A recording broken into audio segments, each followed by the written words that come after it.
get started then. Yes, dragons, you are correct. We are going to be starting with plot B. Weaklings. Simply because we didn't get Because fuck you. because we didn't get to where I wanted to. So we're going to we're gonna do it.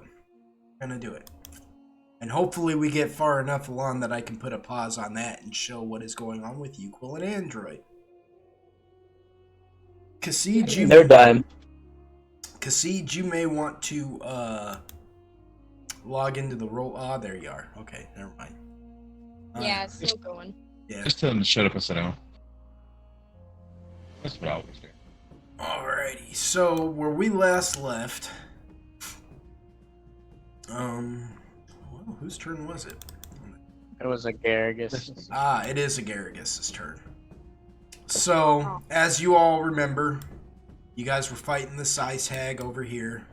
She's right there. She's knocked prone because I want to say Zoltan knocked her off that pillar. Yeah. And then there is still one more bandit sneaking around. All sneaky like. But you guys have lost track of them because they managed to sneak and hide effectively. Because if there's one thing I know how to make, it's a coward. No, I'm just kidding. Alright, so yeah, Agaricus, it is your turn. Can I see the bandit? You can't see the bandit, no. The bandit hid. You can try and roll a spot to see if you can spot him. And they can see you, though. So it'll be opposing rolls. My hide versus your spot. I'm a 1. Let's go.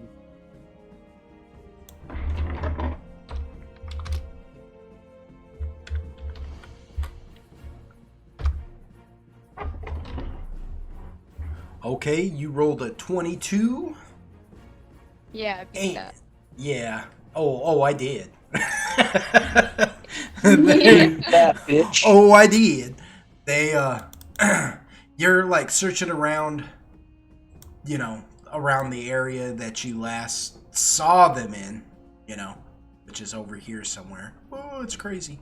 But you're not quite seeing them. You are very small, and you are riding the back of something much larger than you, and he is kind of getting in your way and obstructing your view a bit. Like you kind of try to crawl up onto his back a little bit, kind of rest yourself on his shoulder, but the man has been through so much damage that you feel his shoulder kind of give a little. It's like, and you're like, oh god, okay, never mind.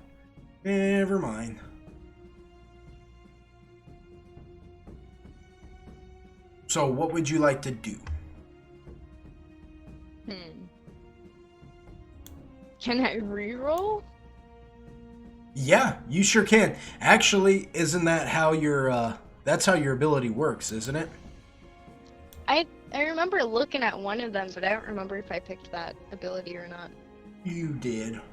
If I'm not mistaken, you are going to, better lucky than good. You're basically going to get rid of one of your luck rerolls for your ability modifier, right? You're gonna, excuse me, I'm burping. You just got so what's gonna happen is you're gonna get rid of one of your luck rerolls, and you're just gonna give yourself an instant 20. So, and I don't know if that's a plus 20 or if that's just an instantaneous 20. Like, that is a good question. I guess it would help if I opened up a book. Let me just check something real quick, and I will tell you if it's going to work like that or if it's going to. And I should be there. Yep. Okay. If you roll in No, that only works that only works on an attack. So, but you can just re-roll it anyways and see if you can so you can spend a luck reroll. That better lucky than good is only for an attack roll. But you can just spend a luck today for just to try and reroll and see if you can spot them. If Okay, you'd like to do that. Yeah. How would I go about doing that? Just roll again. Oh. Just roll a spot again. And you can do this 2 more times today. You'll have to spend a 24-hour period before you get any. Okay, well.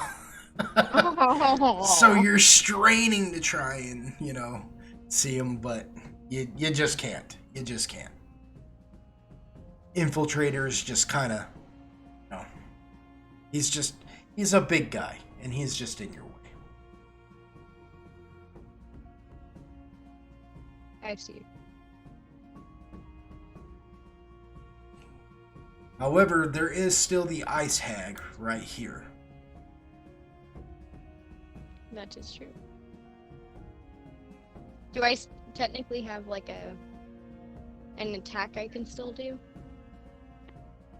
Yeah, you've only been rolling skills. Okay, I wasn't sure if like using 2 skills in one time meant like also took that. Well, no, because technically what you did was you just used your luck to reroll skills anyways. So it wasn't like you used 2 skills, you just tried to. You see what I'm saying? Yeah. You just did a mulligan, as they say in golf. I Is that guess what they say? Yeah, that's what they call it. That's what they say. Say it's a mulligan. I don't know where that comes from. I don't know what that word even really means, but It means you a failure. it means you got to do it again. So you do have the your ranged touch attack is what it is. So just as a reminder, you just roll a ranged attack, and then if you hit, you do, I think it's like 96 damage.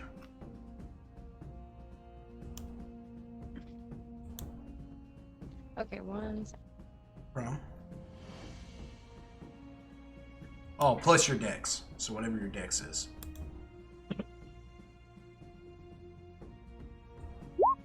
Like that? Yes. And that's probably gonna hit, actually. Yeah. That more than hits. So, okay, so what is your dexterity modifier? That'll be in your stats under abilities. Let's see, strength, dex, con. It is 2. 2. So roll 96 and then plus 2. And that's going to be your damage.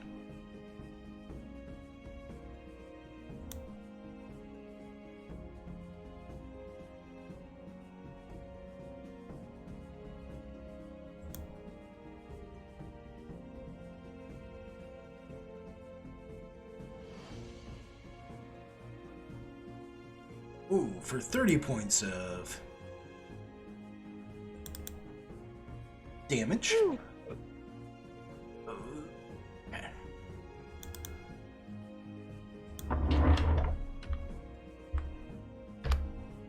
Alright. So, you basically take advantage of that by doing your little sneeze and blast, and she's like laying there prone on the floor, and you just pretty much just like pummel her, and you watch as the floor just kind of caves in a little bit and cracks from the force of the impact, and she's just like, ah! Because you haven't moved, you can go for another attack. If you'd like. I think Agaragis has multiple attacks anyways. Yeah. So, yeah. So basically the way that's going to work is if you go onto your sheet, right? If you scroll all the way down to attacks, or it'll be in your stats tab, then you scroll all the way down to where you see melee, ranged, and grapple. Right above there, you'll see a section that says base attack.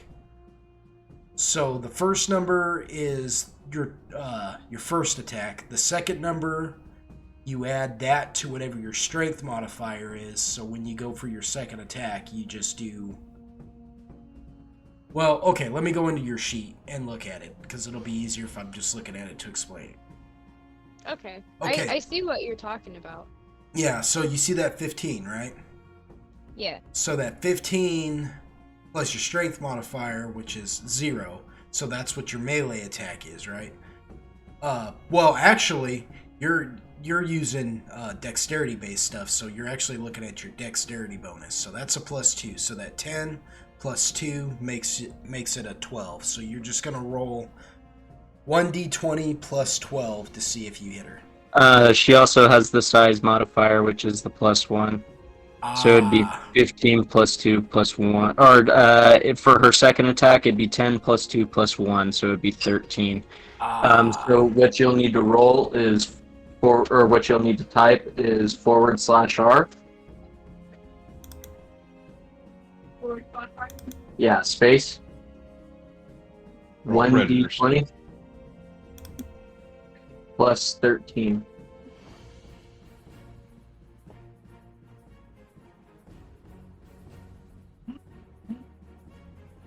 Oh. Yeah, you did it right. Oh, no. You whiffed. You whiffed. You rolled a 1. Damn it. So now would be a good time to roll that, Luck- to use the that luck roll, better lucky Yeah, than good. You're better lucky than good. Yeah, now is So the that time would to just use be a that. repeat of the 1d20 plus 13 again. No, it just, instead of it being a 1, it's a critical. You're converting it. Oh, okay. You can Okay, do this, yeah, you can do this once a day, and you can turn a natural 1 into a critical hit instead. But again, Oh, that's right. it spends one of your luck rolls, so you've only got one luck roll left today. You know what I'm saying? Yeah. Or you can just take the hit. How would you like to do it? I'll tell you what, when you roll a 1, bad things happen. Yeah, I'm gonna reroll. Well, you don't have to reroll. It just automatically gives you that critical hit.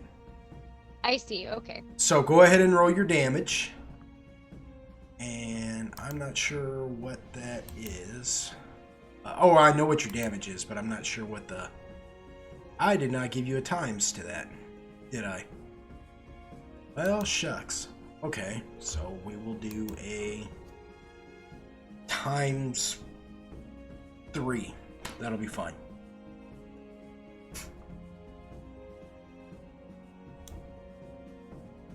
That is math. 36 times 3 equals 108. And you put her in -98. She is dead. Good riddance. Yeah. How do you want to do it? I want her to melt. Melt for my sport. You just melt her, huh? In a weird sense, I don't know. No, that's fine. Melting is fine. So you you go to blast her with your spores and you do your sneeze thing, but like when you do it, you kind of overexert yourself and you kind of actually pop yourself up and almost completely screw it up. But because you're so lucky, Infiltrator sees you do that and he kind of bounces you off his elbow like a basketball and puts you back on his shoulders just in time for you to blast her so freaking hard that when it hits her, the force of it literally pushes into her and starts making her flesh just disintegrate off of her bones. It doesn't disintegrate like she got hit by a bomb, but like ooze. It just turns oozy, like you liquefy her as she just melts onto the deal, and she goes, "I'm melting!" And then once she's just down to the bare bones, no flesh, the force of the rest of the impact presses down into her, and her bones just break and scatter apart into ice shards. Oddly enough, she just looks like a pile of icicles now. And she's toast. Nice. Nice, yeah, sweet.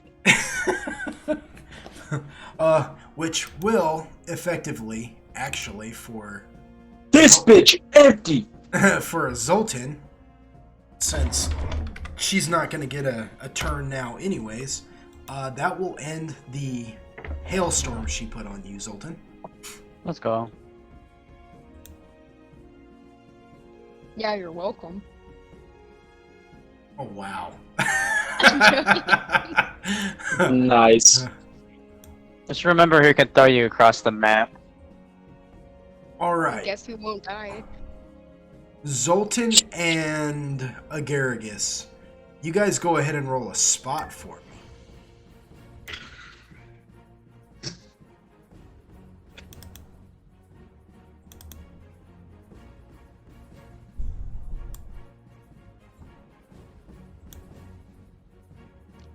One second. Sorry, my computer was running slow. That's alright. I think it's slapped.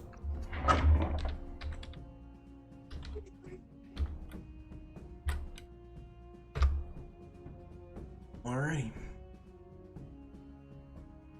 I'm getting slapped.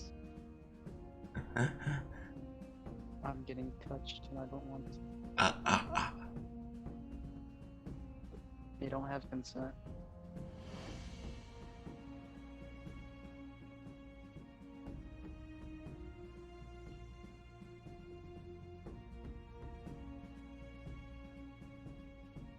Do I have permission to say no? I mean, what? I don't want to get touched.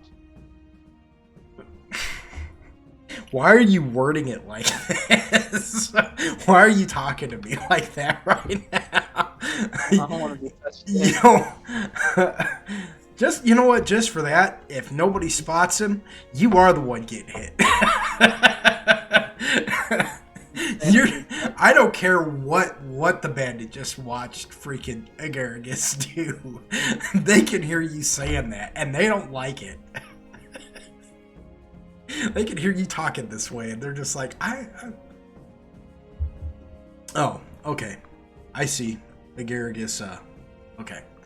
I didn't realize that you had already rolled it, because you said, hold on a second, so I thought, I'm looking.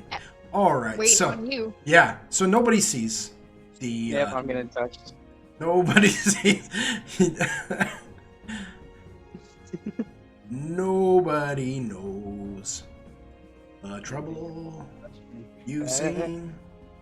Nobody knows your sorrow.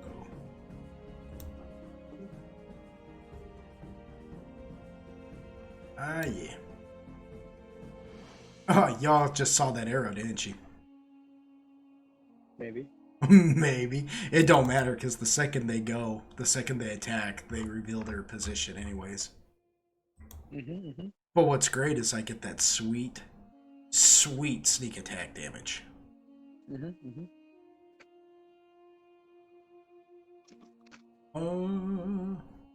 see. That is assuming they're actually going to hit. Jeez. Yeah. It don't quite work that way, but I like your enthusiasm. What you mean it don't work? It don't work that way. Reflex. Oh, I'm pretty sure they hit. No, it didn't. I'm pretty sure it did. It's an. I have a 23. It has to be the 23. Oh, yeah, you got a 21, first of all. Oh, 21. Yeah. Second of all, I was like, there's no way this What's can't. 9 plus 10?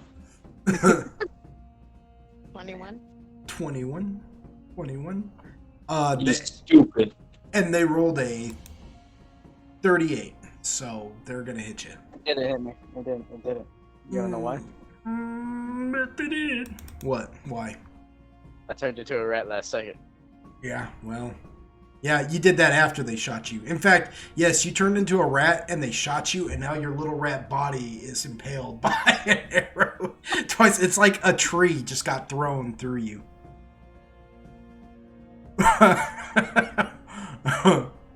Either way, I mean, you could turn into the rat if you want to.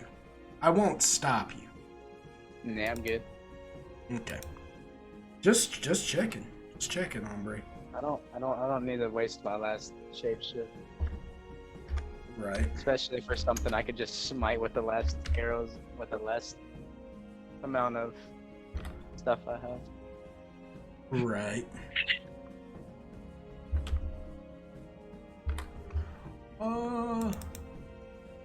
Is there a dex again?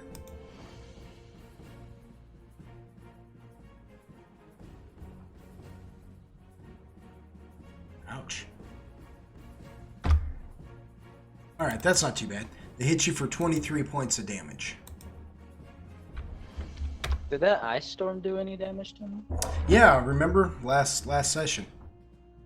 It only does damage to you once because it only lasts for a round. Yeah. It's kind of a really honestly, it's more or less used for crowd control, right? But she did it to just kind of, I don't know, F with you a little bit. You said how much? 23. So you should be at 93 hit points right now. Oh, 93? Mm-hmm. Oops. I'll bet. I'll bet. Alright. Which reveals their location. Golly, dude. It's fine. Yeah, I ate before I got on here and I shouldn't have done that. Zoltan, it is now your turn though. No, my arrows, my the storming thing that I had. How many more bolts do I have left? I believe after this you'll have 16. No, you'd have 15. Because I want to throw them all at his face. Just all. You can't. You can only use one at a time. How do I do the thing? I believe it's 5d6 if I'm not mistaken. Because it is it's the greater call lightning storm, right? Classic. Yeah. We found Druid using a call lightning storm. here comes a druid using call lightning storm. Yeah. What? Never seen this before. Yeah,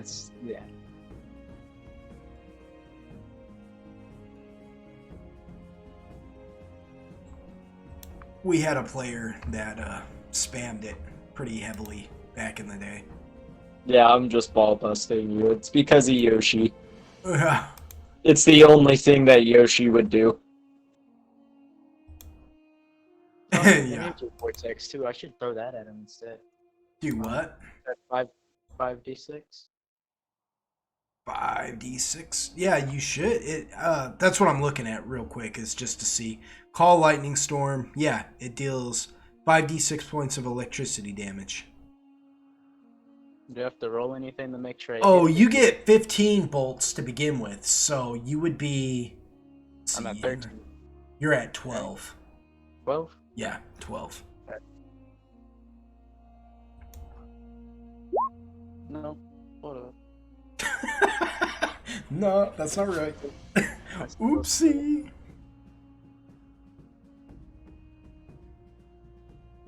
Oh, that's what I did wrong. Yep.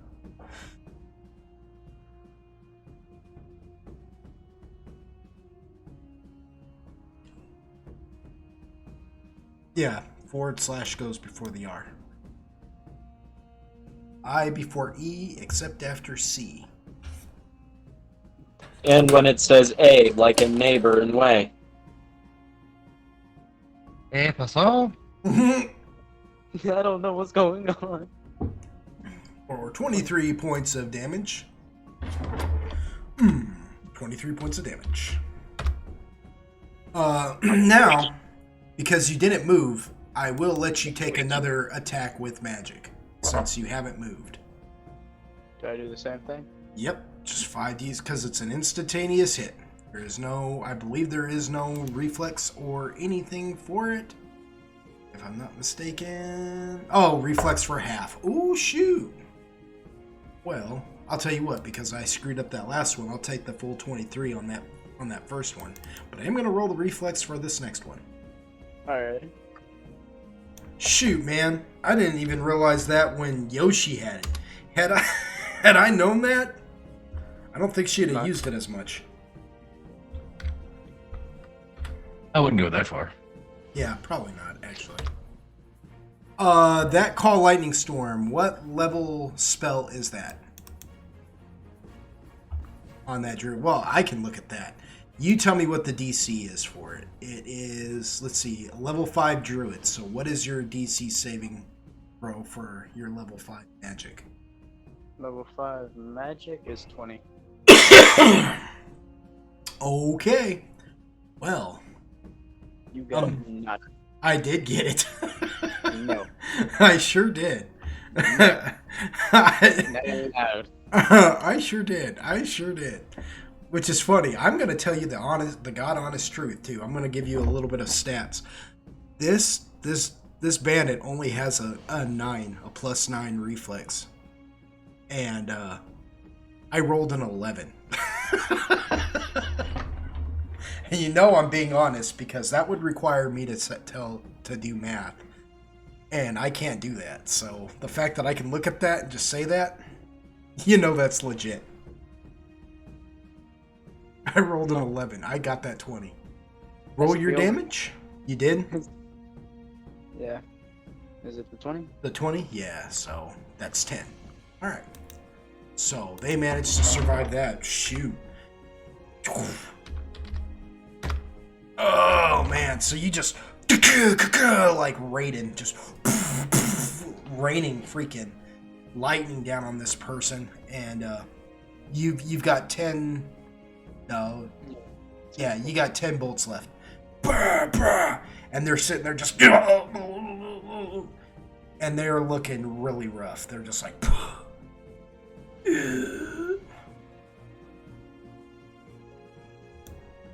Infiltrator takes a moment to bust out a repair kit and start working on himself a little bit. And he's going to roll. Well, I know what he needs to roll. I don't know what. Oh, because I show his rolls.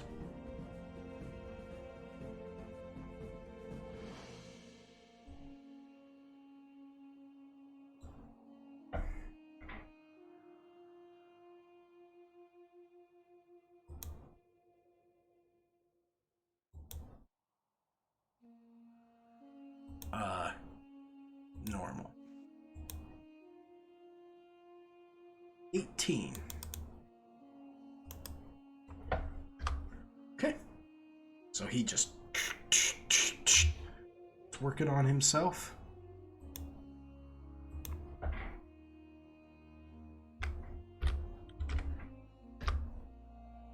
He feels confident that you guys have this. Agargus, it is your turn. Oh, okay. So the bandit has been seen? Yes, the bandit is right there. Okay. Just I'm gonna... slightly out of reach. Ah, I see. Yeah, they're 5 feet away from you. Or they're 5 feet out of reach. Your blasty blast.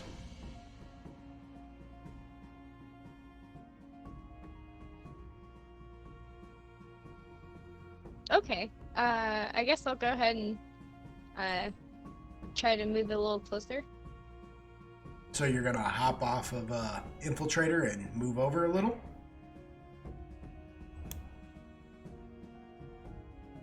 That's not what I meant. Right?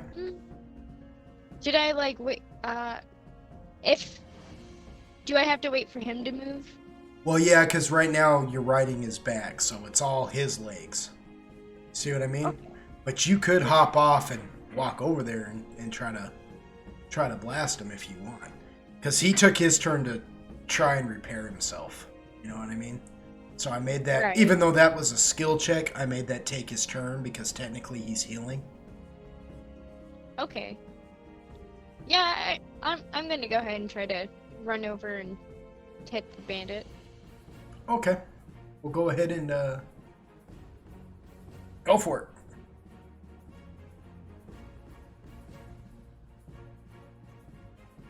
If you need me to, I can move Infiltrator's token so you can actually select yours because you might be getting in your way. There you go. Alright, that'll put them more than in range for you. Okay. And can I go ahead and can I attack as well? Yes. Good. Is that range? Yes.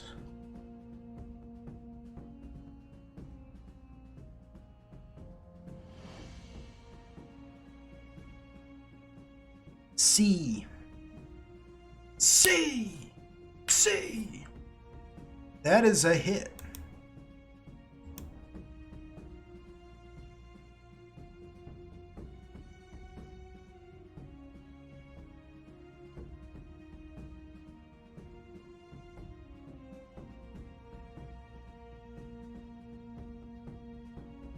For 27 points of damage. Ooh. 27 points of damage. That put them at a negative 20. Gangster. So, how do you want to do it?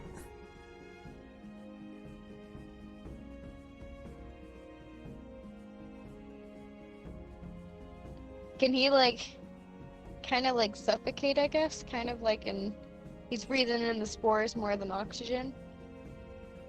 Sure. We'll say that when you like hop off of Infiltrator and just kind of dee over there, and then like when you blast the bandit with the spores, they like it's almost like you're punching them right in the mouth, and the spores just shoot down their throat like a fist, and it like collapses their airway, and they're like and all they're breathing in is spores, and when they cough they're like all that comes back out is just spores, and because they're coughing out that force, it causes their chest to just cave in. Like you like literally watch it, like you know, like a fat guy sucks in his gut, you know, to try and look bigger, you know. That's what happens to their chest. It just sucks in, and they're like, and blood just comes out of their mouth, and they just fall over, looking like, you know, still just kind of gasping for air that won't do, you know, ever come. They look like a fish that's just given up. As you watch the last remnants of their life slip away. And they're dead. You are a murderer. No, I'm just kidding. Whoa. Damn. And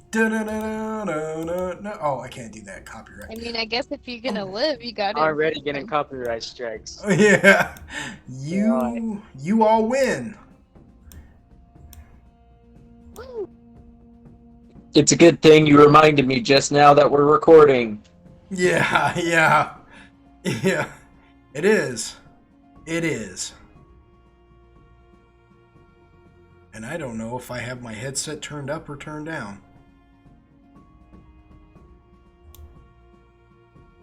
If anyone is talking, I cannot hear you. I mean, we can hear you just fine. Or I can, anyway. Okay, I can hear you. So, after the fight, eventually your flare does just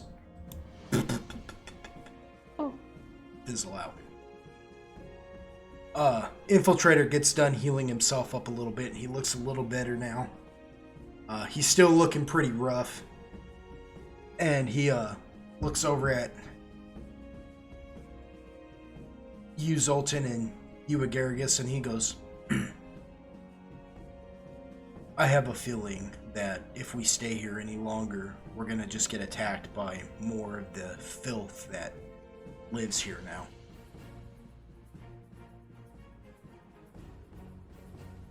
Maybe we should get going.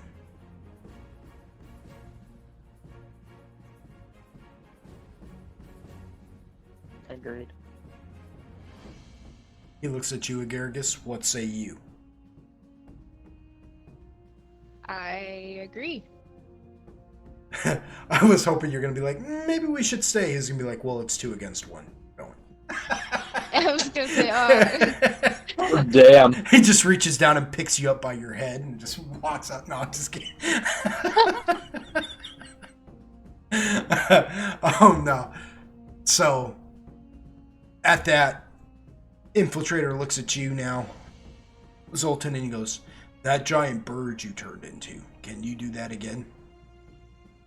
Yes. He goes, good.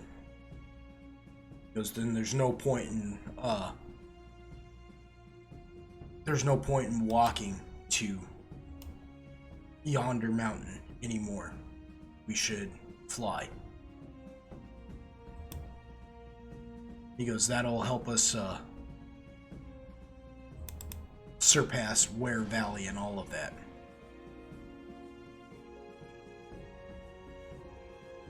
We can just straight go to where we need to go. Alrighty.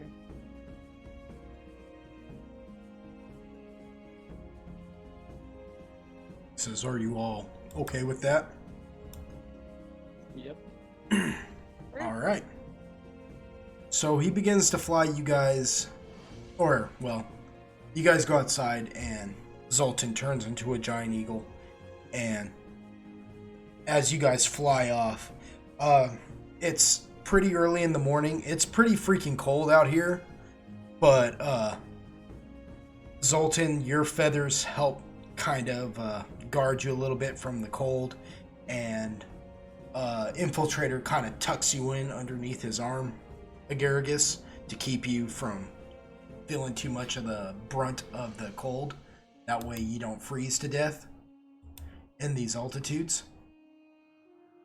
And you guys begin to fly your way. And I'm going to show you on the Discord here where you guys are headed to. So if you look at that map looks like one large, I guess you could say horseshoe-shaped island covered in mountains with, and then if you look, you can see where the frozen tundra was actually sitting, where you guys were tucked into. In the center of that horseshoe, you can see that there's one singular island there with a giant mountain in the center of it. That is actually where you're headed, is to that mountain range. That is yonder mountain. And you guys begin to fly towards that, and as the first rays of dawn appear, the first thing you guys notice is what everybody who comes to yonder mountain notices, because it is almost unavoidable to miss. There, out in the distance, on the very shoreline, it looks like a giant rock, strange looking rock fixture. It is huge and it is massive, and it covers up the shores almost completely. It is weird shaped. When you first get up to it, when you're at a distance, it looks just like a bulbous mass of stone that is shaped oddly with like what looks like a stone cross coming out of it. But as you draw closer, you begin to realize that that is not actually what that is at all. You're not looking at a stone boulder with a cross coming out of it. As you come closer, you realize that it is a giant skull. It looks like a giant petrified skull with that the rocks have just naturally grown over as time has gone by, with one arm breaking up out of the rocks itself, reaching out towards the shorelines as if it was reaching for one last grasp of life. And the cross coming out of it is actually a giant sword sitting through the thing's head.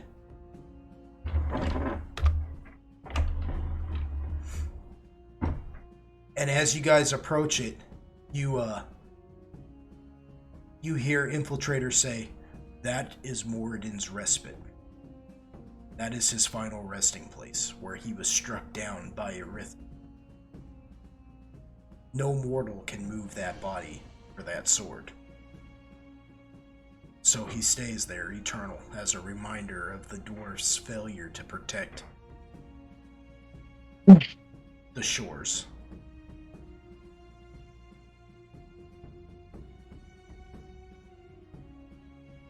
Anyways,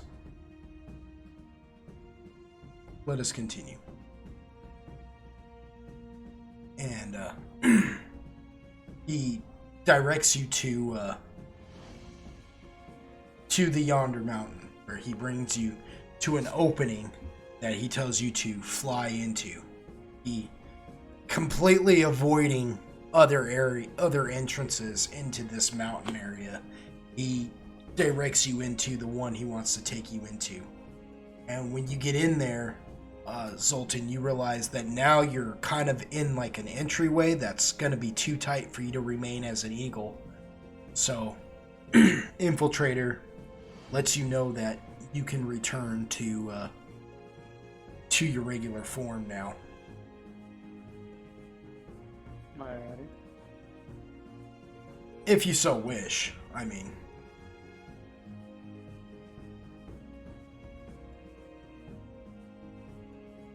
So, you all begin walking for a little while into this cave. It's no big deal. Normally this would be a challenging thing because it starts getting dark, but because you two are more than capable of seeing in the dark, it's not that big of a deal. You all traverse these tunnels, and they're not real tight in the at being the size you are now, so it's not that big of a deal. But there is a little bit of climbing and a little bit of like steep declines and a few inclines and things, but for the most part it's no big deal. What begins to become worrisome to you though is as you travel further in here, you can feel the heat, like a heat from somewhere, beginning to build. And at first it felt pretty comfortable. It just felt like a warm cave, almost like a sauna or something, which is something you guys are kind of used to. You know about underground hot springs and things like that, so that's not that big of a deal. Except now it's beginning, the further you travel in, it's beginning to become more and more uncomfortable. The temperature is beginning to rise. And Infiltrator, being a Warforged, doesn't seem to faze him at all. But the both of you are beginning to actually become uncomfortable. But again, Infiltrator, because he is who he is, he hasn't noticed at all as he guides you guys further in. Is there any concerns that you all have at this point as he's guiding you in? Agaricus is he's going with the flow. Zoltan's just keeping an eye out just in case if anything happens. Okay, so you guys travel in, and just when it's beginning to seem that it's going to be pretty unbearable pretty soon, Infiltrator actually kind of bears sharp right and kind of takes you guys away off the path that you guys were following, and he takes you down these long stone wide steps. I mean, it's almost like a grand staircase leading up onto a stage, only you're exiting the stage instead of walking onto it. As you step down off of there, you see that there is this grand mansion off in the distance that is made completely out of the stone that this place has to offer. It's almost like they found several stalagmites grouped together and that were large enough to live inside of, and just began hollowing them out and turned them into this mansion of Gothic architecture. And Infiltrator stops and he says, "We have to come here first and talk to Speaker. If I take you any further, you might not survive." It was when a Speaker talks to you, tell him only what you need to tell him, but don't tell him any more than you need to say. He's a gossip. He takes you guys to the mansion door, and he bangs upon it several times before it opens up. When you enter, it's like a fully furnished mansion, only made out of stone. And you all stand in the foyer waiting for a moment before finally you see another Warforged appear. Except this Warforged is slightly different than Infiltrator. Infiltrator looks like he's built for war. He looks like he's built for fighting, not necessarily destruction, but he looks like he's a soldier. This Warforged, however, looks more debonair, if you could say that about a Warforged. His metal is all polished, and it is grand and more decorative.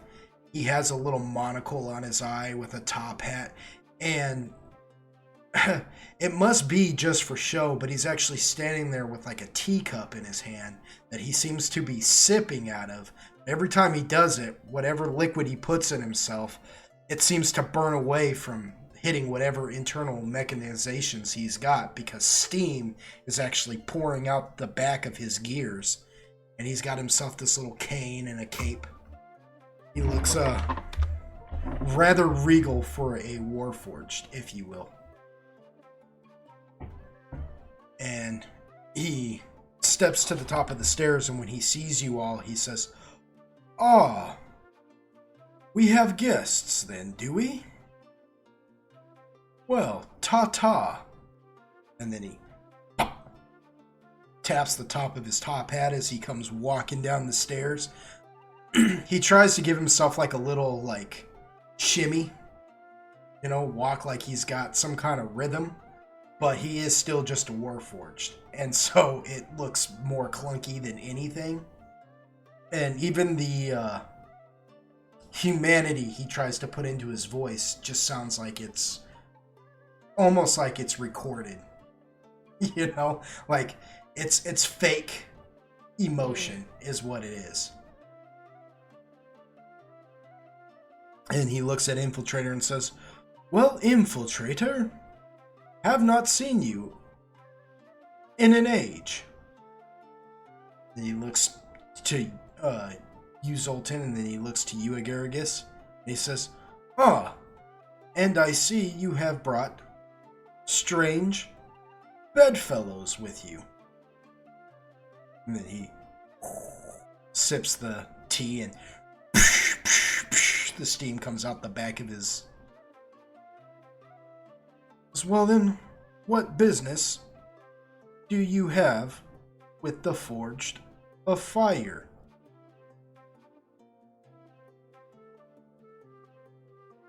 When he asks that, Infiltrator looks to you, Zoltan, and you, Agaragis, now, as if expecting you all to answer.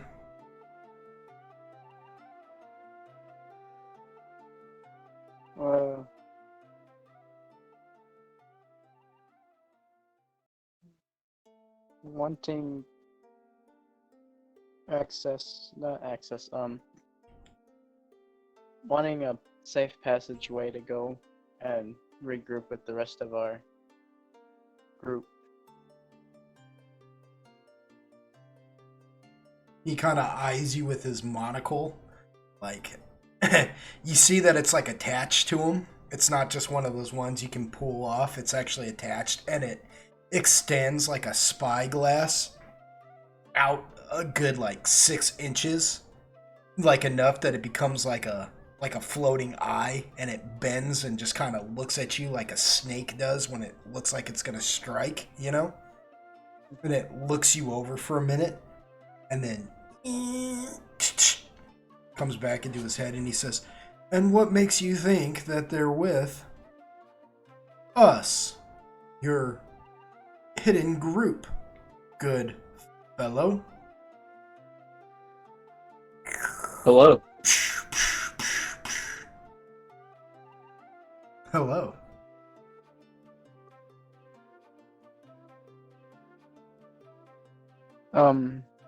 I didn't say that they were with you. I just needed safe passageway to get through without getting killed.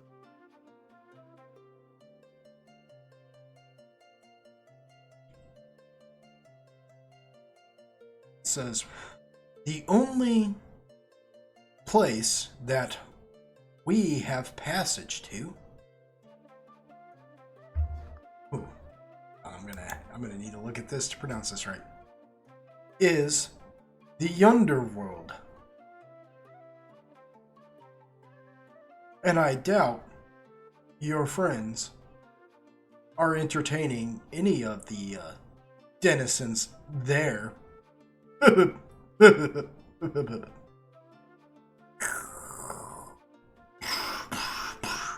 And that last sip, freaking Infiltrator just kind of reaches out. Like, you guys didn't think Infiltrator could have this kind of, like, feeling, but for whatever reason, he expresses annoyance as he slaps the cup out of Speaker's hand. Speaker looks at him kind of indignant for a minute, like, or if he could make an expression, you would think it was, an indignant look. And Infiltrator just says, "Stop. Just stop."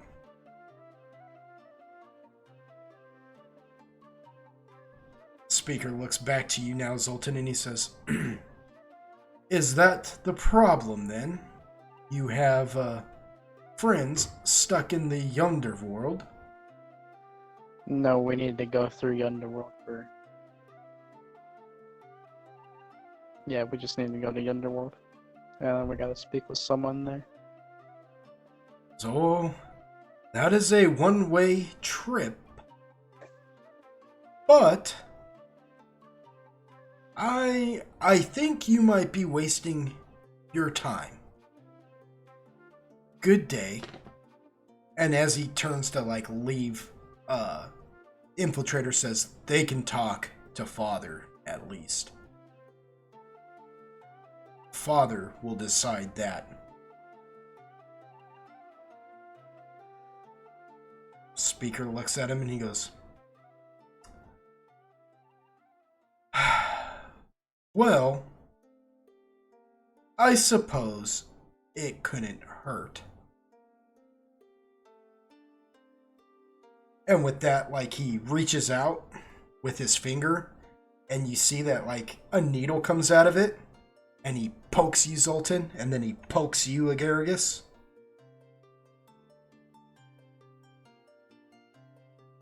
And in that moment, in that moment of panic that you all feel, you realize that within the few seconds, all of a sudden you don't feel hot anymore. You feel like cool, almost as if the heat isn't bothering you anymore. Says, yes, it's a little thing I call coolant. It won't last forever though, so don't dally. Go along now. Coolant, yes. Go along now. Go. Don't pussyfoot. And he turns and goes walking back up the stairs. An infiltrator says, alright, let me take you to see Father. So now, after another brief walk, you all find yourselves in the city of the Forged of Fire. And you can see exactly why you were becoming hot. Because it is a mountainous cavern within inside this mountain. And inside of it, you see all sorts of underground volcanoes, basically. They are not the size of like a full-fledged volcano that you would find outside, but these are hills that are fashioned into volcanoes, and they are erupting smoke into the air and bleeding lava everywhere. And you can just basically see the city that is the Forged of Fire and where these Warforged come from. As you are walking, you see all different kinds of Warforged. Now, these ones look more uniform than, say, Infiltrator or the Speaker. You can tell instantly that Infiltrator is sort of special in that regard, because there are several Warforged that are just walking around who, like I said, they all look about the same. Like, it would be hard to tell them apart. They just look like basic warriors, looking kind of like Infiltrator, only they don't have weapons grafted to them. They just are walking around with sword and shield, and they eyeball you suspiciously, but they say nothing because Infiltrator is with you. But there is a slight, maybe concern, if you want to say that. You can't even say it's concern because their face really doesn't have expression, but as they look in at the condition of Infiltrator, their eyes like squint and kind of like flicker a little, almost as if they're like inspecting him grimly. But if Infiltrator notices these looks, he doesn't make any notion to it. He doesn't show that he even cares. He just keeps marching ahead with you two in tow as you all finally make it to the main chamber of these people. Inside there, you see two Warforged standing there. One is... his plating looks like it's bronze or maybe brass. And then you see another who looks like their plating is all decked out in gold. And they look extremely rare for their type. So much so that the one that is all decked out in gold actually looks to be female, which surprises you because you didn't think that the Warforged even had like a gender per se. And yet, this one seems to. And she seems to be kind of like one of a kind. While the other one, he looks almost aged. He looks like he's old, and it's strange because he doesn't look like he's damaged. He just looks like he was fashioned to look old. Wow. They came up. Those pictures kind of came out trash, but if you click them, you can see them. It'll bring you up a good image of them. And as you all enter, they instantly look at you. And Infiltrator instantly walks in, and for the first time, you see him take a knee in front of them and bow his head, and he says, "Mother, Father." And the father looks and he says, "Infiltrator, welcome back, son." And the mother instantly gets up and moves down from their sitting place, and she instantly is like on Infiltrator, like embracing him like a mother would. And for the first time, you can see like actual true emotion from two Warforged. And she's just like stroking him. Like if he had hair, she would be caressing it right now. And she's just like, "Oh, my Infiltrator, you have finally returned." And then Father looks at both of you and he says, "And who are you then?"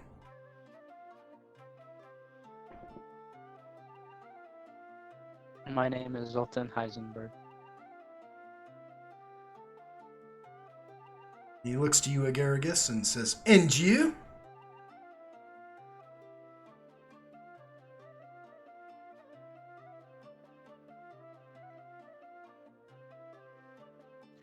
I'm a Garricus. Well met. Says, "This is rather strange. You have brought our wayward son home to us. And yet, I could have said that you were coming." He looks at you, Zoltan, and he says, "If I may, are you an elf?" I am a half-elf. Half-elf. Interesting. He looks at you, Agaragus, and he says, "And you... I've received word about you." He says, it's odd, but I'm apprehensive about all of it. You have to forgive me. I want to protect my people, and I don't really want to involve our creators in this matter. The less you know about that, the better you'll be. They're a superstitious lot.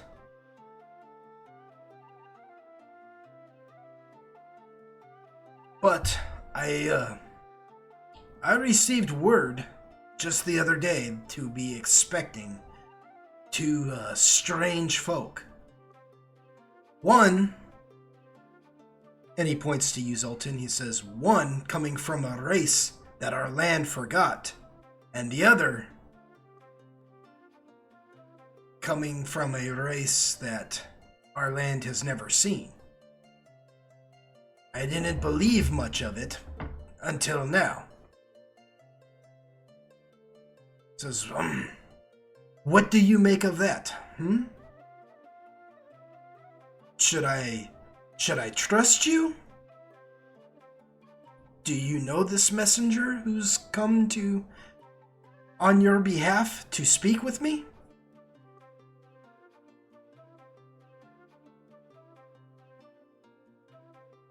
And he eyeballs you all extremely suspiciously. Up until now, you didn't know that a Warforge's face could be so expressive, and yet his is extremely expressive. His eyes squint, and he peers at the both of you, as if he's trying to determine your answer before you say it.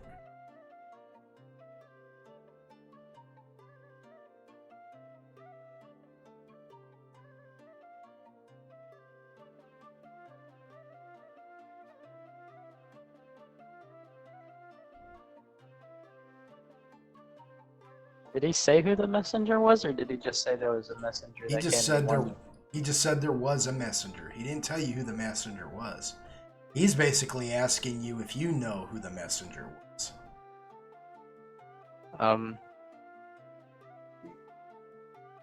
No. I haven't. I have no clue on who the messenger is.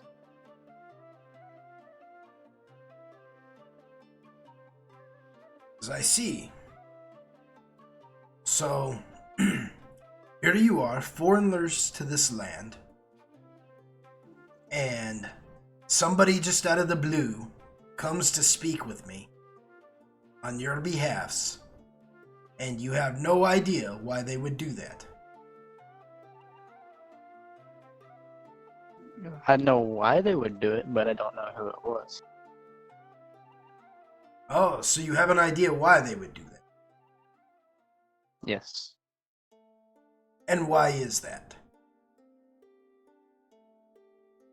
We made an alliance between two halls, and then we were sold to one of the halls, and one of the halls set us free and said we can be on our way, and then he would send a messenger and help us out.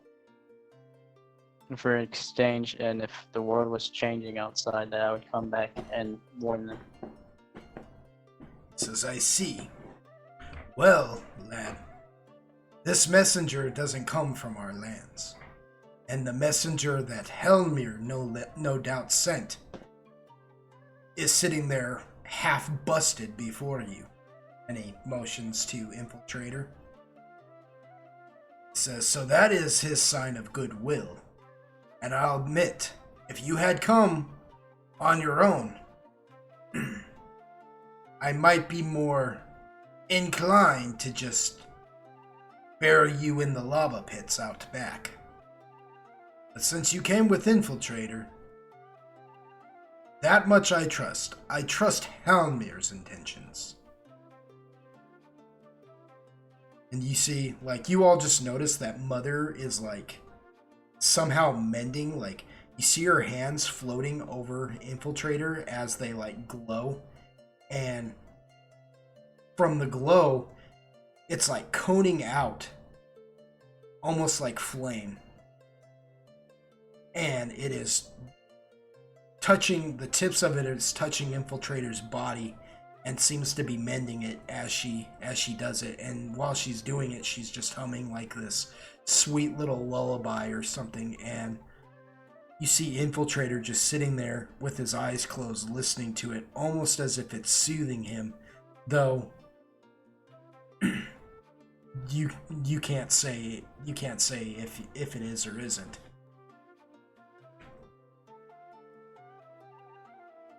And he says, but, however,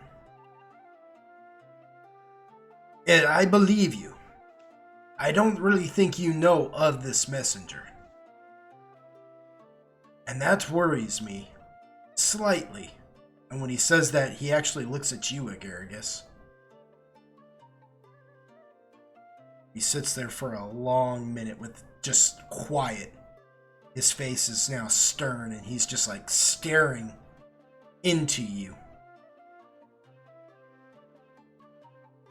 He says, and you're sure that neither one of you would know anything about the messenger who may be coming to speak with us on your behalfs? Agaricus said, yes, I am me. He's so nervous at this point that he's just been thinking about, like, yes, I am what I am. He doesn't really know what to describe himself as. Just like, yes, I am me. yeah. After saying all that, he just still sits there just, I mean, blank-faced now. But there's like again, father and mother are Warforged who can actually express emotion. You know, it actually seems like they're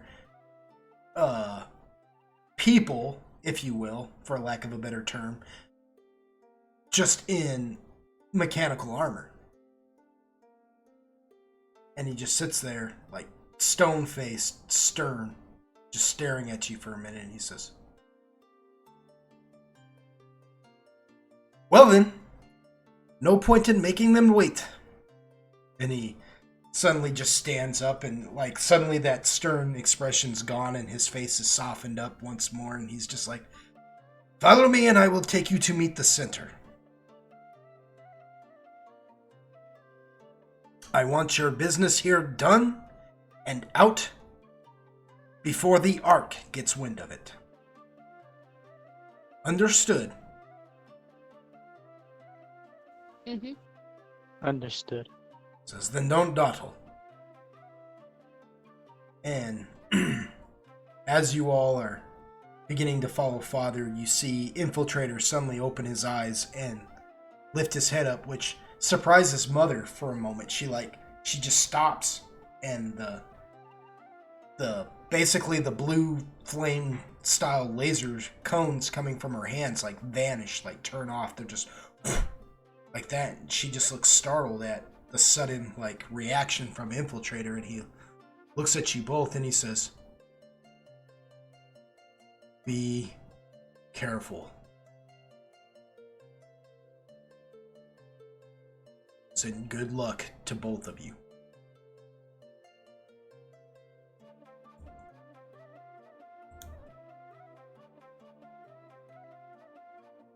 Goes, "If I may, Father, Mother, I would like to get into my personal belongings and give something to..." And he points to you, Agaragis, and he goes, "To you, Agaragis, if that be all right." Mm-hmm. He says, "Okay." And with that, Father and Mother kind of look kind of confused for a minute, like, Are you sure?" And he says, "Yes, I am." They're like, Father then looks and says, "Well, don't take too long with it then." He says, the longer they're here, the more danger you put your people in." And Infiltrator says, "I understand." And with that, he takes you, Zoltan, and you, Agaragis, to basically what looks like the amount of a bunch of giant cogs just rotating inside this room. They're all connected to each other. They seem to be working in tandem, but there's all these like gold looking like tubes, or I guess you would say they're brass, these brass tubes, and they are extremely large, and they seem to be running like piping, almost like plumbing throughout the mountains and inside this room. And they are very large, and at the bottom of each one of them there is a small alcove cut in like a half circle, almost like you would see like on a kiln or a stove, a wood burning stove, or like a chimney, except that they're hollow on the inside. You can see that these tubes are from that cutout. You can see that the tubes are hollow on the inside. And Infiltrator just takes you guys to one of these like numerous tubes, and he pulls a lever slowly. He just, and when he does that, you feel like a sudden sucking of wind coming from the tube, as all of a sudden this chest falls down the tube and presents itself. An Infiltrator pulls the chest out and opens it up. And when he does, he's got 2 items there. Well, he's got 3 items there, actually. One of them he hands to you, Zoltan.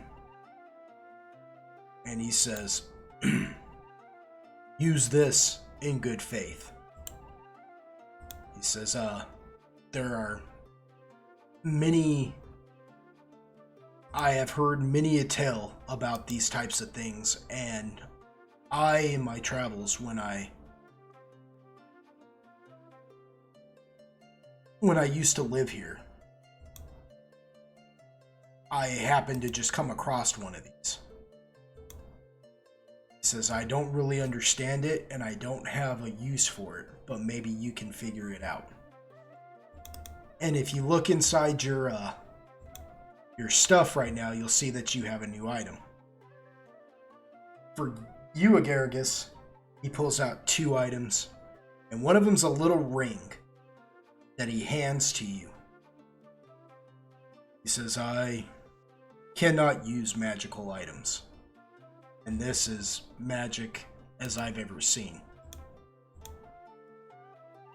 He says, maybe it will help you in your travels. I don't really know. So if you can figure out how to use it, then good for you. And then he pulls out like a little shield, right? It's really just a buckler, but on you, it's actually like almost the size of a full shield. In which all a buckler is just a miniature shield that like straps mainly to your wrist more than anything, you know? It's like having a shield without having to like lose a hand. But for you, it will take up your whole hand, so you'll be rocking a shield per se, but it does strap to you comfortably, and it doesn't require any. The great thing about a buckler is it doesn't require any like special proficiencies to use, because it's actually a simple weapon, right? Or a simple item.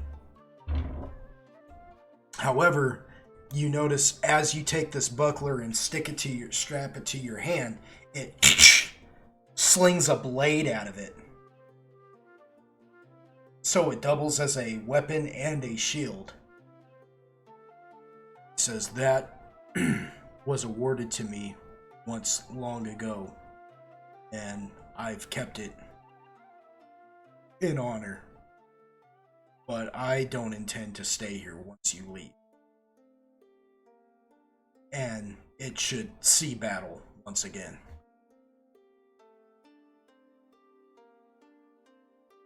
And so, Agaragis, if you look in your items, now you will see that you have two items that you can use. Senor? Zoltan, did you see your new stuff? No, I'm still looking. Where would my new stuff be? It would be with all the rest of your stuff.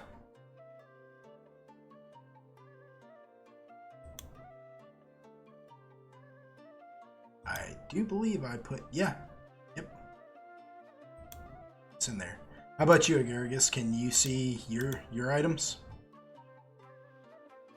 Which tab would it be under? Journal.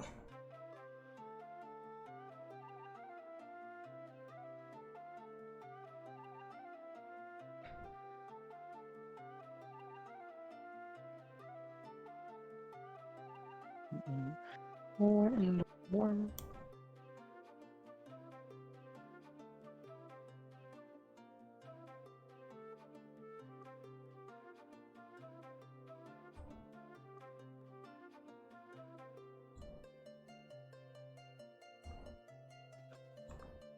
I see them. Okay, you see them? Yeah. So all you got to do is click on those, and it'll open up, and then you'll see a picture, a generic picture I put in there for it, but it'll give you all its stats. Cool. Yeah, technically your AC should have a +2 to it now. So we'll actually, I'll show you real quick how to do that. Just click your AC tab there. We'll just put this buckler. We won't go into like the long description of it. So type in buckler, armor bonus +2. You just get 2, and you'll see up there where it says AC. Your AC is now in 19. So you're a little stronger now. You're not as squishy. Yeah. The interesting thing now is that you can go into your weapons and also write buckler. And let's see, what are the stats for that? What stats did I give? 2d6 times 3. So 2d6. Oh yeah, your spore burst is a times 4, by the way. It's on this part of the sheet. My bad. I kind of screwed you out of that earlier. I said times 3. You're good. And then 2d6 plus your strength modifier, which is just going to be a 2d6. Nice. Yeah, so... And that's just where you type in all this stuff. And you probably really already know that, but in case you didn't, I'm just doing it so you can see it. Yeah, all good. 2d6. And that's... So now you have that as your damage. And now you have that buckler that you can actually attack with. But that buckler can also do other things. And that you can't really write down. You just have to remember that you can do this special stuff with that. See what I mean? And you'll just have to remember that you can do it when the time comes to do it. Same thing with the mood ring, right?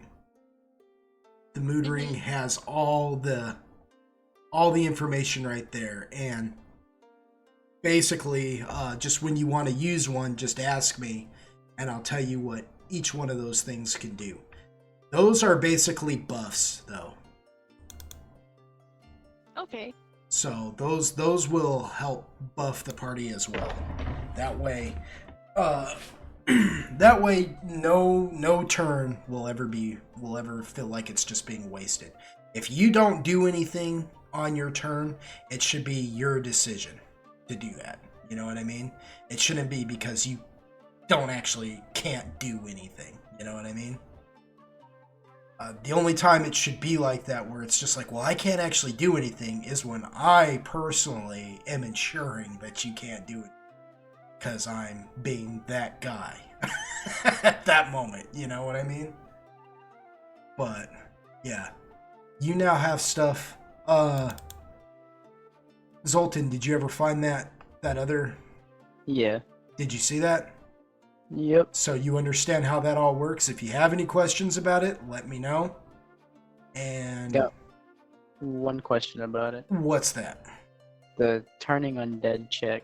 Would I be able to use that or no? Yeah, you'll be able to use that. It allows you to do that. That's why it says but let's see. But the charges can be spent for a turn undead. And that's why I said as a 20 level of cleric. See what I mean? Alright. So whenever you go to do that, you're doing it like you're a 20 level of cleric. Alrighty. I was just making sure. Oh yeah, yes sir. No problem. So now you're able to at least do that. And you can, like I said, you can expel any amount of charges you want to try that. But regardless of the success or failure, the charge is gone. See what I mean?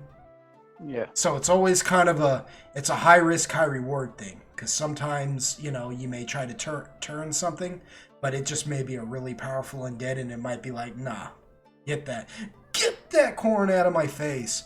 And you spent the charge, but you'll never know till you try, So there is a bit of a gamble there. But this is definitely a good utility device for you. Alrighty. Thank you. So, Infiltrator gives you those things and he says, best of luck. And don't make any deals.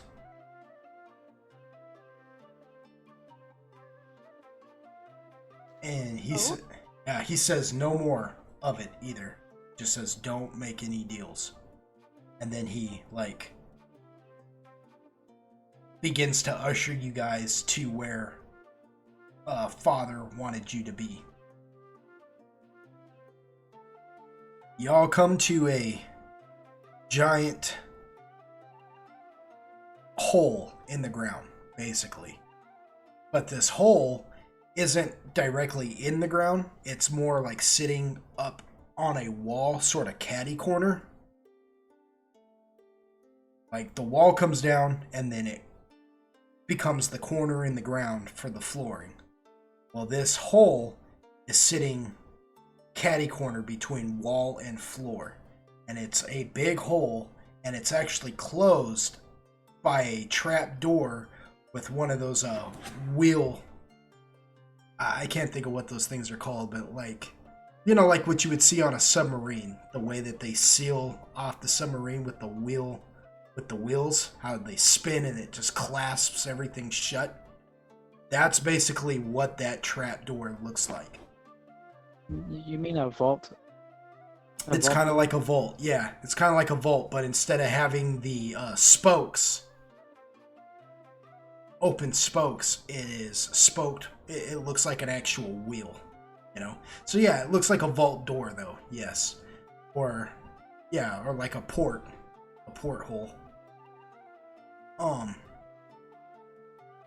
He, standing there with Father, you see another character who doesn't look, does not look particularly friendly. They're standing there, and this one in particular, okay, so this one in particular, he is all clad in armor, and he wears like his armor looks as if it's showing the inside of his body, but the inside of his body looks like it's like sticks, almost like his skeleton is made out of a very brittle tree, and his headdress, his helmet looks like a gnarled tree, and the armor that he wears looks as if it's made out of part stone, part metal. And it's all just decoration. What he might really look like, is hard to say. But he looks at you both as you both approach. And he looks to both of you and he says, I am Kokri, the Deathless. You have been summoned by Vendria Gilmadrith. You will speak with her before continuing on your way.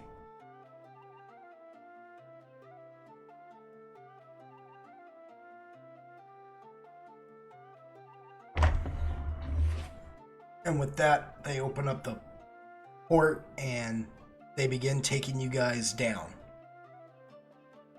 deeper into the bowels of yonder mountain, down into the underworld, where you guys see all manner of creature. What is strange to you and familiar is the fact that this doesn't bother either one of you, I don't imagine. Now, I could be wrong, but I don't feel like it really bothers either one of you. Going deep into a mountain, what feels like you're going underground, you know, this might actually feel like at home to you. If not, always feel free to interrupt me and explain to me how wrong I am. But what does seem off to you, at least, Zoltan, and maybe to you too a little bit, Agaragus, is the fact that you see these men, these burly-looking men, who look almost savage, but they also look like marshaled. They look like warriors. What really throws you off a little bit, Zoltan, is the fact that they almost appear elven, but there's something off about them.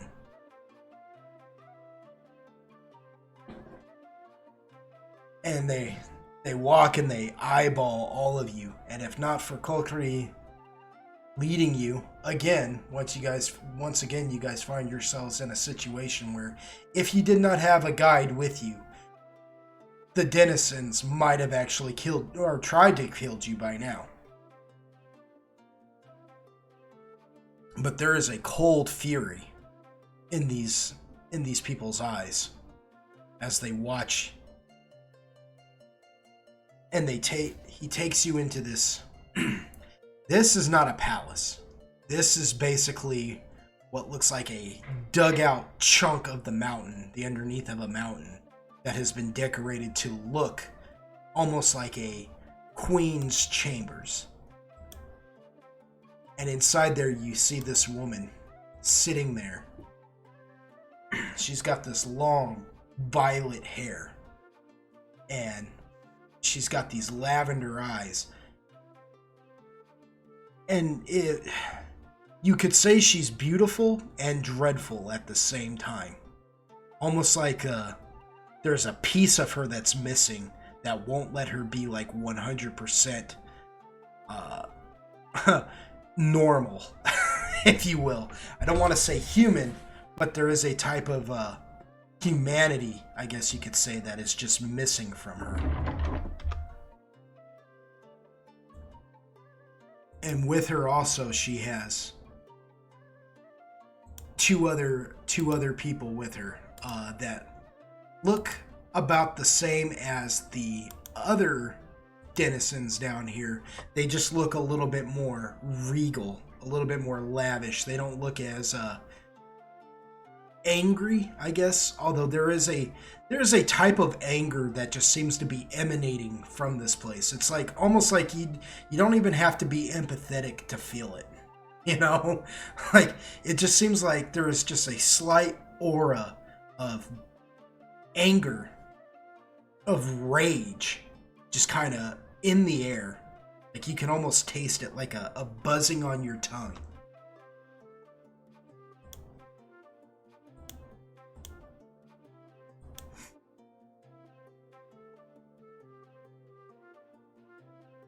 And as you all enter, obviously the queen there, she looks at you both.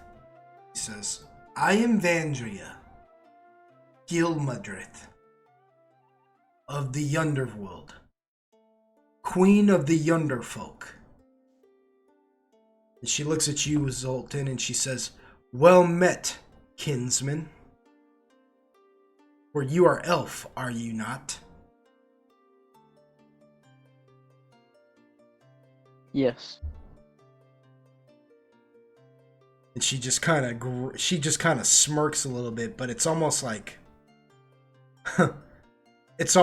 contemptuous, the half smile she gives you. She looks to you, Agaragis, and she says, "And you must be a long way from home."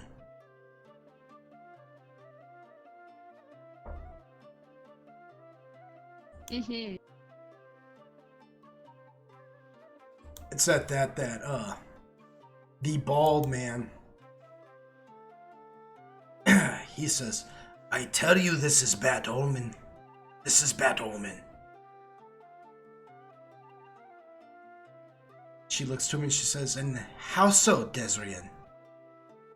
He says, "An elf in our midst after so long? An elf?" And he just looks at you, Agaragis, and he says, "And whatever in Nerithnal's name that is, in our midst. Kill them both before the center knows that they're here, and pretend like we never saw them." She looks to the woman and says, "And how about you, Magda? What would you suggest I do?" She says, "This is ill tidings, indeed. But I don't know. They're here for a reason. And honestly," and she looks at you, Zoltan, and she says, "until I saw him, I had all but forgotten." Then Vandria looks at Kokari She says, and what of you, Deathless? He says, you are my queen. I would sooner die 1,000 times than deny you your will. If they live, they live. If they die, and he looks at both of you and he says, then they die. But that is your decision, my queen.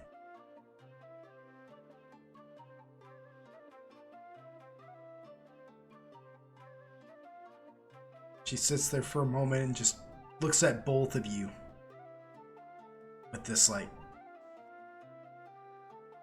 cool, menacing gaze. She just stares at both of you while her fingertips are just ever so slowly just tap to tap to tap upon her little throne there.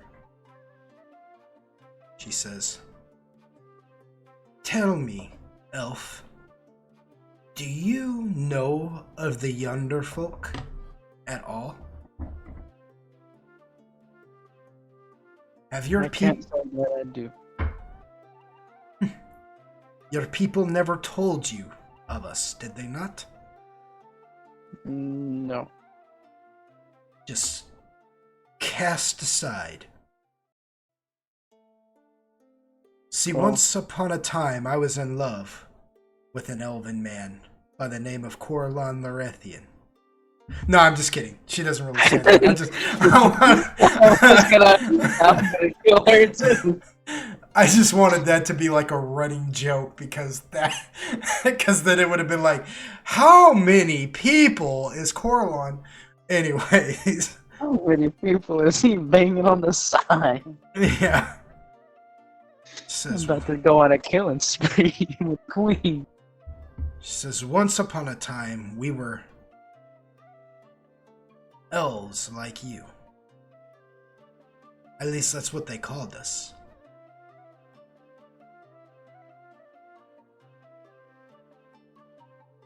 But we fell on hard times and sided with the perhaps wrong people. And now we have been cursed to this mountain. So much so that we have changed. We're no longer called elves, for that matter. They now call us the yonder folk of the yonder world.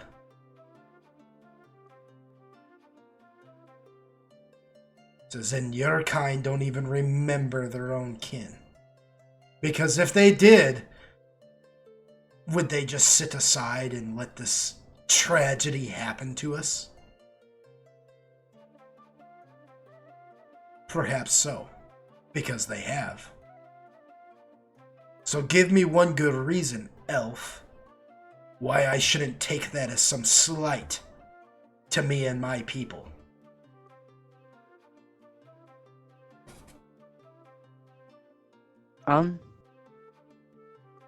Because I'm not associated with those elves. From the elves that I come from, we have an underworld of our own that we were casted away from as well.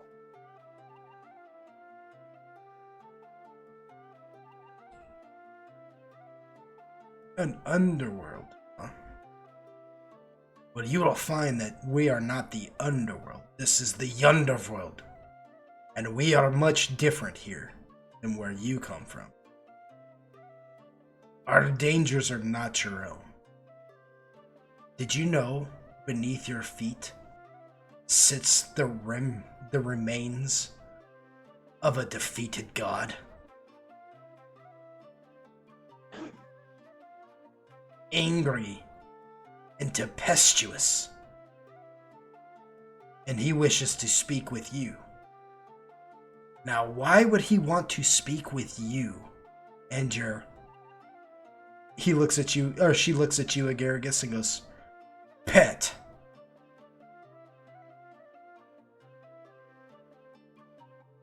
Tell me that.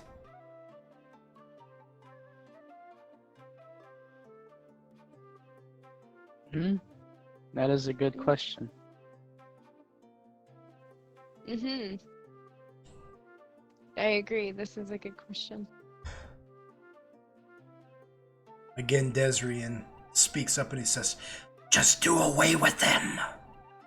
Do it now, my queen. If the center learns that they're here, we are all doomed."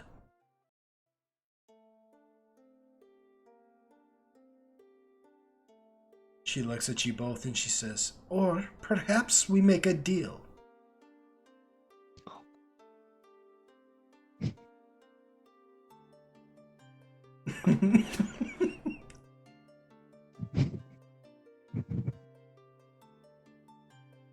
I personally am tired of living under the thumb of this fallen god.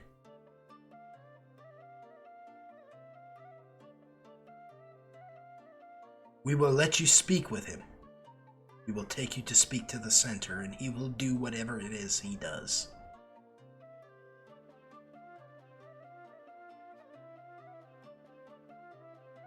He says, on the condition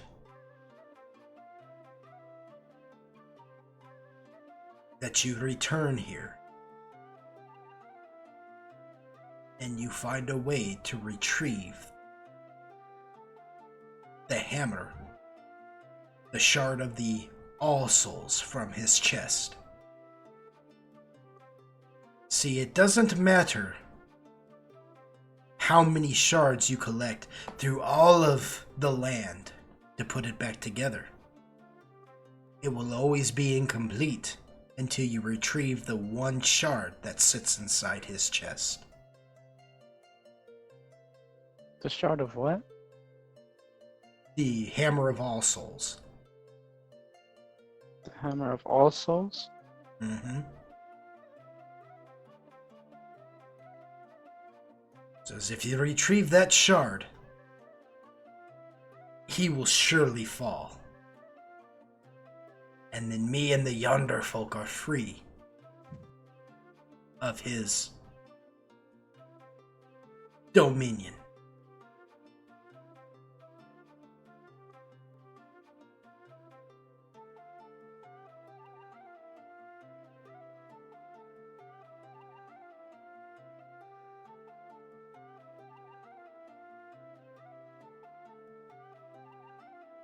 What say you,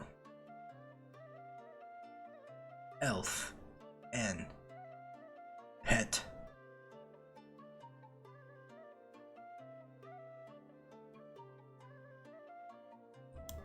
I'll see what I can do. She just smiles and she says, "Don't think that you're just gonna tell me what you think I want to hear, and then run away and never come back." And she stands up and walks right up to you, Zoltan. And you can try and roll a will save right now if you like. But I'm going to tell you, you're going to have to roll really high. But to give you that fair chance, you can roll a will. If you like.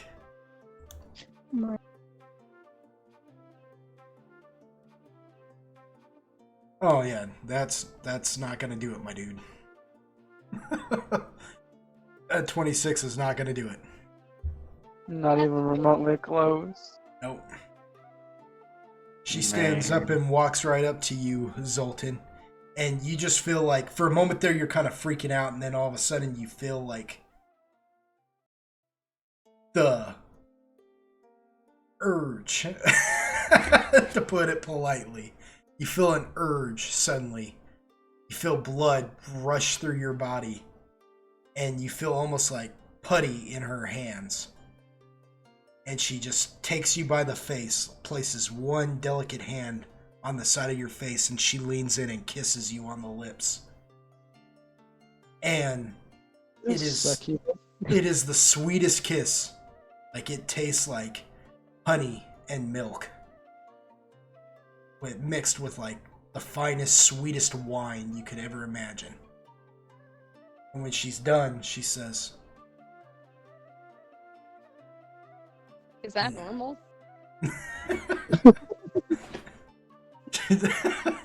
She says, now, I have a piece of you, and you have a piece of me. If should my piece ever feel like you're not going to live up to its expectations, it will kill you. So you had better come back. And I will return the piece I took from you. And she just smiles. Man, I ain't like this curse no more. She says, Magda, take them to meet the center. So I got a question. Yes. I have to take the hammer of souls out of where? Out of his chest? There's a shard from the broken hammer of all souls. There's a shard of it in Erythnal's chest. Yes. In Erythnal's chest. In Erythnal's chest. Yes. Feel free anytime you like to read the lore section of the Discord, and you'll get the full story there. But as it stands right now, yes, that is what she wants you to return to do. Now this, let me be clear here. This is not going to affect any of your stats. This is kind of like a DM discretion thing. Should I feel like at a certain point of time, you've just completely disregarded your word to these people, I will start to kill you. You know what I mean? And what I mean by that is I'm going to start draining your constitution. Little by little. Oh, no. Oh, my... And ask everybody else. I'll do it to you. Because we've had a player before who made a deal with a god who basically gave his word to a god that he would, do this certain job, and he didn't do it. And as a result of it, one of the other party members actually turned into a actual threat, and I naturally had to punish him for it. You see what I'm saying? Yeah. So, while this will not affect your stats right now, or anything, should I feel like you're just kind of thinking, oh, well, he must have forgot, so... no, I won't forget. Yeah, it's funny. What were you told before you came in here?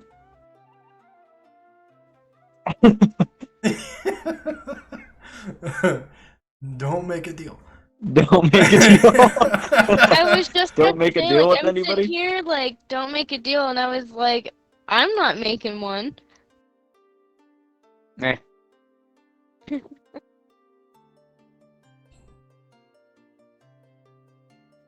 Yeah. So does it technically count as both of us making a deal?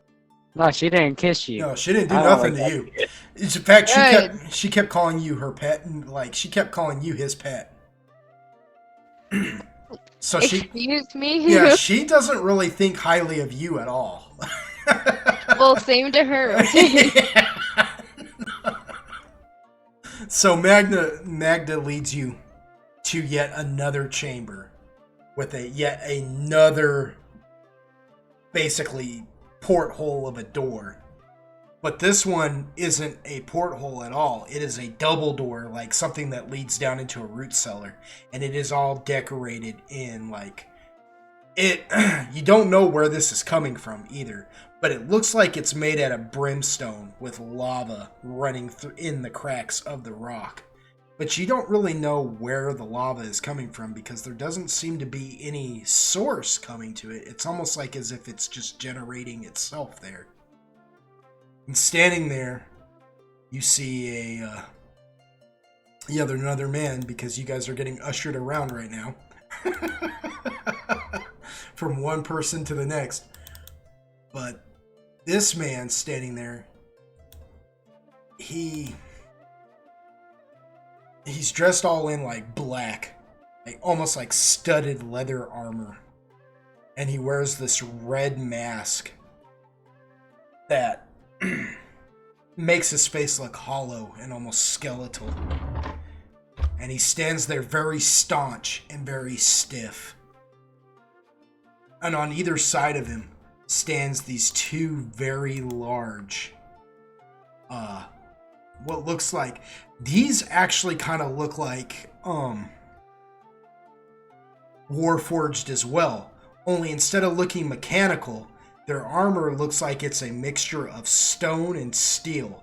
And the helmets they wear, you can't tell if those are helmets or if that's their actual head. But it looks like it's made out of, it's like cone-shaped, and it's all bumpy and rigid, and it looks like it's made out of lava rock in and of itself. And they stand on either side of this guy, and they're very, everybody's just like real stiff and upright. You know, there is no welcoming aura to them. There is no friendly air about the room as you all approach. And the one wearing the mask, in the red mask, as you all approach, he says, I am the center. I am the eye.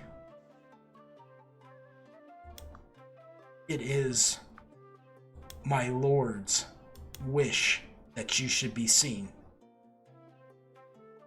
I am Ayandal's eye. I am his will. And his master requests an audience with you. We have been waiting a while for you to be here. Follow us. Do not resist. Should you resist, I will have no option but to have the Grimlock here kill you. Do you understand? Yes.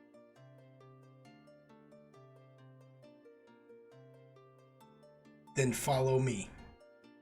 And with that, he turns as the two Grimlock open the door, the double doors.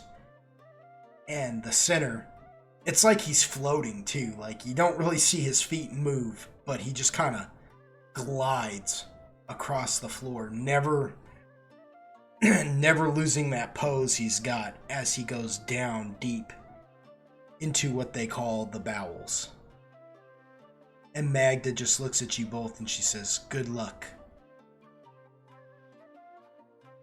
And she, like, puts her hand on your shoulder, Zoltan, and she says, please keep your word.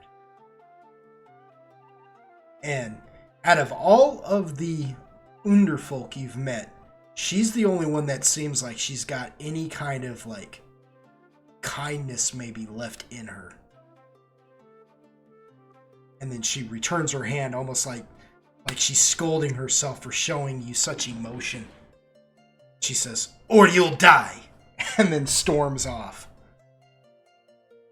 It's a tsundere. The Grimlock hold the doors open for you all as you walk in, and you notice that the Grimlock don't actually follow you in. They shut the doors behind you. I'm about to broker a deal with this man as well. Yeah, as you all go deeper into the bowels. It is dark in there. Extremely dark.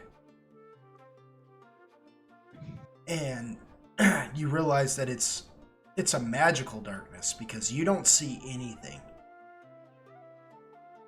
The only thing it feels like you can see in there is the one known as the center.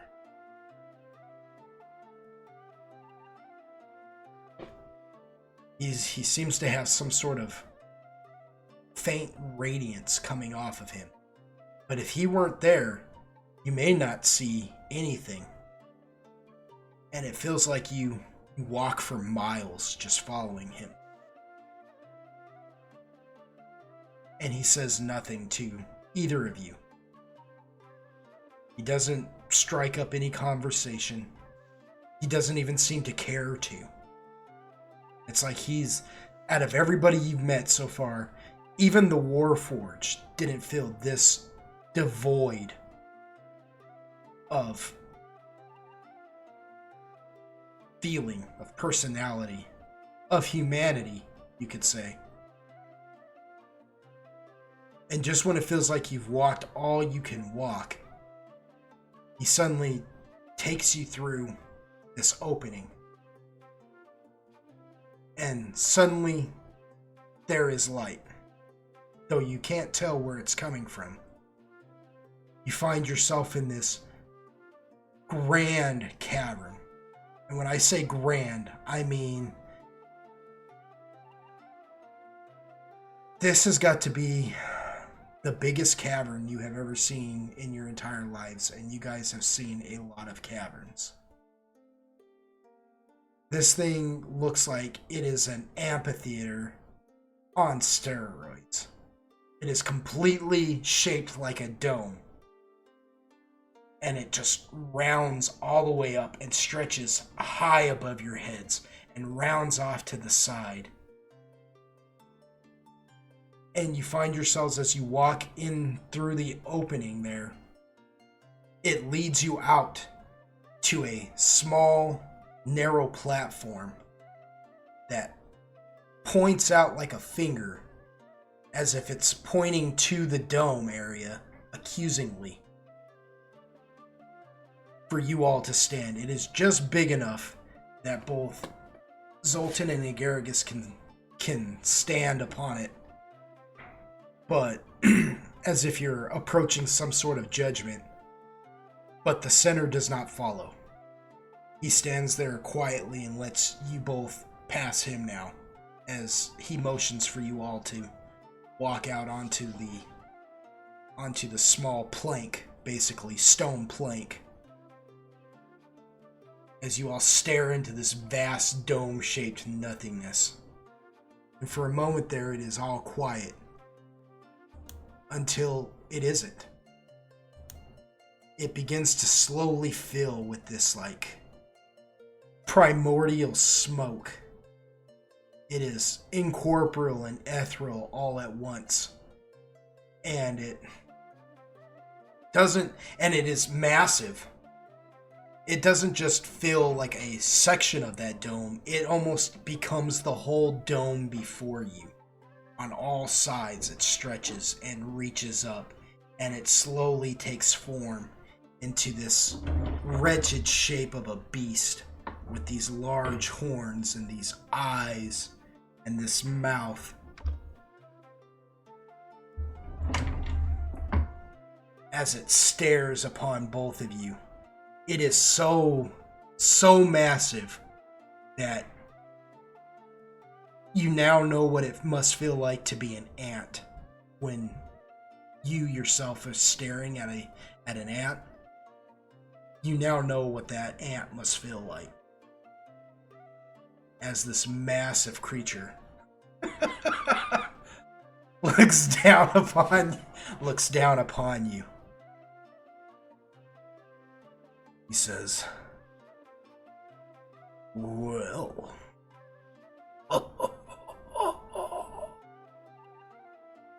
it has been some time since I've had visitors. I am the gaudy Rithnul, and I have been expecting the both of you for quite some time now.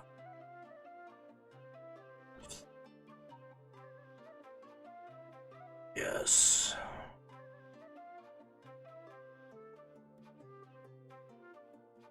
I have spoken with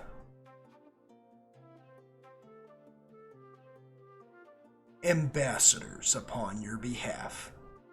It's like he had to think of the word to say, though he wasn't confused about the word in of itself. It was a very choice word on his part to say ambassador.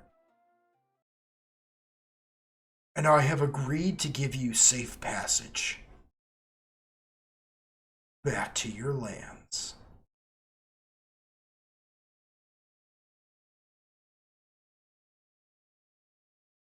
Don't worry about any form of payment, for I have received all the payment that I am going to."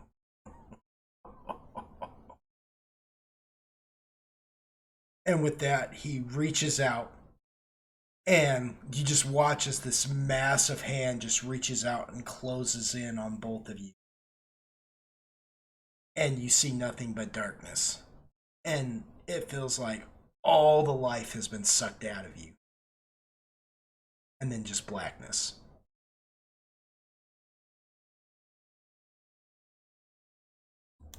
So Android and Quill, how are y'all doing today? How are y'all doing? I'm here.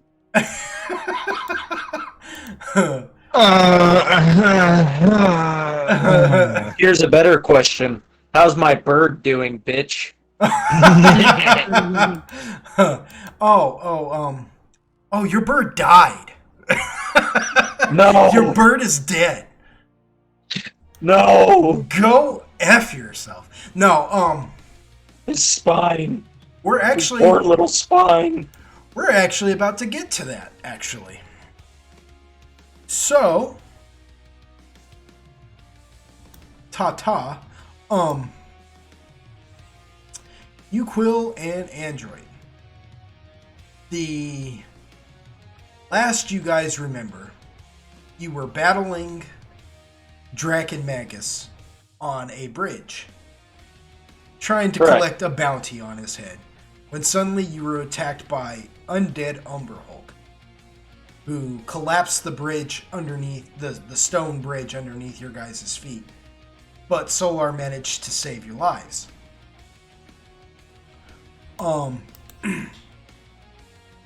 What what you weren't seeing, as a possibility was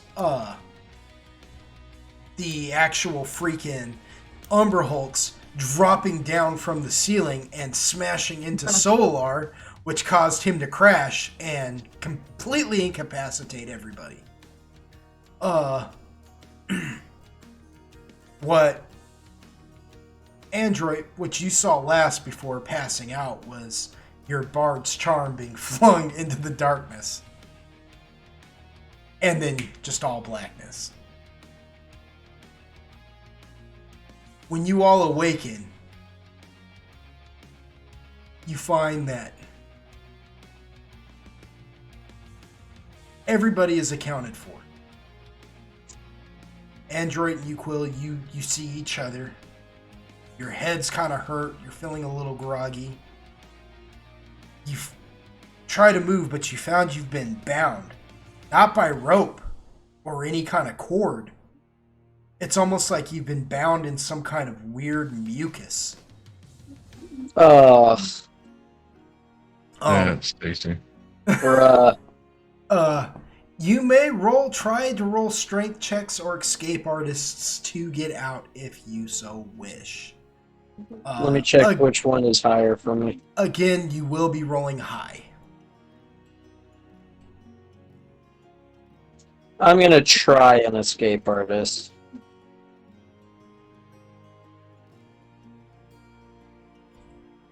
That's probably a negative. That's not going to do it. So you strain against your mucus bindings. And when you get to looking around, you see Solar there too. And he has been reduced back to his healer form.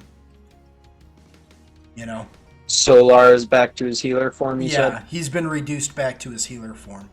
And he is covered in that same mucus. He is bound down to. And he's knocked the frick out. You know what I mean? Like, he is KO'd. You also see, oddly enough, you see Draken Magus and the one barbarian that was with him. They are there too, bound as well, and they seem to be straining against it as well. What you don't see is Elsa. Who's dead? Yeah, you don't. Android kind of assumes she's in his bag of holding. The bitch is dead. You're gonna look in there, kind of call. You try to, but you're so bound up, you can't really get into your bag. Like, you are... Oh, I see. You know what I'm saying? Like, yeah, you are I get pinned. ya. Yeah, you are pinned. Yeah. Now, with that said, you still have freedom of head movement, though. You can look around and look and see each other and everything.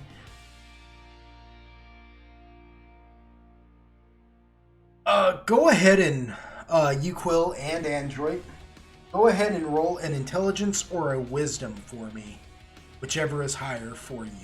Or Android, you can always just roll a bardic knowledge. Actually, now that I'm thinking about it. Big bet. Yeah, Uquill, your strength is not working as well. You are trying to break free. I can imagine it's just like increasingly pissing you off. Like, I imagine you are just becoming angrier and angrier the more you strain against this and the more it doesn't give. And for that moment, you look at Draken Magus and he's got the same like expression on his face and he looks at you.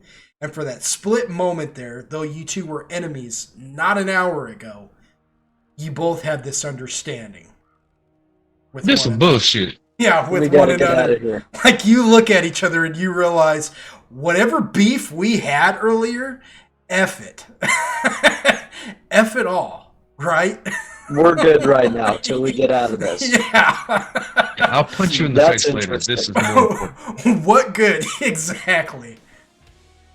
And Dragon Magus just kind of nods at you and he says, I.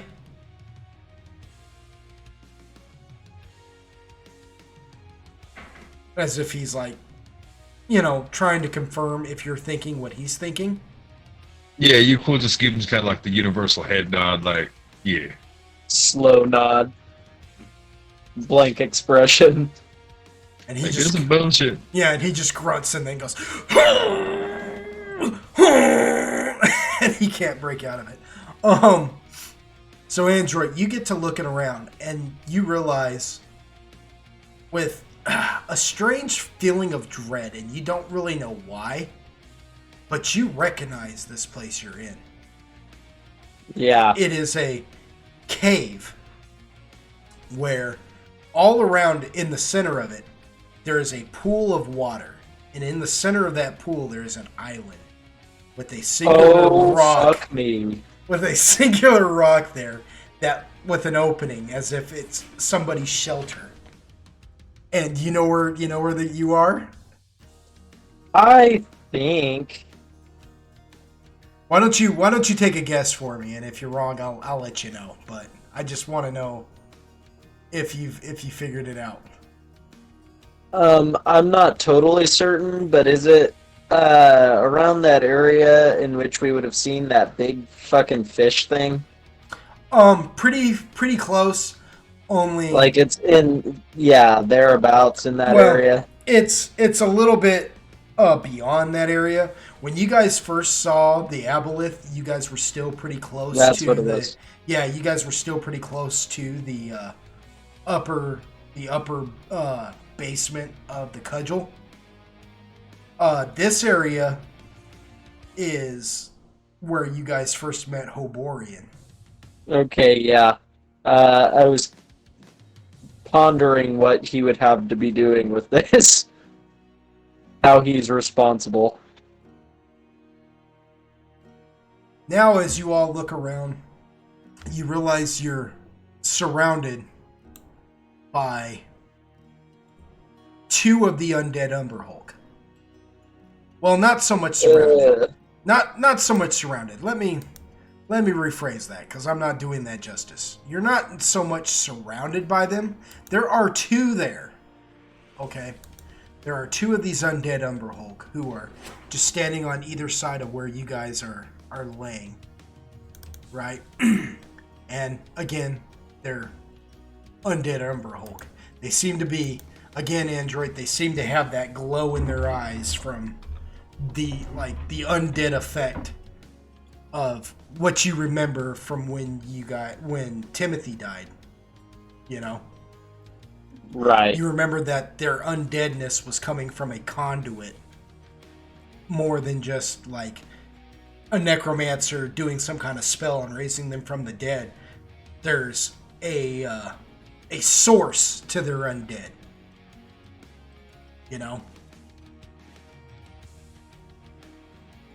Which is why Timothy died in the first place. When you destroyed it originally, that last conduit that created the blast that Timothy shielded you all from, that I know we're going back in reverse so much, but then later on, you guys traveled through time, ended up in the sewers below that city without knowing it.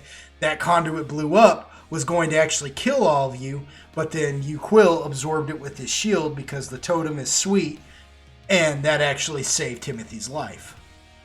You know what I mean? Because Quill actually took the brunt of it, and it only hurt Timothy a little bit, which instead of killing him, separated his soul from his body for a little while till it was retrieved, and that's why Timothy's alive now.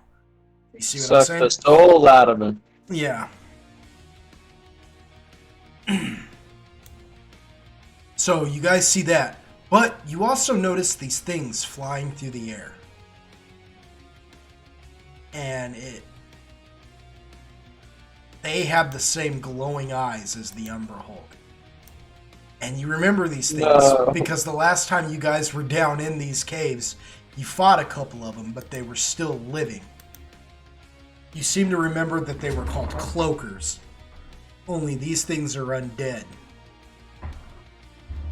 I'm pretty sure that's what killed Steve Irwin. Yeah. And they're large. They're not little like the original cloakers. They aren't medium sized like the original cloakers. These ones are big and undead. And they're just floating around. There's two of them, and they're kind of casing the area. If you look at the roll 20, you will see the situation that you guys are currently in right now. Big fucked. That's pretty accurate. So you all sit there for a minute, and then after taking in the area from inside the dwelling, you suddenly hear a yeah. It like echoes from outside of the deal, all inside the cavern there. No. Yeah. And the two Umber Hulk come, and they grab this one barbarian, and they escort him to the water's edge. He's like inside that mucus, and he's trying to struggle, but like they're basically it's almost like they're just carrying a pod to the water's edge. You know? And then they slap it down, and he's like actually trying to fight out of it. He doesn't make any noise, but like you can see that there's a type of, from just his erratic, spastic body language, you can tell that there is a type of anxiousness, incredible desire to suddenly get out of his situation. But he doesn't break his personality. He doesn't cry out in fear. He doesn't do anything. He's just trying to break out. And then you guys watch as from out of the cave's mouth, you watch his legs that look almost spidery. They're undead. They're rotting and pus-filled. And as they move, they waft a scent into the air that just makes you want to vomit. And you can hear it. Yeah.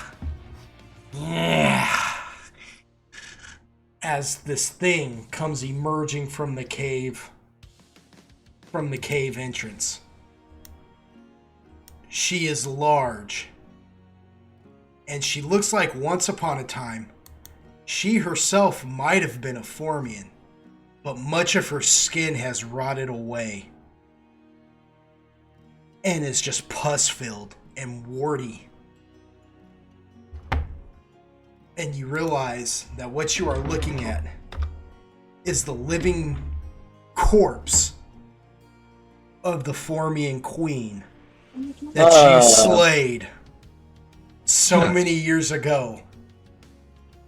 As she comes out and she's just like, yeah.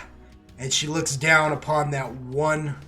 She moves forward almost in like an eerie, like spastic fashion. She's just twitching and moving and writhing as if every move she makes, it's painful for her to even be alive, and yet she's there as she comes to that water's edge.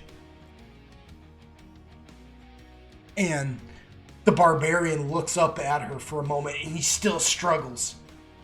And then it's almost like you just watch a switch flip in his head, and he relaxes. And then he looks over at Draken Magus, and he nods. And then just sits there. As the Umber Hulk tosses Pod into the water, and you watch as the Queen quickly just snatches him up and devours him whole through a hole that opens up in her chest that is just full of teeth. And she just stuffs him in there.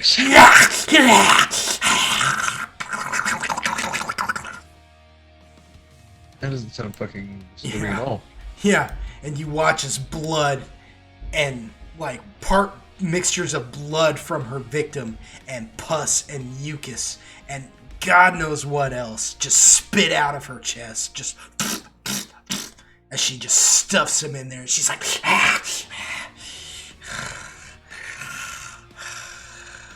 One more time for the people in the back.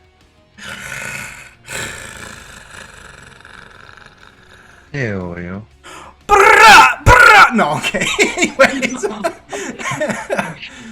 And then she looks at me. And she's like looking around for a minute. She's like, her head's kind of bobbing and weaving around, you know, like she's fixing her hair. And then she looks, and then she notices you, Android. And she notices you, Quill. And you hear her say, I remember you. Oh, hell no. You're so dead. You're back. Your mama. Hold on a second, guys. I gotta put my daughter to bed. When will you learn? I'll be right back. I gotta put my daughter to bed. Y'all take a break. Go pee. Go pray to whatever God you wish. Do what you gotta do. I'll be back. Nut. I'll practice.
All right. Sorry that took so long, y'all. I had to read my daughter a bedtime story. It is what it is. Anyways, I couldn't not read it to her. She was all excited, and it was really kind of. I'm not gonna lie. I don't see it as a bummer, but it's kind of a bummer because she just got this National Geographic kids book, and it just happens to be about spiders, and spiders are not my jam. But she's all excited about it, so I've got to sit there and just man up and, give my nuts a tug and just make it through this book full of these things. It's like, oh, God. Yeah. Ugh. There's like one picture of a wolf spider carrying all its babies on its back. It's terrible. It's terrible. Ew. Yeah. Zoltan's not fond of spiders either, so. Which is funny because he's half drow. And the drow love spiders.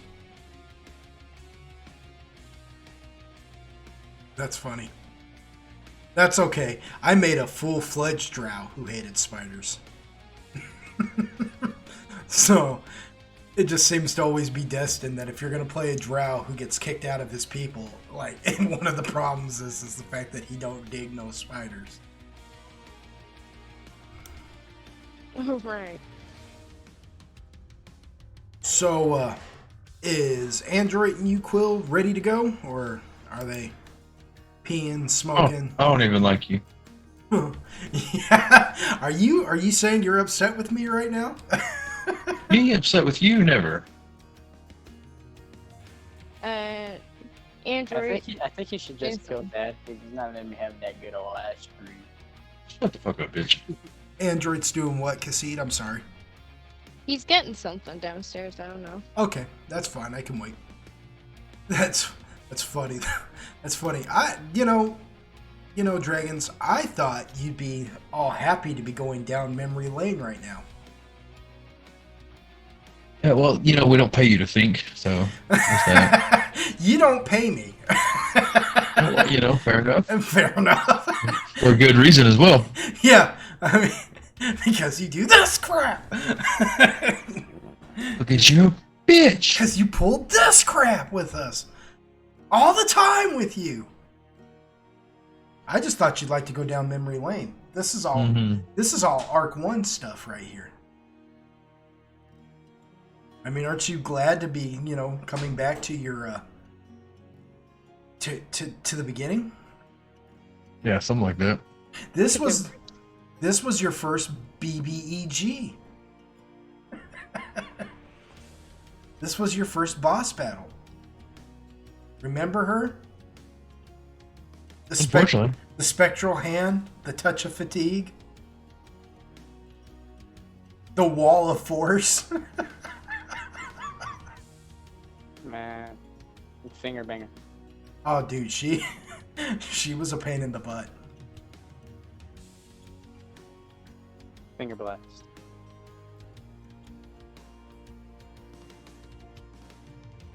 I see. I don't know why you're talking like that. I don't know why. I don't know why you're talking to me like that.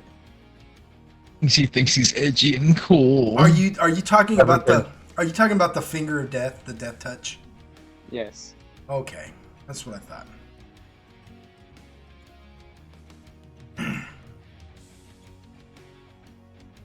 Would something like that work on undead? I do not know. I do not think so. Set him on fire. I do not feel like I do not feel like the well, I mean, okay, so it's not necessarily a mind altering thing, right? So that's something. It's called the finger of death, right? Yeah. It's not the death touch. It's the finger of death, and I have to check with that every time now. Every time now. Every time. Since we got a little bit of time, I'm going to check into that. You can slay one living creature within range.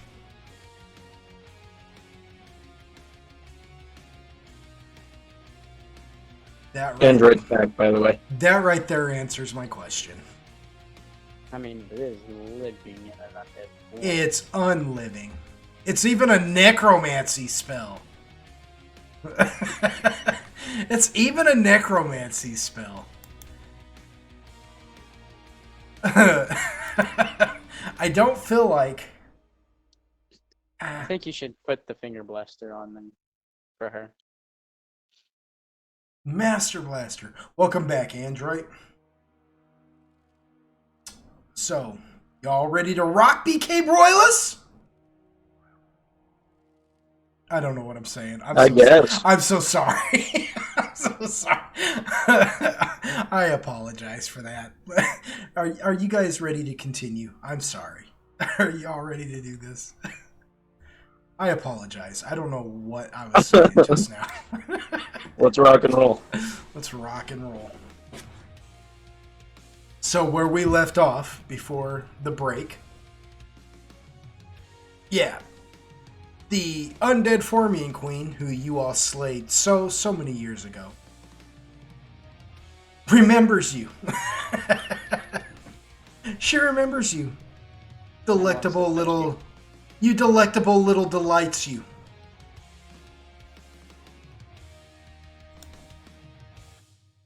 And because of that, we will,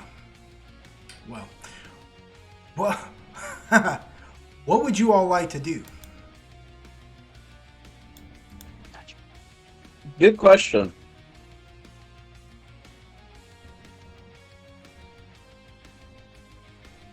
Next. Next.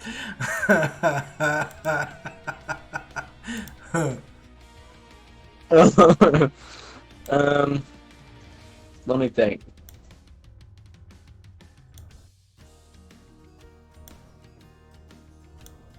Now remember, she was always able to communicate. She was like one of those Formians. Some of the Formians can't communicate, but if you remember correctly, she was always able to communicate. So I'm not saying that's what you should do. I'm just letting you know that that is a definite option for you. You know what I mean? That is one of them. But, I mean, in case you were curious, but she started talking to you, so I guess you knew she could communicate. I don't know why I'm even pointing. I'm preaching to the choir. I'll shut up. You think. You do your thing. You do you.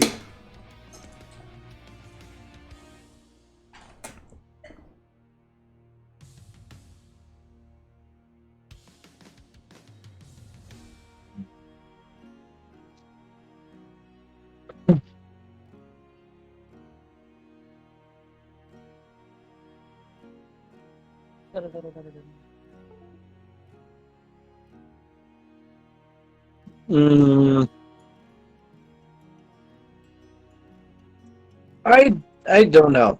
Quill, you have any ideas? I'm thinking about trying a fascinate, but I don't know if it will necessarily work as the rules imply that it doesn't.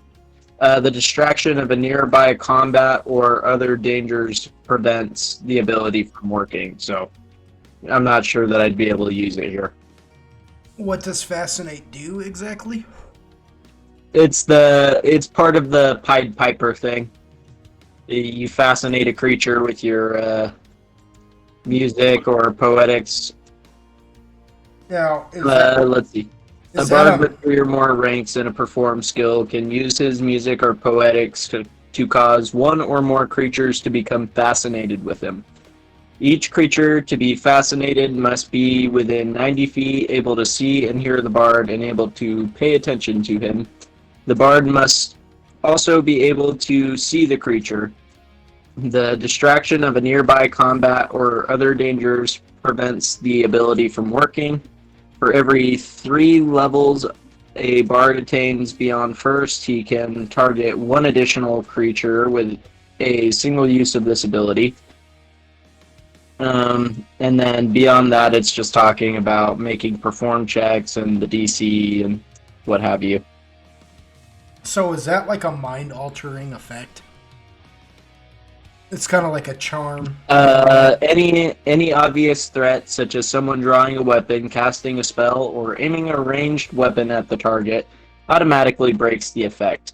Fascinate is an enchantment, in parentheses it says compulsion, mind-affecting ability. Yeah, that won't work on these guys because they Whack. are undead. It is dead. Undead. It's dead. Yeah, that is undead traits. Undead, oozes, constructs, plants, all have that same ability where they are utterly immune to it. You know what I mean? Like Yeah. because they don't really have they don't have a full functioning mind. I guess to put it politely. Like, well, wiggity whack. You, Quill, do you have any ideas?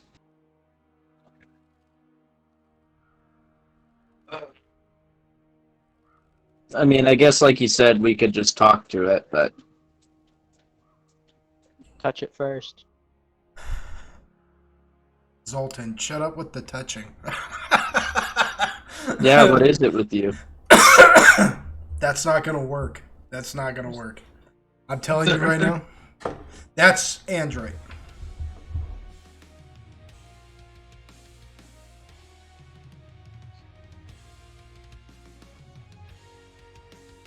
Yeah, that one is Android. Okay, I'll show you. Android, Solar, Drakenmagus, U. Quill. Yeah, give me them.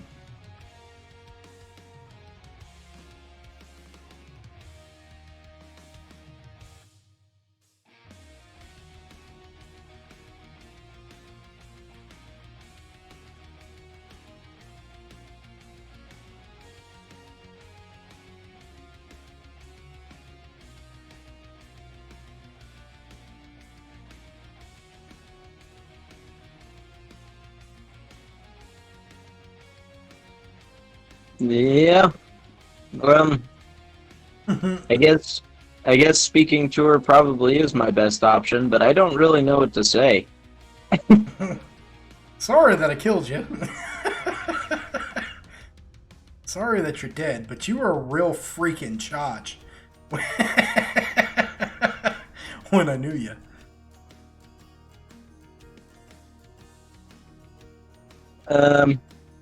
So Android's gonna be like, I know you're probably upset about the whole us killing you ordeal, but it seems you found new life, so can't we just let bygones be bygones? No. I didn't think so. I am going to feast upon your bodies, and I am going to take extra time in devouring you.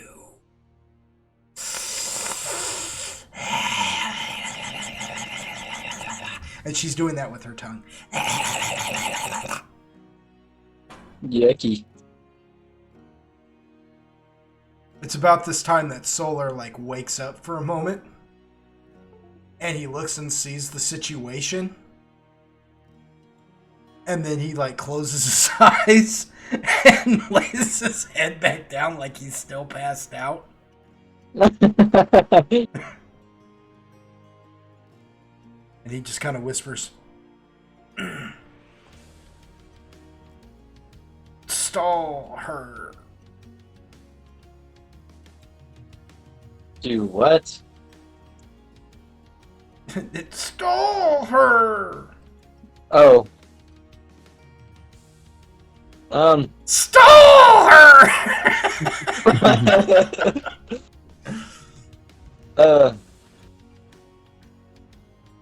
Where Android's just gonna take a shot in the dark and he's gonna be like, where's Hoborian?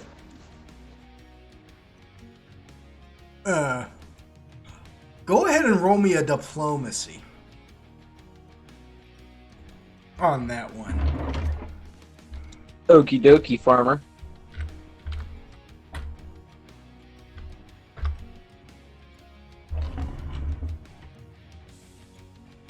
So she looks at you for a minute at the sound of that name, and for a minute there, she looks like she's about to like just, jump across that pool of water and just pounce you.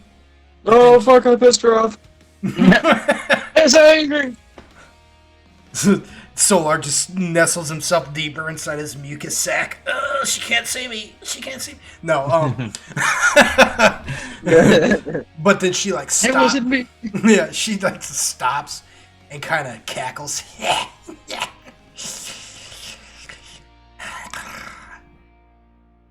Sitting somewhere licking his wounds, no doubt. Considering it takes forever to make a new queen, and he killed the only one he had. What a poor, poor little alpha. All that strength and no purpose.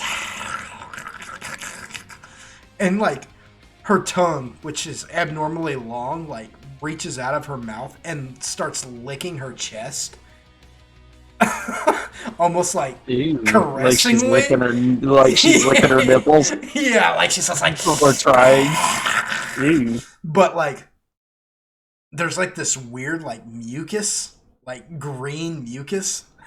It's not saliva, it's just dead rot coming off of her tongue as she pulls it away. It looks like a nasty like rotten grilled cheese, pulling apart a nasty moldy grilled cheese sandwich as she pulls her tongue off of her chest. That trail of slime, it just, yeah, that's pretty she wretched. brings it back into her mouth. She's like, Ew. why do you ask? Did he not live up to the agreement with you? Well, I was more curious that if he didn't bring you back, then who did? How are you living? Roll another diplomacy, my guy. Roll another diplomacy. Okay. And that one's gonna be harder.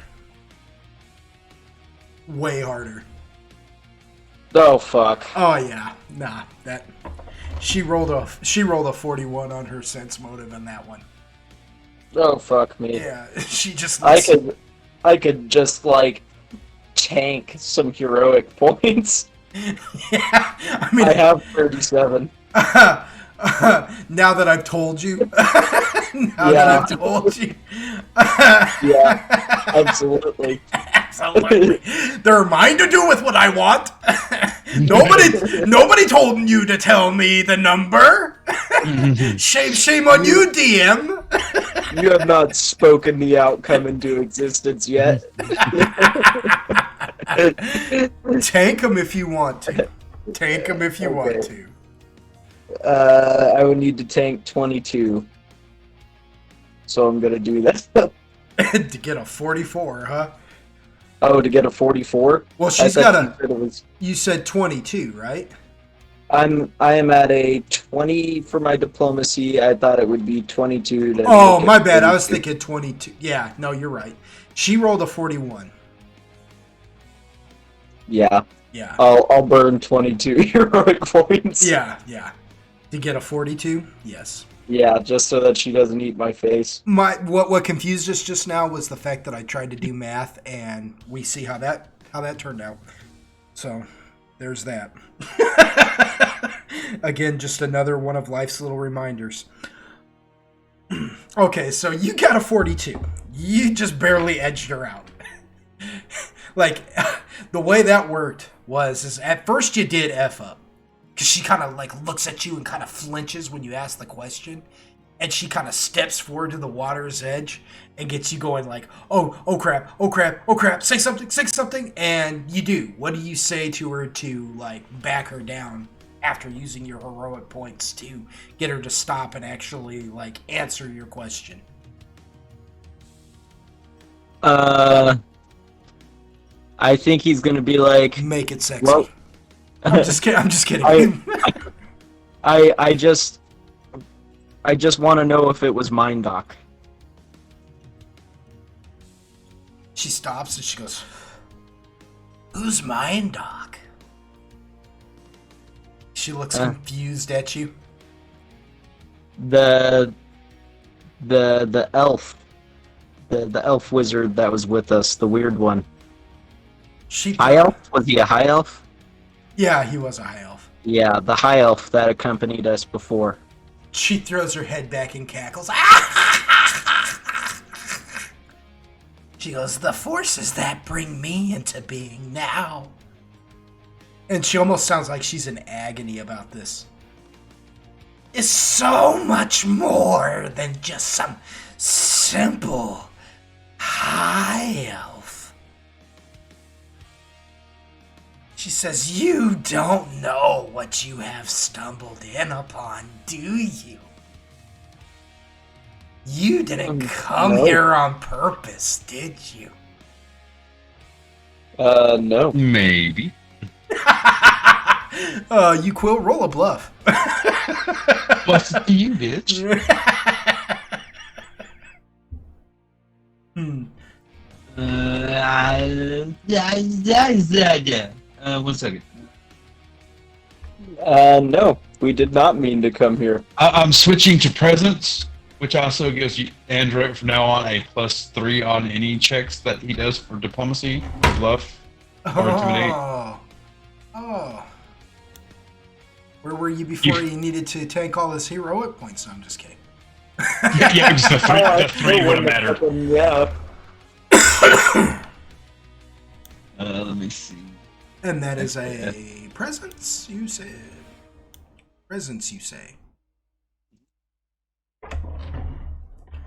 Okay, so she rolled a 13, and you rolled a 22. So when Android's like, no, we didn't, you go, "Maybe," and just cut him completely off. She snaps her head and looks at you, Quill, and she goes, "What do you mean? Maybe. Surely you wouldn't willingly come to your own demise, would you, little morsel?" And she clacks her little, one of her little legs at you, her little spindly spider legs at you, but when she does, you can hear the rigor mortis moving around in her legs. It's all... Yucky.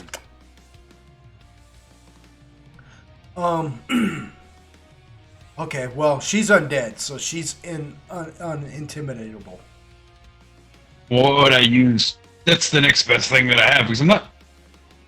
I guess it's kind of like his cocky intimidating, maybe? Is what I was going for, but sure. You're trying to just, antagonize her? Is that what you want to do, antagonize her? Kind of, it's not, I'm not necessarily trying to quote-unquote scare her, but it's what he's about to say, I don't think would technically be a bluff, the way he would say it would be in an intimidating manner. I will let you roll that as an intimidate, but I'm going to treat it more like it's antagonizing. You know what I mean? Okay. You're trying to get inside her head. Okay, fair enough. More than, scare her, you're just trying to, yeah, I'm trying to fuck with her. Yeah, you're just effing with her. You guys are trying to keep her busy. Yeah. I'm like, "Hey, yo, bitch. Hey, yo, bitch. Hey, yo, bitch." He just starts kind of his, not his, really menacing laughter that everybody's accustomed to, but more of just, a good, hearty, deep, guttural cackle, And he's like, "Me die to you."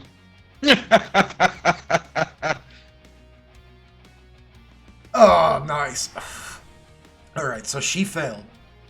And she she looks at you and she goes, "What's so funny?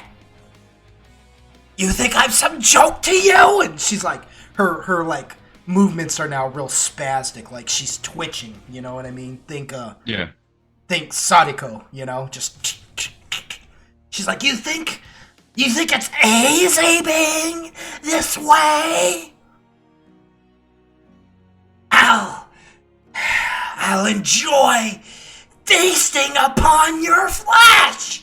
And with that, she begins to inch her way across the water, taking a giant step to get across the water.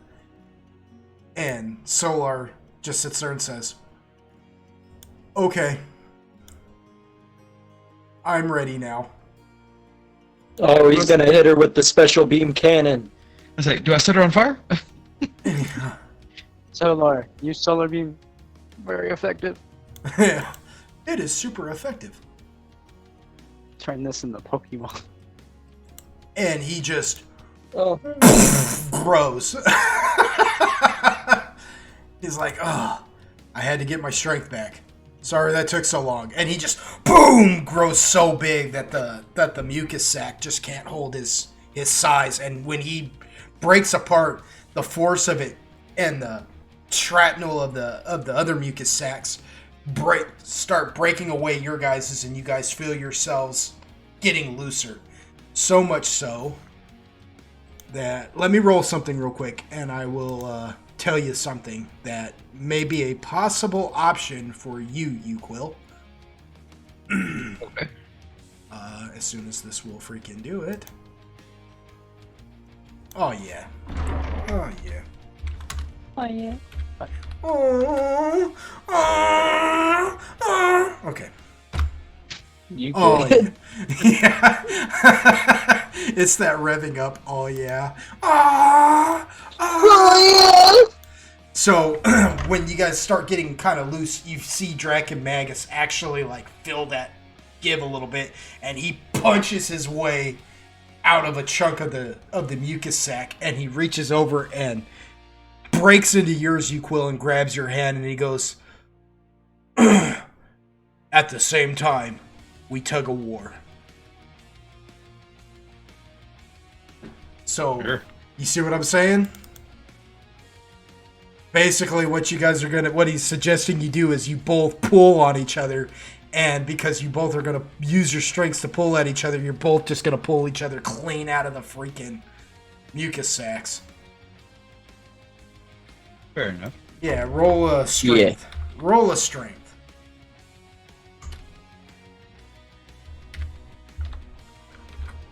He ate his Wheaties. He sure did. He rolled the same thing you just rolled. Yeah. We evened out our key. Yeah, he just, you two just pull on each other, and you pull so hard that you just yank each other clean out of the mucus sacs, and actually pull with such force you stand each other completely up. Cool. And he just looks at you and goes, "I guess this goes without saying, but I'll kill you later, alright?" Whatever. Yeah, sure. Says, "Alright." And it's at, now the Forming Queen sees this happening, and she's just like, "Now! Deceivers!" That is from Big Trouble in Little China, by the way. I've been waiting my whole life to have a villain that would say something like that in that tone of voice. Nice. And it's at that moment, Android and you, Quill, you guys see a black fog come rolling into the chamber. Oh no. And you instantly recognize it. The gods are doing some effery right now. Oh no. And you're both like, oh. But instead of covering the God whole... effery. Yeah, instead of covering the whole chamber, it just rolls in for a minute. Just in the entrance. Large enough, but then like a blanket, or as a scroll being pulled back by invisible hands, or a rug, it gets rolled back. And when it's rolled back, you see standing there, you see two things. One, you see Zoltan. Let's go, baby. I'm back. You see Zoltan standing there. But with him, also, you see the most oddest freaking thing you've ever seen in your life. Words cannot describe the thing you see him standing there with. And you don't know what the heck to even say. But it is a mushroom person, but it has no eyes. It looks mutated. it's got this very large mouth full of actual human teeth. And it is just utterly creepy. And it's carrying a shield, no less, with a blade sticking out of it. And it wears a little ring on its finger that seems to be like shifting colors at all times. Android's gonna be like, well, I'll be damned. That's the only other motherfucker that we've seen return from the bag of holding. And he didn't come out of it.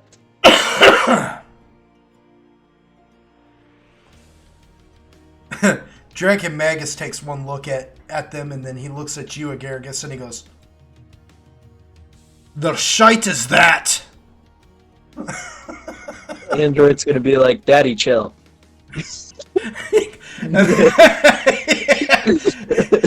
He looks at you for a minute, Android, and then he looks back at it and he goes, "No, what in the nine hells is even that?" I'm with you. I'm with you. Zoltan, do you care to explain? Does it speak?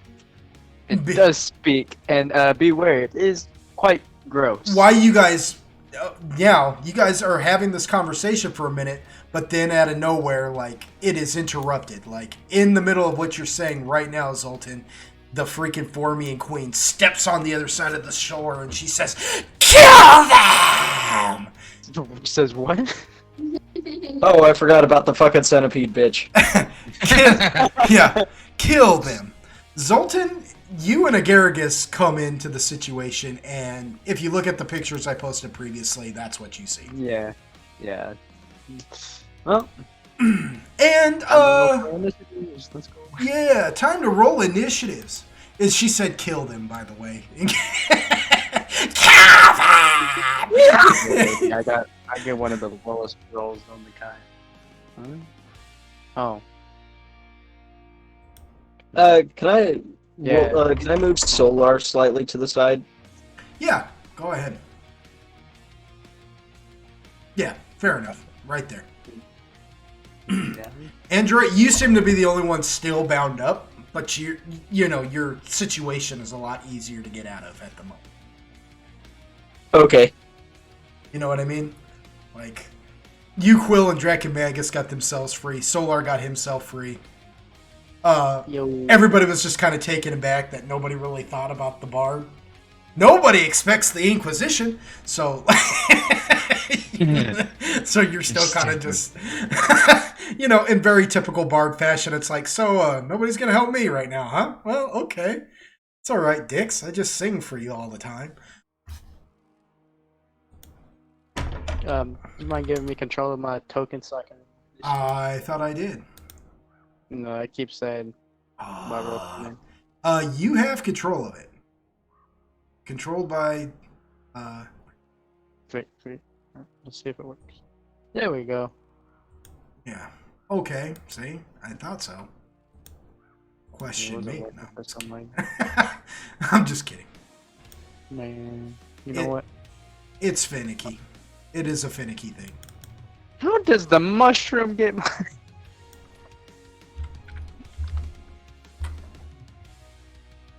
I'm just gonna have him. Can I do that? Why did I roll for Agaragis? It doesn't matter. She still wins either way. What is that? That is so freaking weird. Like, no, I'm not gonna add that because that's just weird. Oh, because I'm selecting Agaragis. Weirdo. Okay, good job, dude. All right. Agaragis' initial is 19. Okay, what do I gotta do to get through to you? Nice. Like that? Touch it. Boss, I'm gonna tell you right now. They're talking to me that way. Okay, I got this. I got it. There you go. Boom. Draken Magus rolls a 14. Okay, so far it goes. Wow, okay. Agaricus goes first. Wow. Hold on. Then I'm Zoltan. using my one reroll, so clear mine off the thingy. The thing. That does not agree with this. I do not agree with this. Got you, my dude. Well, you have to beat a 19 actually. Normally I can. That was one of my. You see, that was literally the worst I could get. Literally rolled a 1. Alright, that's a little better. I'm higher up the order, that's all that matters. Still going before Zoltan, so. That's all that matters. That's Go all before the I person care that's most about. likely. That's all Yeah, I care about. Yeah. Before the person that may or may not kill us all goes, I'm happy. Everyone's gonna die today. I'm about to pull up all my spells real quick to make sure I'm doing this right. Call lightning storm. I think I used that one. I only have one of those. How? Yeah, that's not the only spell that he equips every time. You see, I have other things that I want to Oh try out. my gosh. Are you okay? Yeah. I'm just cracking up right now because, well, you'll see here in a minute. So it turns out that the Undead Umber Hulk actually rolled a 19. But, good news. The Queen rolled a 2. So, there's that. Well, isn't 19 what Agaricus rolled in the first place? I thought 1902. Agaricus rolled a 17. No, you rolled a rolled. 17 for Then Agaricus. why did it take Agaricus's? Okay, so 19 what? What was hers? 1902. 19.02. Okay, I'll give Agaricus that. Yeah, because I know Agaricus is going to have a higher dex than these guys. I don't even have to look. I know. I know what these guys' decks are. And it's trash! Because they don't need dexterity.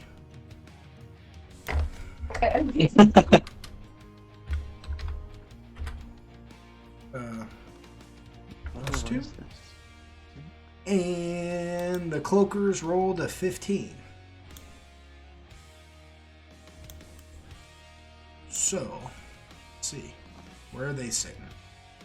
Right above Draken. Between Zoltan and Draken Magus. Okay. Wow. That is a real stuttered in turn order, you guys. This is going to be an interesting fight. It goes Agaricus, Umber Hulk, Uquill, Zoltan, Cloakers, Dracomagus, Android, and then the Queen last. But the Queen has layer actions, which means... No, I'm just kidding. This is gay. Which means Yeah, F, yeah. which means F your life. Bing bong. All right. Can't fucking stand you. Just know, if you see these two Umber Hulk in your yard, the Queen is upstairs going hard. Bing bong. All right, let's do it. Oh, that's not what I wish it would have done. That's upsetting. Agaricus. Hold on. She ran downstairs for 2 seconds. I was Unacceptable. like, "You're first." She was like, "I know." It's like, run. Unacceptable. Well, I mean, at least he told her to run. Yeah, at least he was like, like I don't Move even. your ass, woman. Yeah, like I don't even have to say anything. He's the one being like, that is unacceptable. I'm actually a lot more understanding about it right now in my mind than he's like, you're first. You need to hurry that up, whatever it is you're doing. Oh yeah. Andale. Hele. All right, Agaricus, you get to go first.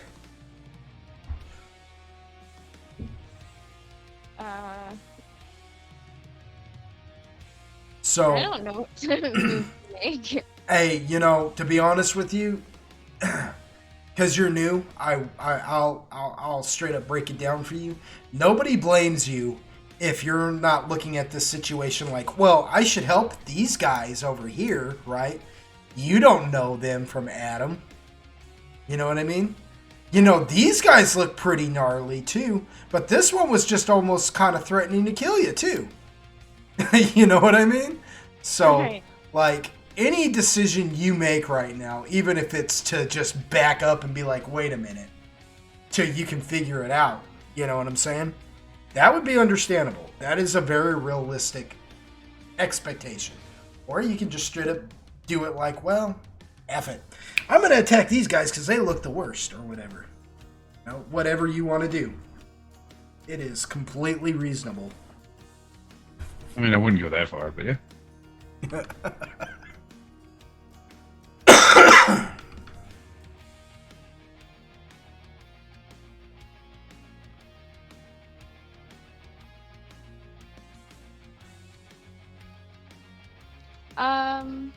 Is there like any reason to like try to scan the room? When you say any reason to like scan the room, what do you mean? I guess kind of either more enemies or possibly maybe I don't know, some treasure or something. You are allowed to play as much D&D as you like. Well, okie dokie, what would I roll for? Okie dokie, farmer.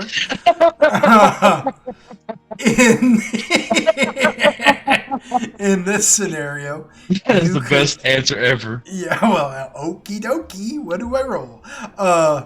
You can roll. Well, we'll say a spot right now because you're. Normally, I would have you roll a search, but because you don't really have freedom of movement right now, I will just say you can roll a spot to see if you see anything different.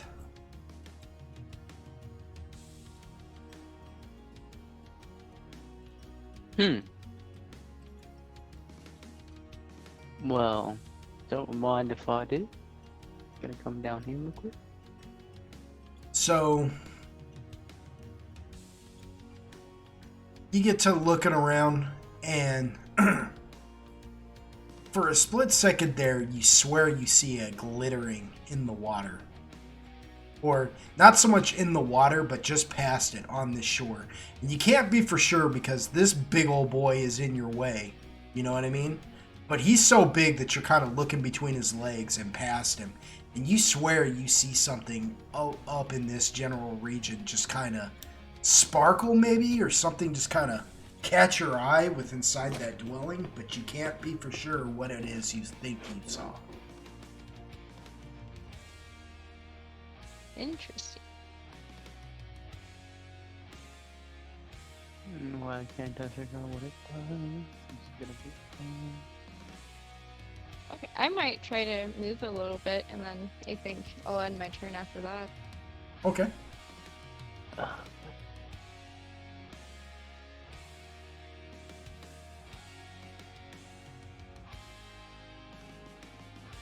What should I do to figure out what time? All right.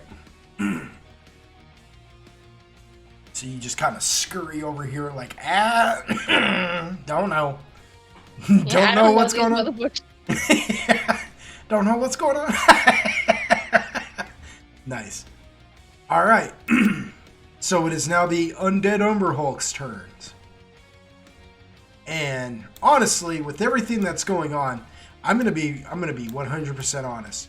They're not paying really that much attention to Zoltan and Agaragis. They kind of rolled in on that magical god dust, and so they may not even really have seen it, and they're so focused on you guys right now that this one is gonna go 5, 10, 15 and engage Drek and Magus. This one's gonna go 5, 10, and he's gonna pick up your mucus sac, Android. Just Fuck. pick it up. And then he's gonna turn his whole body like he's gonna walk towards the queen. I'm gonna have that one roll something real fast. Unacceptable. I am...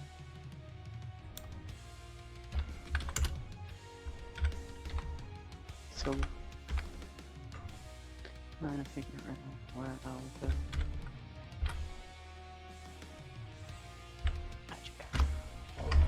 Okay, it's Dragon Magus.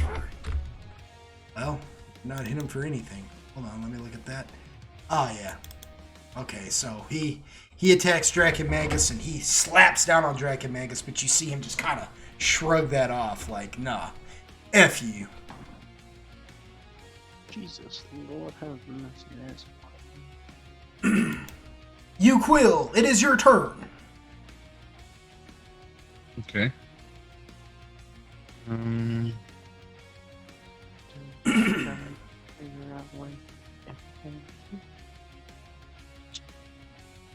So the Umber Hulks just walk over and say hi. I guess I'll step there and then switch to my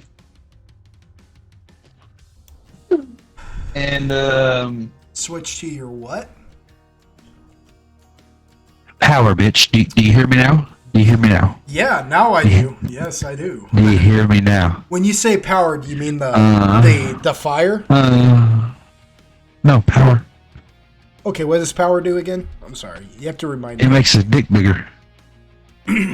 damn. Oh, so instead of a 30-foot cone, it's just a 2-inch cone then? Just- You're right. But it's 6 foot wide.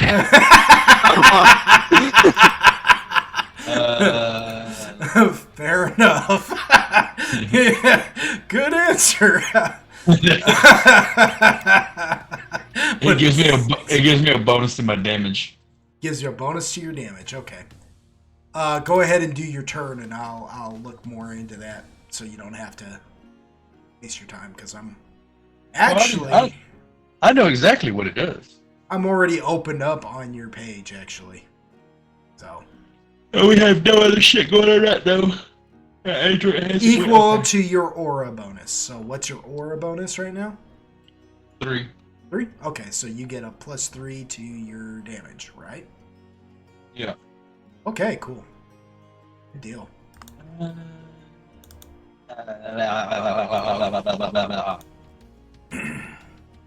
you smell la la la la la la la la.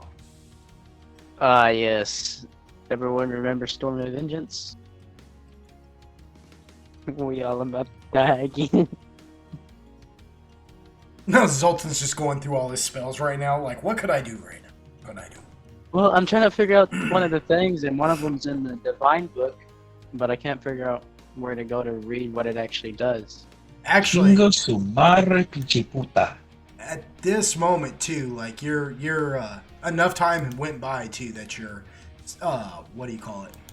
That call lightning storm would have faded out just over time. Yeah. The complete divine. You need to know where the spells are. Is that what I understand? I know where the spells are. I'm just trying to figure out, like, like the description of spells, like all that stuff. Oh, spells probably. Let's see. What is the name of the spell, bud? Well, I'm at level 8, and I'm looking at Storm Rage and Storm of Elemental. Okay, Storm Rage and Storm of Elemental. Okay, so that's gonna probably be on page. Well, it'll be on the page when I find it. All it literally says for Storm Rage is you can fly and fire lightning from your eyes. And then Storm of Elemental Fury is magical cloud, creates wind storm, and then hailstones and rainstorms, then flame. But it doesn't give me anything else. Okay, so Storm Rage. Let's see. Outsiders within. Let's see. Storm Rage. That's not it. Okay. You harness the power of wind and storm to move, protect yourself, and attack. You gain the benefits of a fly spell and are protected from each direction as if surrounded by a wind wall spell. You are completely unaffected by natural or magical wind, such as hurricane or gust of wind spell. Easily able to hold your position and completely uninhibited by other adverse effects of extreme wind, such as having to make concentration checks or strong wind. I'll tell you what, look on page 183 and let's let your dad do his turn. So I'm not just interrupting through his. But that's the page that it's on. That's Storm Rage. 183. 183. Yeah. Sorry about thank that. Sorry about that, Yuquil. Go ahead and finish your turn, man. Is that a hit? A 19? Hmm? No. No, it's not. Bastardo. Insignificant. He's a fuck. I am so sorry. I didn't mean to draw this much emotion out of you.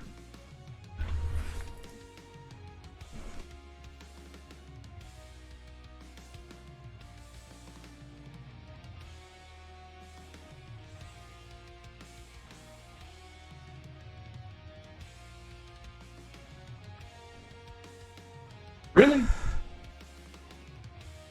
That is a miss, too.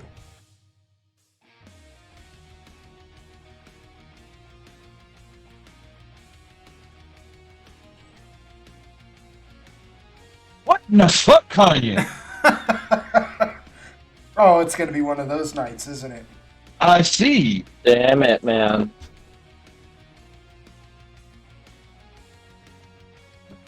Fucking.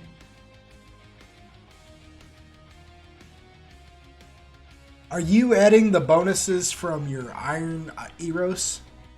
Yep. Okay, just making sure.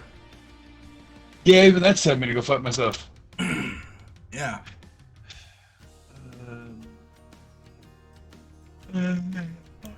What was that other spell called? Storm. Ha! Storm of Elemental Fury. Okay, hold on. I'm going to...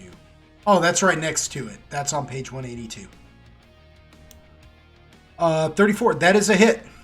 34 is a smackaroo. Smack. Give it a little smacky. A little smackaroo.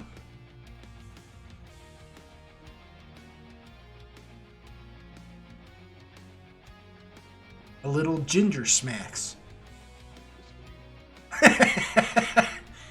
10 points if you understand that reference.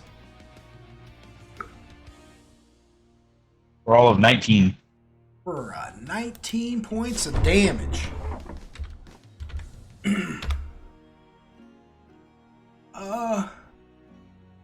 Because Yuquil smacked him and he had, yeah. Android, I will allow you at this moment to roll an escape artist. An escape artist, you said? Yeah, because you said you're better at that than a strength check, right? Correct. Go ahead and roll an escape artist.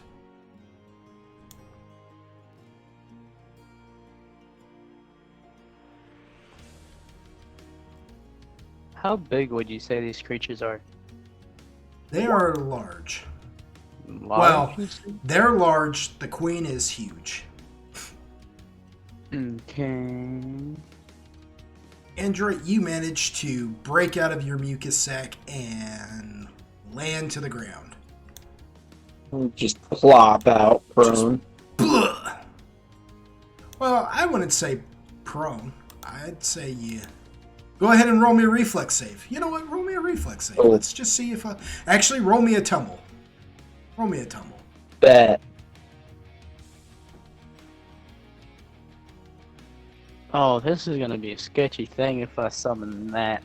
Because so is like our back to the wall question. Save that for yeah. Save that for your turn though. Let's see. Ooh. 17. He breaks his ankle. Yeah. No. You don't land prone, but you land on one knee, like you, like that. You know what I mean? So Yeah. on your turn, it will take an action to stand up upright. You know. Cool.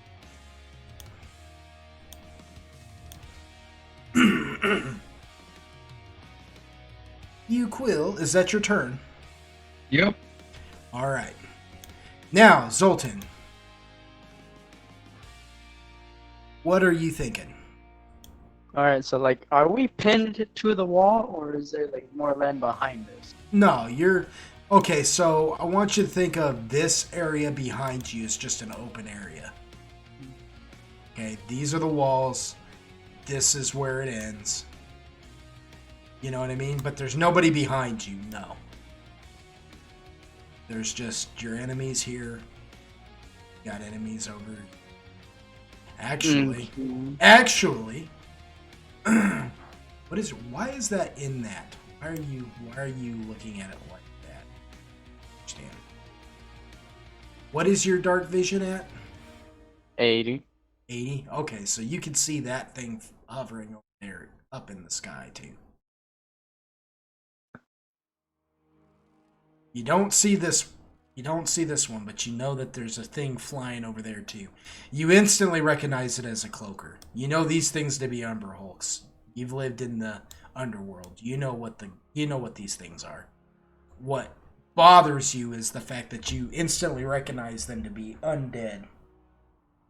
Which you're familiar with liches because it's kind of an epidemic amongst the drow that a lot of drow end up becoming liches because they're all edgelords. I mean, So you're just like, oh crap. Undead Umber Hulk, and there's an undead cloaker floating around there. Now, what the heck that thing is, you have no idea. You know what I'm gonna do to that thing? You're gonna roll me a sanity check, is what you're gonna do. son of a bitch. That's Damn it.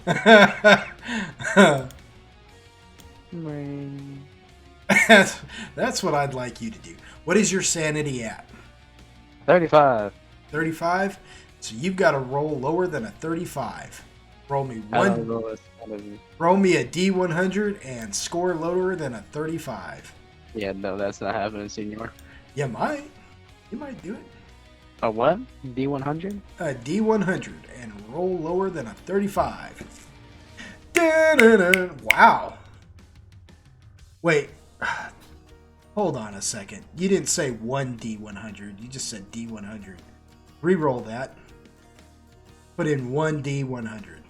Alright. Because I feel like that didn't come out correct. No, it didn't. There we go. Yeah. Mm-hmm. There we have it.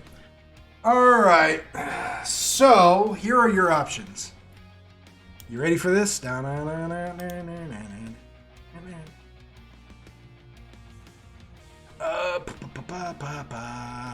Personal info. Sanity, reputation. Here we go. Sanity.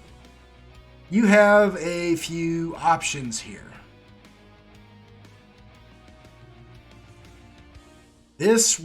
I'm going to tell you right now that this is a horrific, it's more disturbing. This is a disturbing situation for you. Okay? Okay. Meaning it's going to cost you 1d8 points of sanity. Right? Now, you can go with expected fate, and you can just roll 1d8 to see how much sanity you've lost, right?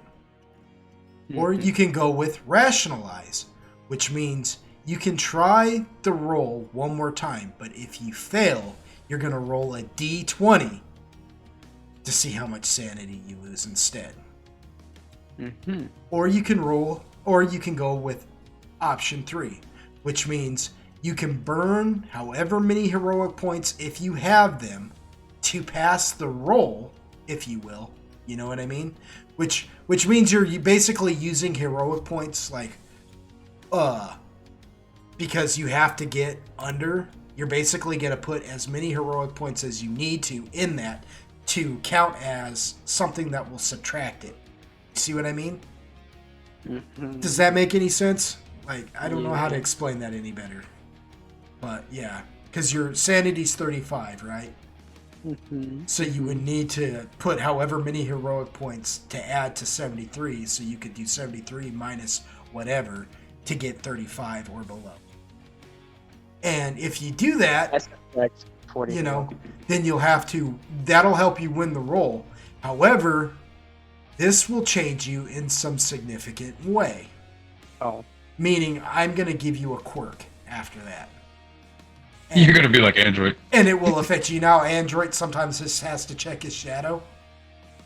Mm-hmm. And there's times where, and I haven't done it a whole lot, but there's times where I just tell Android, no, you need to check your shadow, like right now. You're obsessed with this.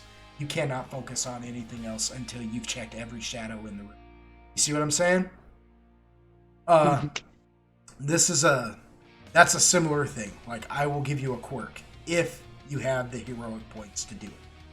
So, you want to do expected fate? The last And option. You wanna burn the heroic points? Yeah. So, how I'm many burn- Huh? I have 45. I'm burning 40. 40? That gives me 33. Yep, 33. Alright.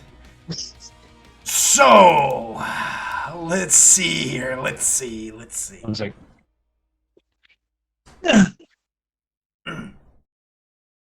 And now I have to go back over here and go change my heroic points.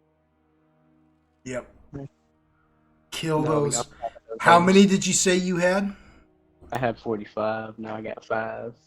Yep, because you burned 43 of them? Or 40 of them? Not 40 of them. Yeah. So now you have 5, huh? Yeah. Alrighty. Well, I guess it was worth it. Helps build my character in the end. Yeah, I mean, shoot, man, it's fun. It can be a fun little thing, right? So, Zoltan, Mm-hmm. you take one look at this thing, and you see all these other undead. You're kind of used to that, but this thing here, you've never quite seen an undead thing like this, and you realize that this thing can be created. That liches are capable of creating this monstrosity of life. And a very real chill rolls up your spine. And for a minute there, you start to just like break. You're like, for whatever reason, you start blaming yourself. You're like, it's a very irrational response you have here. You know, how could the drow make such a thing? You know, do they not know what they've done? You did it, you bastards! You know, type of attitude. You know what I mean? Mm-hmm. And you're about to blew it up. Yeah, you're about to like lose it completely, and you suck in a breath. You're like, oh god, man. And from here on out, you are magic. You realize can be used for such heinous purposes, extremely heinous purposes. You are very untrusting of magic users. Like, something about it has just changed for you. You know, not necessarily druid magic, because that comes from nature, that comes from life. So that's not going to affect your magic using, right? Okay. But from here on out, yet. Keep effing up. But from here on out, every wizard, every sorcerer you meet, you know, you're going to be extremely untrusting of them. Even regardless if it's detrimental to the party. You know what I mean? Yep. Like, you are just going to not trust, you know, because magic, the arcane arts, you realize are corrupt. But like, you're like banging your head for a minute, just like, oh, and you kind of rub your eyes and you're just like, this isn't right. This isn't right. This isn't real. She told me she loved me. Yeah. Now, what is it that you'd like to do? Consequently, you can never cast another spell again. Consequently, Oh man, you know how effed up that would be. That's not right. I'm not that cold blooded, but keep effing up. keep effing up your sanity. And oh, by the way, you didn't lose any sanity for that. Let's go. Yeah, you didn't lose any. You just now got a quirk.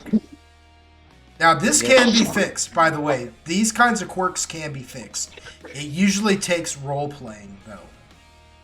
Like, you know what I mean? My depression. For instance, you could look for, like, a therapist or something, or you could try and talk it out with one of the party members or something. You know what I mean? It actually requires real role-play, and it doesn't happen instantaneously. There is, like, a... Talk it out with Yukro. It'll be good for you. Level of thing, there is a certain level of continuously doing it. You know what I mean? Yeah. Continuously trying to work through it. But you don't got time for that right now.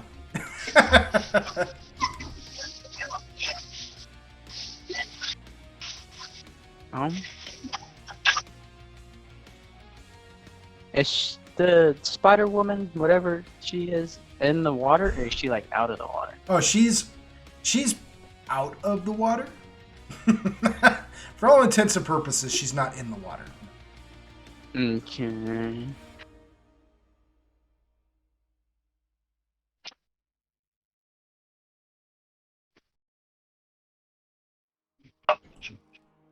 She's not really a spider as much as an undead ant. But whatever. It looks like a spider. This is the closest thing I could find.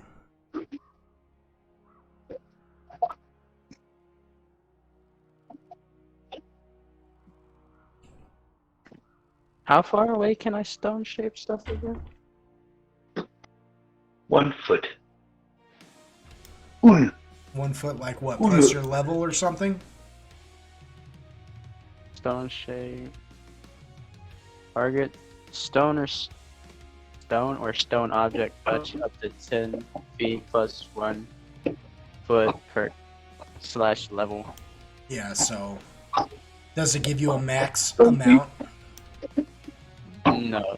It doesn't? Okay, so because sometimes it'll give you a max. It'll say maximum of yada yada yada, right? Oh, so I can reach her. Yeah. So, what I'm gonna do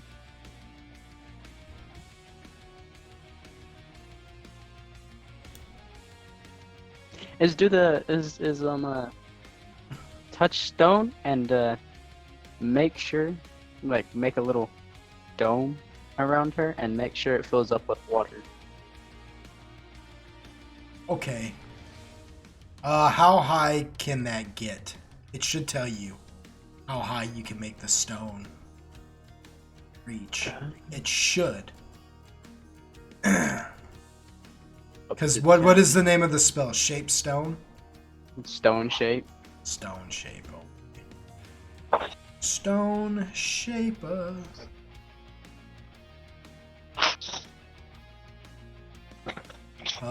Stone shaper. Do do do.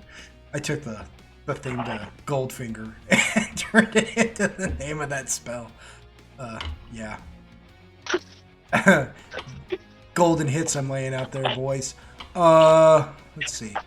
Yeah, no. Stone or stone object touched up to 10 cubic feet plus 1 per level. Instantaneous. No. You can form a piece in the special idol. Okay. You can form an existing piece of stone into any shape that suits your purpose. For example, you can make a stone weapon, a special trapdoor, or a crude idol. Stone shape also permits you to reshape a stone door to make an exit where one didn't exist or to seal a stone door shut. While it's possible to make crude coffers, doors, so forth with stone shape, the detail isn't possible.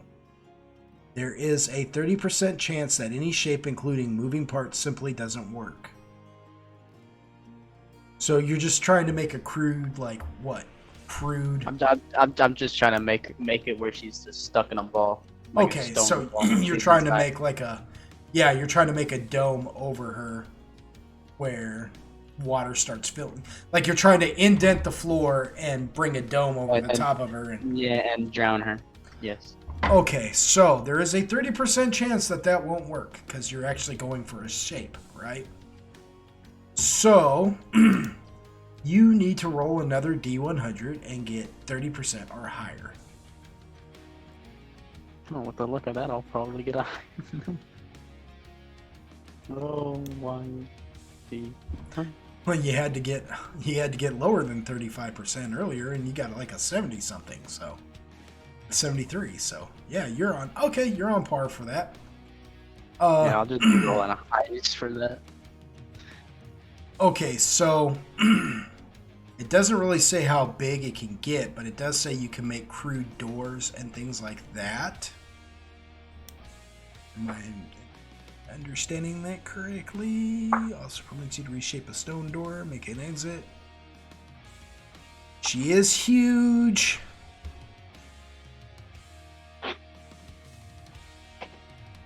I'm gonna say...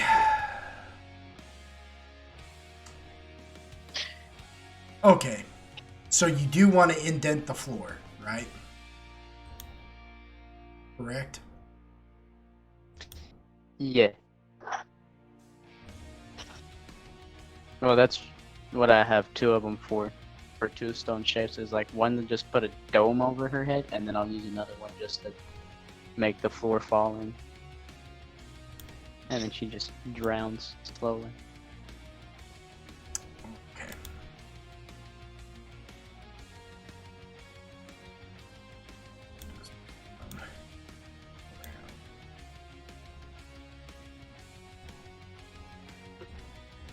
Okay, why doesn't it let me grab the crap? It does sometimes, and then it doesn't at other times, and I don't understand what the heck.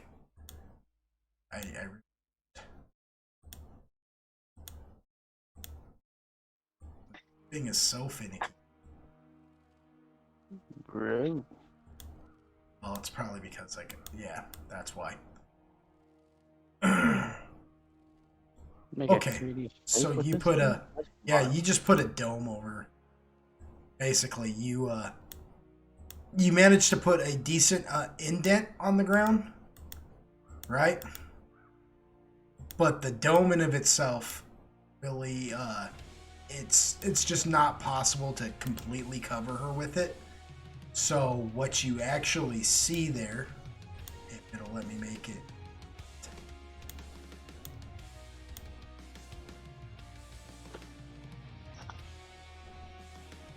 Yeah. Go.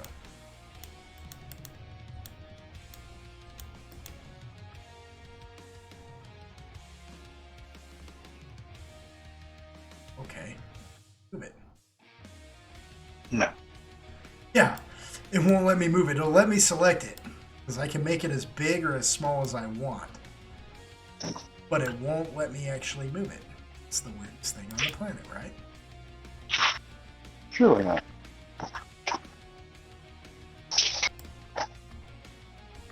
This is seriously weird.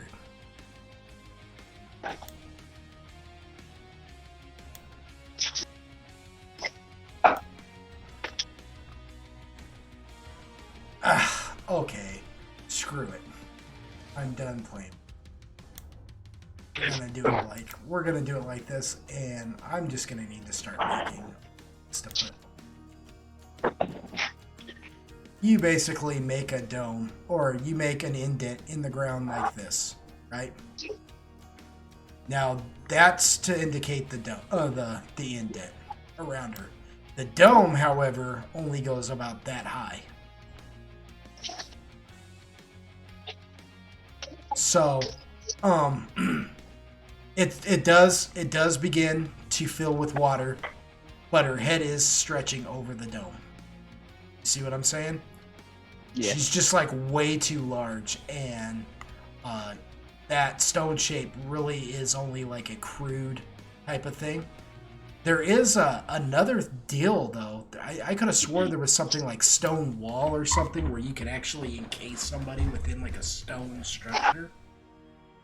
You know? Where you can like create an actual stone wall that shoots up a certain amount, and you can shape it how you want. So keep your eyes open for that when you get to pick spells again. You know? Yeah. But you do create this like half shell thing, and it does begin to fill up with water. And on her turn, I will roll a balance for her to see if it doesn't cause her to just like slide on in. And then actually kiss her all the way. Which, where did her turn go? She was on there, and now I don't see her. She's like in the middle. Where though? Because you got Underneath Zoltan, there, Dracomagus, Android, and then it goes back to Agaragus though. Oh, there she is. No, I see her there's- right there. I see her. I see her now Under too. Android. Yeah, I see her now too. But she wasn't there for a second, or what it was doing was it was skipping over her real fast. Is what it was, because I was using my roller on my mouse instead of actually adjusting the bar manually. I think is what it was. I don't know. I don't care. I'm already... Yeah. But on her turn, I will have her roll a balance to see if she can climb up over that thing or if she just goes into the water. And then I'm gonna throw an energy vortex right at her face too. Okay. She's gonna die. But you had to use 2 stone shapes this round, right? But no, I only yeah. Yeah. Because one to make an indent, one to clear the stone away, and then another to bring over a dome. No. Yeah. Why is it? Now, if you had just created the dome, but then, but because you had to indent it to bring in the water, that's going to require you 2 stone shapes. You know what I'm saying? You feel me? Yeah. I lost my stone. So 2 and 0. Okay, now it is the Cloaker's turn. And it's going to go 5, 10, 15, 20, 30, 35, 40, 45, 50, 60, 65, 70, 75.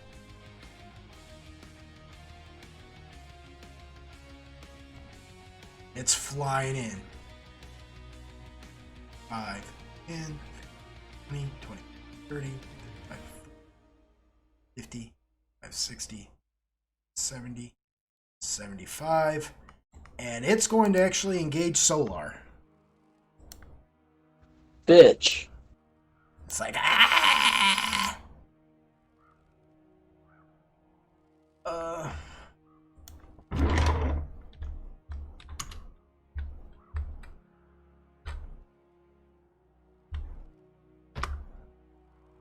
Ooh. Yeah, that hits. Yeah, his AC is 18. Mm-hmm. He's so big, he's easy to hit right now. You know what I mean? Yeah, for sure. I was just letting you know. Oh, yeah.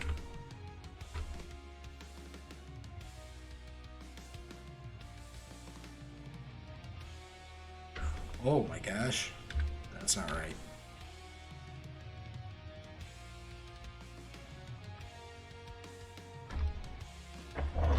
For 14 points of damage. 14? 14. Solar's got pretty good health. He can take that. Yeah, he can take that for a minute. Yeah, it just flies in and just bites at Solar and nips at his wing. Solar's like, ah! What the? Is that bleeding? Oh. No, it's not bleeding. Sure does smart, though. Caca. Caca, mother. Alright. Dracomagus' turn. He's just gonna roll an attack. I am not gonna show that, though. Because he may be an ally right now, but it won't always stay that way, maybe. And I don't want you to know what you do. So, take that for what it's worth.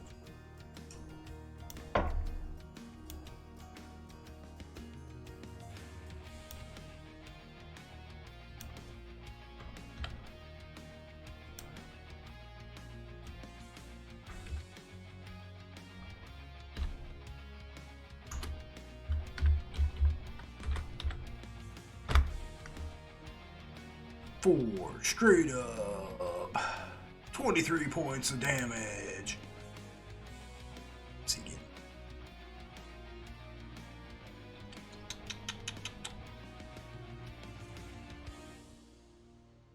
Ooh. Keep that in mind.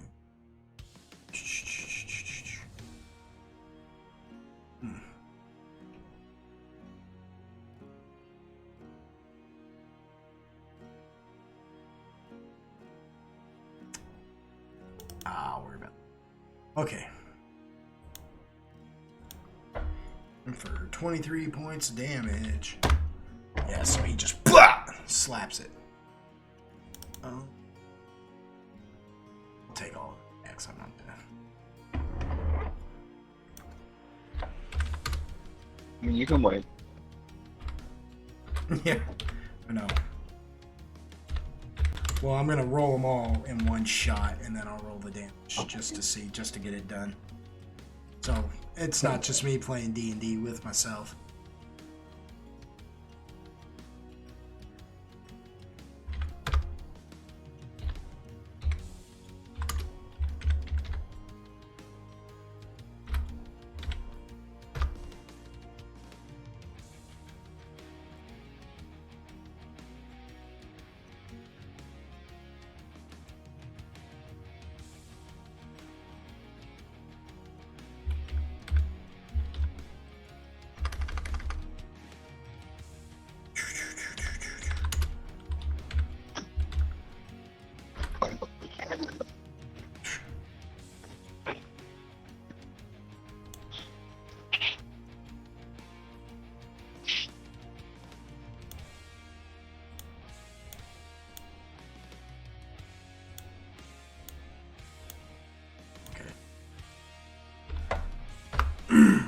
Okay.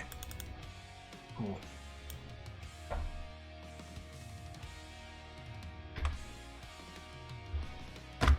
Alright, so he hauls off and just freaking clobbers the piss out of that thing. Just like that. And you watch its whole head like snap around and spin around on its body, but it doesn't die, but it looks really damaged. Android, it is your turn. Okay, so here's a question. Yes, sir. After I stand up, if I move away, am I going to be inciting an attack of opportunity? Normally you would, except Yukhnevich is within its threat zone. Yeah. So if it tries to attack of opportunity Yukhnevich will cancel that out by attacking of opportunity on it. But since it is focused on Yukhnevich, who happens to be hitting it right now, it is not going to pay attention to you anyways. The only time something will take that chance of getting hit by somebody else is if they really want you. You know what I'm saying? Yeah. Okay. Then that is what I will do. I will stand up and I will take a step back. And then Solar is going to take some attacks on this this boy that killed our man Steve Irwin.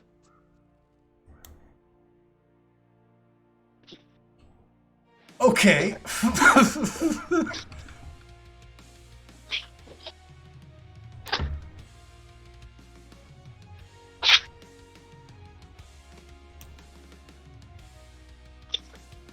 Oh, that is a hit. Crikey. I forgot how hard Solar hits in this form. What's the mod for 19? 19 is a 4. Plus 4. For 18 points of damage. G7. Pick G6. If you like pina coladas. Alright, so Solar just slams a big old freaking talon down on this thing. If you're not into yoga. Is a 35 a hit? A 35 is a hit. For 13. Or 13.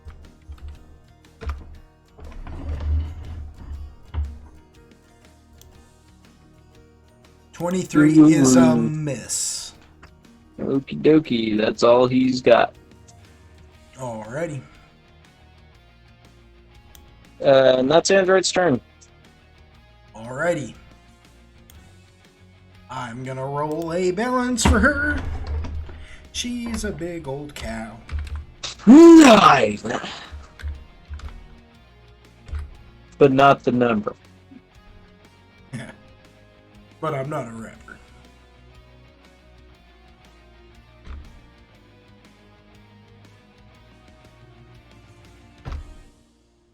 Ah, she just failed it. She rolled high too. Like she rolled just on a pure number. She rolled an 18 and she just missed it. So she freaking she tries to crawl up and she slips and falls down into the water. Splish splash! She was taking a bath. Formians are not. This bitch empty. Yeah, Formians are not natural swimmers. She actually, I don't know if you guys remember this or not. You might not. But that pool is actually extremely deep. Like when you guys first found this place, you came up out through the pool. You didn't come in through this way. Do you remember that? I do not, but good. Yeah, Let that bitch drown. Yeah, she went down into the water. She is not a natural swimmer. This is, interesting. Good. Let her drown. Yeah, this is an interesting thing. Good thinking, Zoltan. Nice. Yeah. He's Zoltan, like, utility! He said, I'm going to use more than a call lightning storm just to make them feel like shit. But that's okay, because I don't.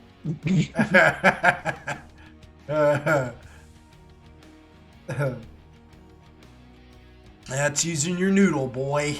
Good job. Yeah, and that's her freaking turn.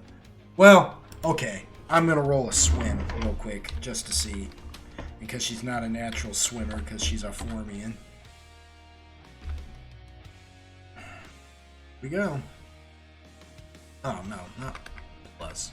You fool.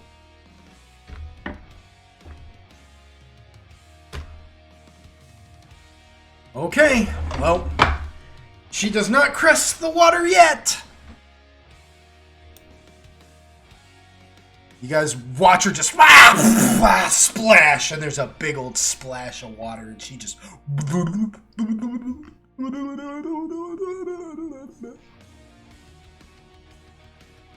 Golly, she rolled a natural 20. And,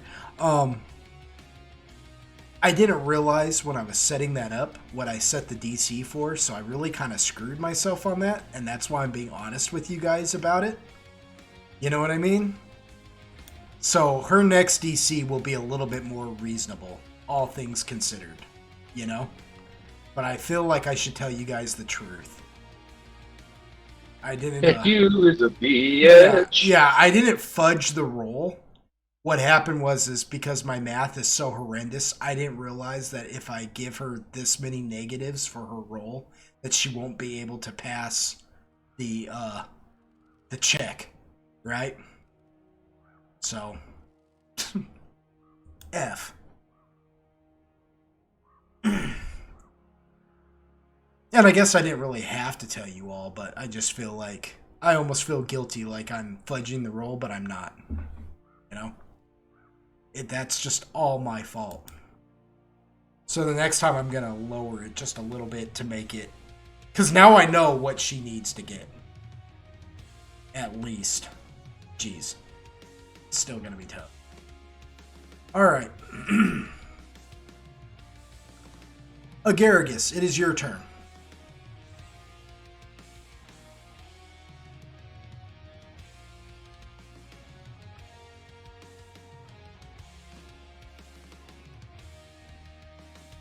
Did Agaragus pass out?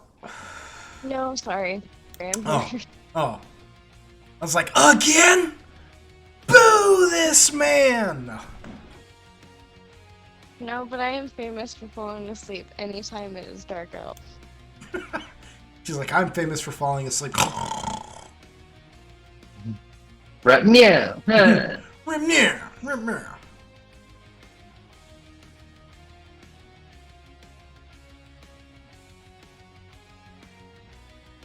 Okay, so alright, one.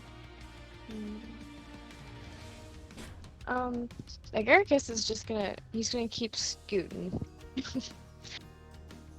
Yeah, he's still like, I'm not so sure about all this. It's very reasonable attitude Agaricus has right now.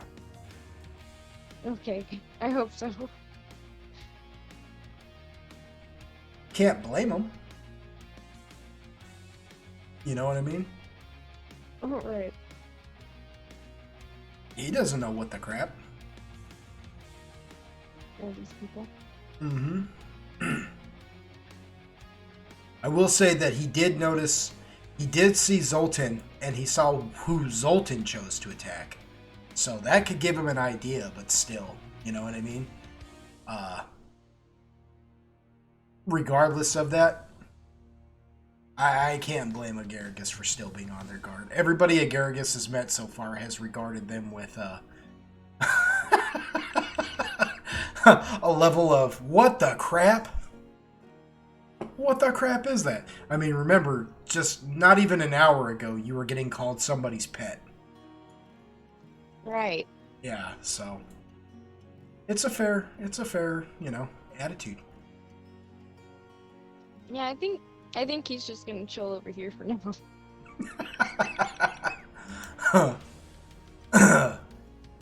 Is that all you're gonna do? Yes. Okay. Umber Hulk's turns, and they are going to attack both Uquil and Drek and Magus.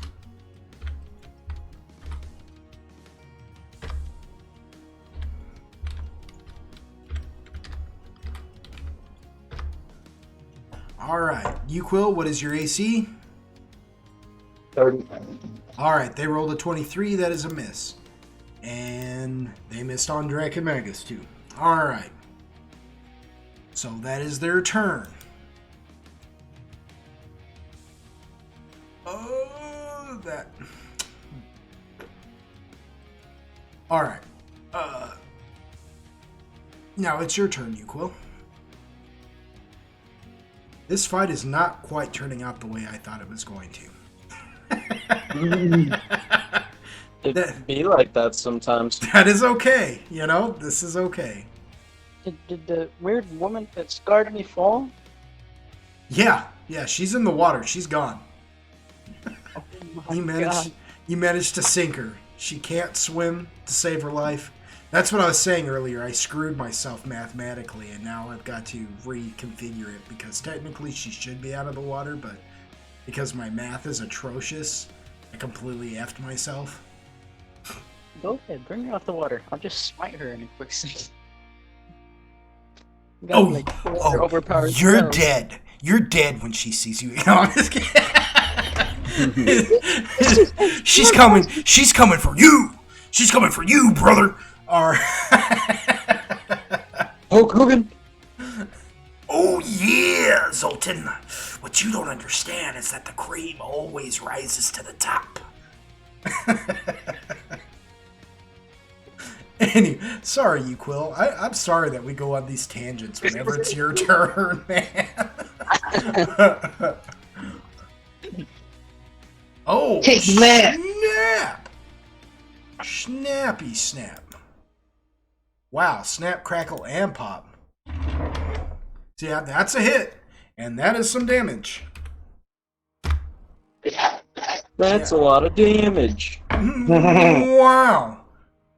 Cool. Freaking the Sims. Cool. Zabadoo.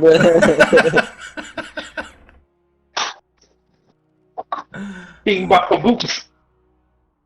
Baba booey. Kimbalaba. Boobies. Zappity bap bap bap bap ba da ba da ba da ba da ba da. Yeah. That is a hit as well. Oh, yeah. Okay, I'm over. Oh, oh, Yeah, no. Ain't no child.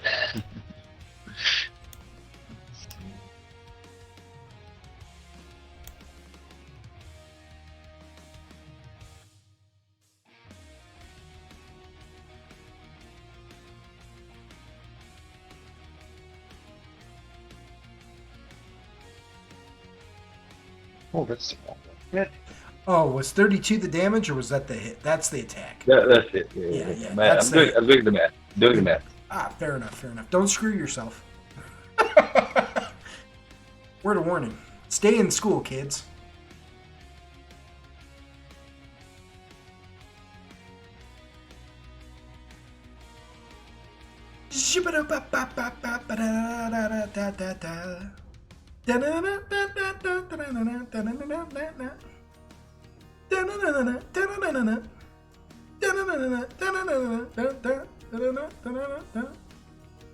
Excuse me.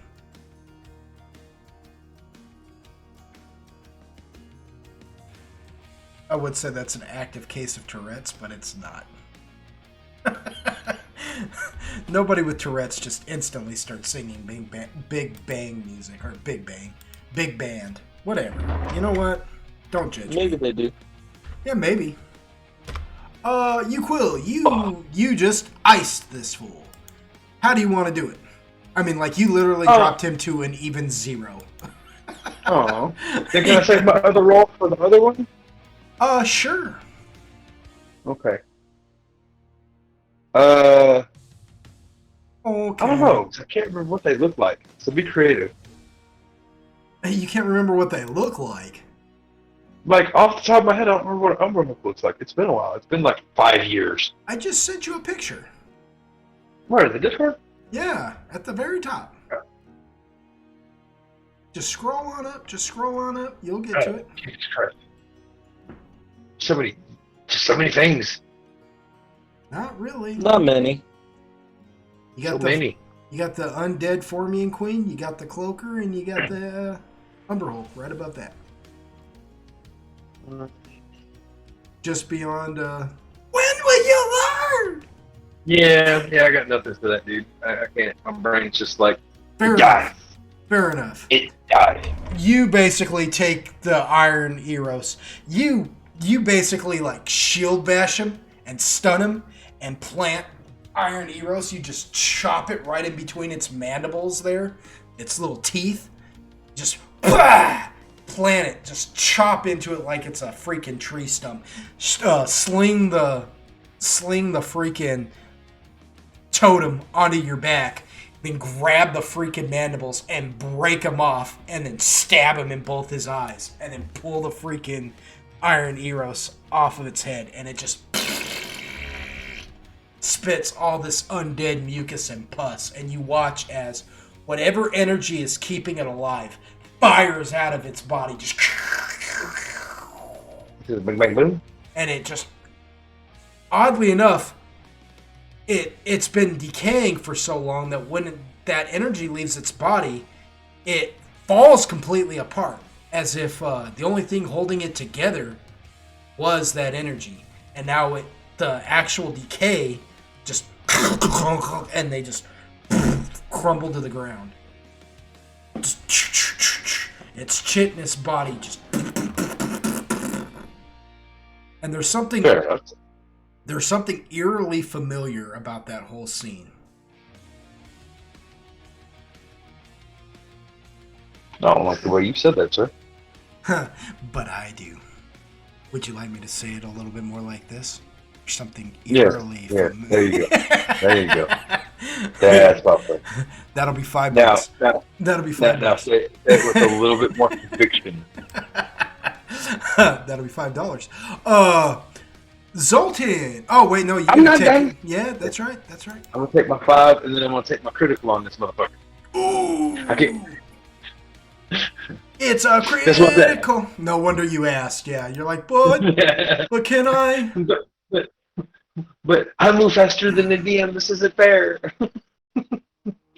um,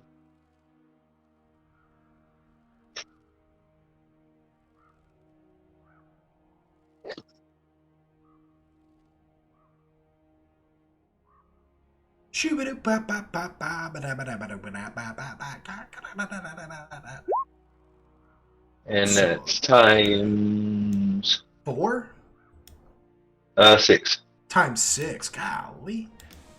I made that beefy. It's a chunky boy. Yeah, that's 192 points of damage. So, 192, negative 192. What you trying to say? Is you put that thing into negative 159 points of damage. How do you want to do? How do you want to do that one? Damn it. I want to punch it till it dies. No. All right. So you I just like how he's just like, really, guy? Of all No, things? That's- I got you. You walk over to that thing and you take your sword and you stab it right through its chest, and then with your free hand, because you still got the totem on your back, you just start, while still holding onto the iron eros with your free hand, you just start punching it between its legs till you freaking punch it out the back, like the whole groin section of its body. You pop it right out its backside, just like Jean-Claude Van Damme in Bloodsport when he breaks the bricks. He just and you watch as the chitinous groin area of it cracks and then just explodes out its rear end, and it's just like and you watch as all that negative, all that energy just out its now gaping hole between its legs. Just Nice. just comes like Gash. yeah, out its gash, and it just swirls all around you, and its whole body again falls apart, just like that. And again, there is something oddly and eerily familiar about this. I don't like it, Sam. I don't like it with grenades in the hand. You shut up and you sit over there. You fucking that. What are you gonna do now? Oh, you moved, didn't you? Yep. All right, you're good though. That was a pretty decent little round. Zoltan. Yeah. So, It's your turn.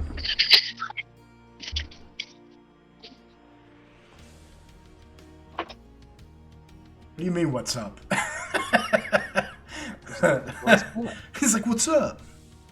Yo, I'm just over here chilling with the Eastside E's, with the Eastside C's, and the Eastside P's. What's happening? What's happening? He said, bitch, what's that? Boom! It's on. Exactly. Come to rock your dome. Que pasó? I'm gonna do flame. What's happening? I'm gonna do flame strike right here to this right here. Flame strike. Is there a reflex for that? I'm about to tell you real quick. Give me a second. Flame strike. I'm gonna tell you right now. I'm gonna tell you. It's a save. It's a reflex half. So he has to. He takes half damage. Okay, and that is just a cone of fire that lands on that fool, doing how much damage? It says it'll deals 1d6 point of damage per caster level of maximum 15d6. So you roll 15d6 real fast. Half the damage is fire damage, but the other half results directly from divine power. I know what it is. That's a move that our cleric Otis used to do a lot. He didn't spam it though. He would just do it whenever he was just like 15d6s. 15d6. All right. Now, what level druid spell is that? That's a level 4. A level 4. So what is the DC for that? It would be like 15? It is not going to be no 15. 19. It's 19. It's 19? Are you sure? Yeah. Because it's I could have swore that you did something a lower level earlier that was only a 20. Maybe it was a higher level. yeah, it was a higher level. I did a level 5 stuff. Okay, I'll take your word for it. I just want to make sure you ain't screwing yourself. No problema. So 19, you say? Yeah.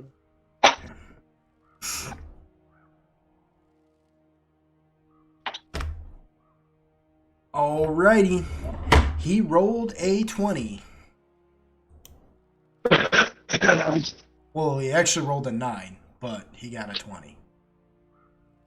That might tell you what his reflex is, but I don't care. Shut the fuck up. Thank you.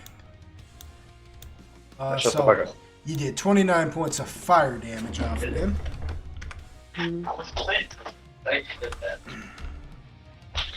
Alright, so you just... Pwah! Oh, he's undead. He's dead of the un. Well...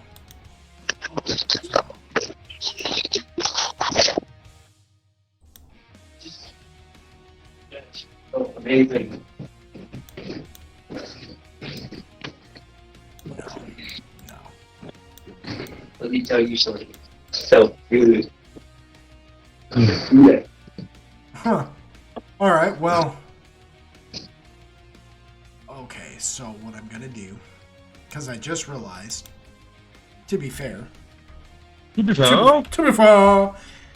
Even though he got his reflex save, right? He is undead. You just did fire damage on him. Fire damage does double the damage.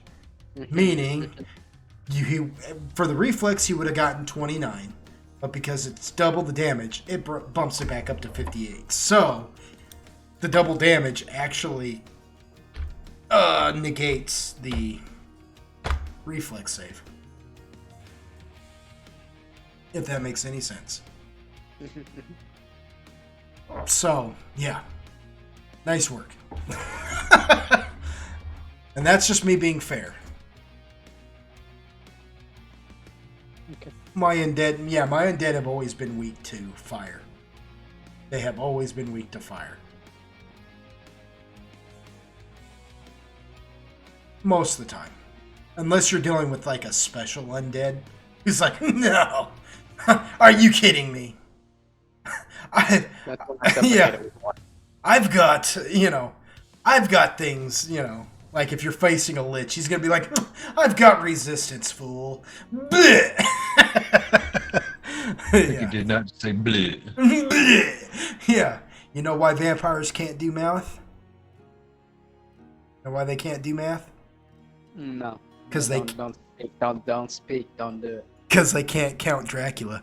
Anyways. Damn.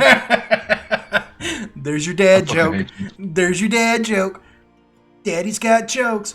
Zoltan, are you gonna go again, or what are you gonna do? Well, no. What you say? I could cast 2 spells, right? If I stand still. You can. Yes, you can. You can convert your move action into an attack action of spells. Do you have Flame Strike prepped twice? No, I have Call Lightning Strike. He's like, I do now. Yeah, go for it then. I'm using Call Lightning. Okay, lightning doesn't work quite the same on undead as fire does, just so you know. Yeah. Oh, and he's gonna get his reflex on this one, right? Are you using Call Lightning or Call Lightning Storm? Call Lightning. Okay, so it's the weaker version, right? So how many is that? 3d6? I believe so. Yeah, it's 3d6. I know it. I know it. What is the DC for that reflex save? 18. 18? Yeah. For real? For really real? Okay, well, he effed that up. He rolled a 15. Neat. Okay. Roll that beautiful bean damage. What is it? Just 3d6? 3d6, I'm pretty sure. Because the other's 5d6. So I would guess that this would be 3d6. If I were a gambling man, which I'm not, but I bet you dollars to donuts, it's probably 3d6. Yeah, 3d6.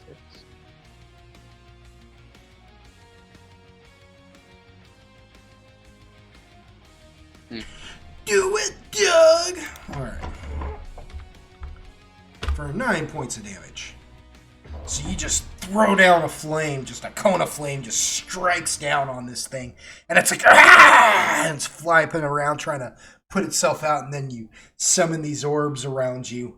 And you freaking sling a lightning bolt at him like your name is Zeus. Just BAM! And slap it across the face. And it's just like, like, what is going on here? It hasn't even had time to, like, recover from the fire, and it's already getting slapped by lightning. And now it's its turn. And to be honest with you, it was going to fly over here and just attack these guys. But you've pissed it off. Okay. So it's going to come over to you now. It's like, hey there, big boy. How's it going? Like it when you talk like that. You like it when I talk like that. Let me see something here. Something I want to look up real fast. No, you can't do that move. Oh, but I probably can't. Ah, it shows what you know.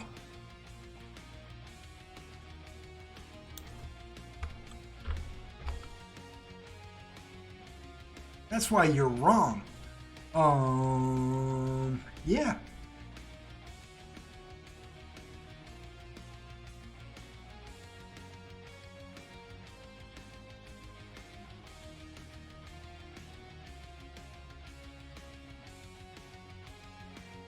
Oh my gosh. All right. Opposing grapples. How does that work? Ooh. You roll a grapple, I roll a grapple. Yeah, I'm gonna fail that. Let's see. It'll be on your stats page. Towards the bottom, I think, where your ranged and melee is. I think it's below your ranged. I think it's your grapple button.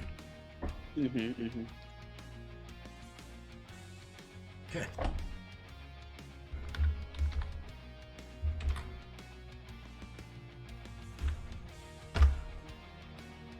Oh, yeah. Oh, yeah. Okay. So, it engulfs you. It just comes walking up to you, and you just watch as it just wraps itself around your body and bites down on you. Okay. Well, it's got to hit you. It's still got to hit you. It doesn't get a free one. No freebies here. It wants to do that to me.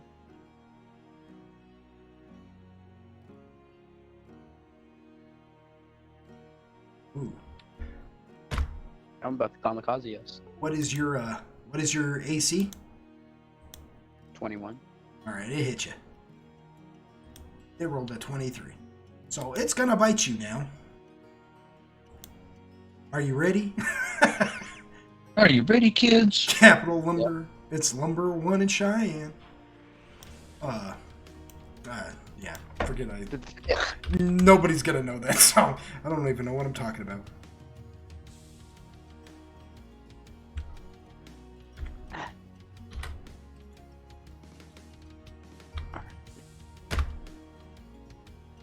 For 15 points of damage. Yeah, so he just wraps you up and bites you. And he's got you engulfed now. So he's just holding on to you, and it's basically, now to attack him, you've got to Either break free. Now, you say you're going to do that. Let me ask you something. You're going to cast a spell? That's what you're saying? Out of curiosity, in your feats, do you have silent spell or still spell? Probably not. Let's see. Then what fucking makes you think that you can even do that? we're gonna fix this real quick before we move on to anybody else's turns, or before this cloaker attacks Solar. Now, Nope. you don't. Okay, so whatever spell you have, whatever spell you're about to try and do, right? I want you to look at the spell, and I want you to see what kind of spell it is. Like, see where.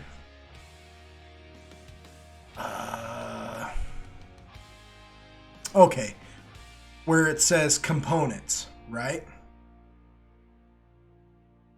When it says components, if it has an S, what is it? An S and a V.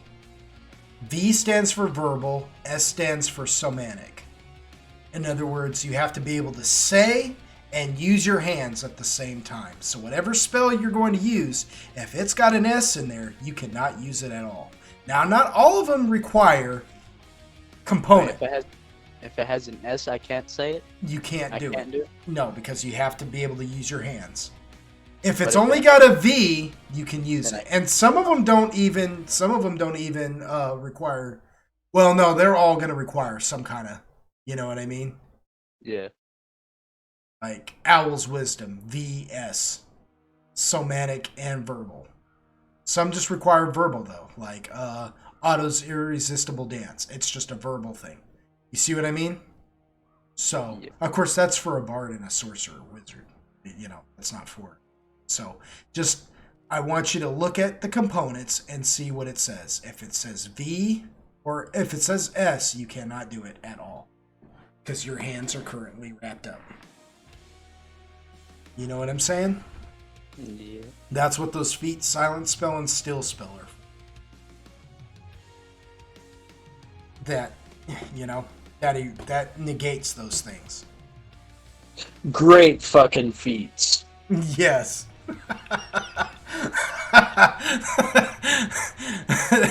I liked what you had to say there, Android. What the F makes you think you can even do it right now?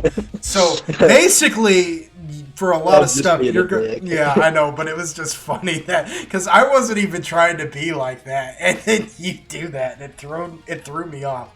But this is a good learning moment for you. You know what I mean? This is a good learning lesson. You're gonna have to probably break the grapple to do most of your spells, one way or another. It's not impossible. You can get out. I know what you have to roll, and you know what, because you're just rolling against each other, and you can actually beat this thing.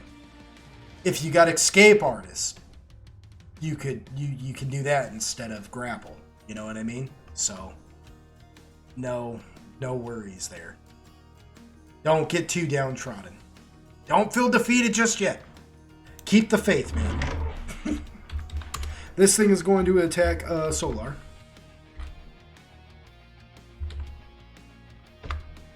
What is Solar's AC? 18. Oh, shoot. He rolled a 21. Okay. He hit him for...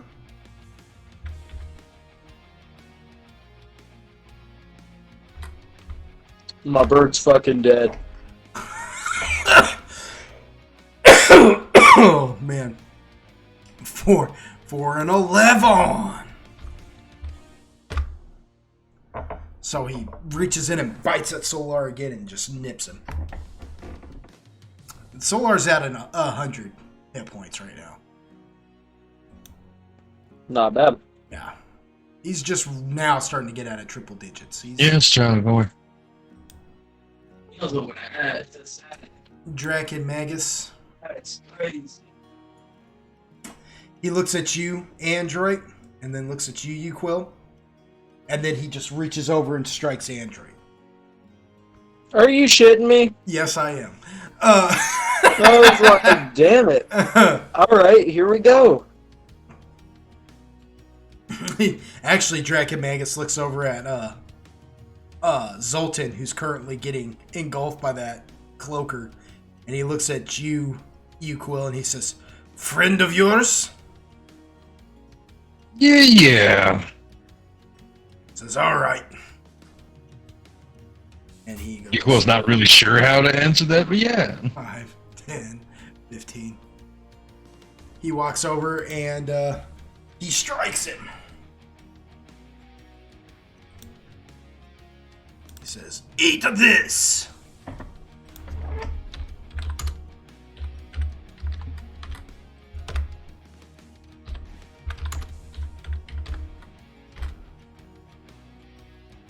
You know what we're gonna do? We're just gonna make it easy.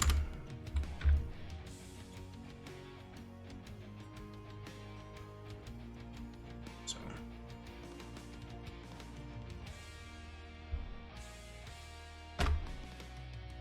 Okay. Boo boo boo boo.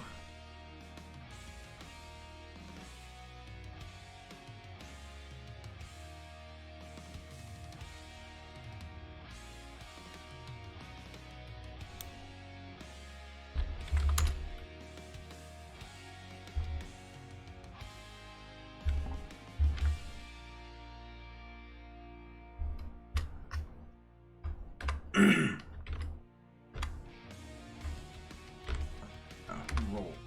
Oh my freaking gosh, dude! Just type it in, okay? Just type it in, dude. Come on, stop it.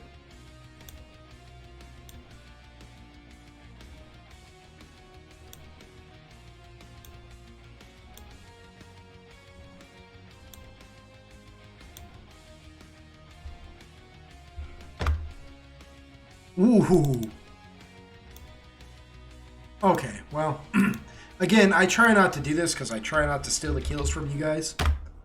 You know, because I like you guys to showcase the show. But every once in a while, my NPCs do get the kills, so Dracomagus just walks over, and as that thing starts whipping its tail at him, trying to hit him, he just like does an upper hand swing and cuts the tail off and catches it and just grabs it and sticks it in its head. And when it does, just Nice. all that energy just comes cracking up out of its skull, and it just releases its grip on you, Zoltan, and he just grabs it and plops it to the floor. But when he does it, much like the Umber Hulks did in Falling Apart, this thing seems to deflate and look like a leather blanket, almost. Now, you know, I mean, it's actually a cloaker, but it's like the consistency of like a long dead leather just piece of hide now, you know what I mean? And he just slaps it to the ground, and it just slaps with like a wet looks at you, Zoltan, and he goes, "There's a blanket for you."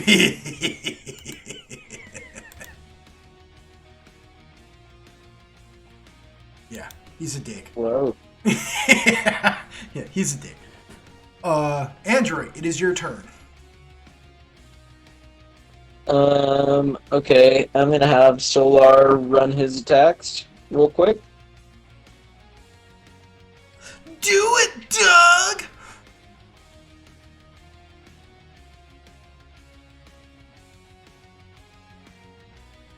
That is a hit.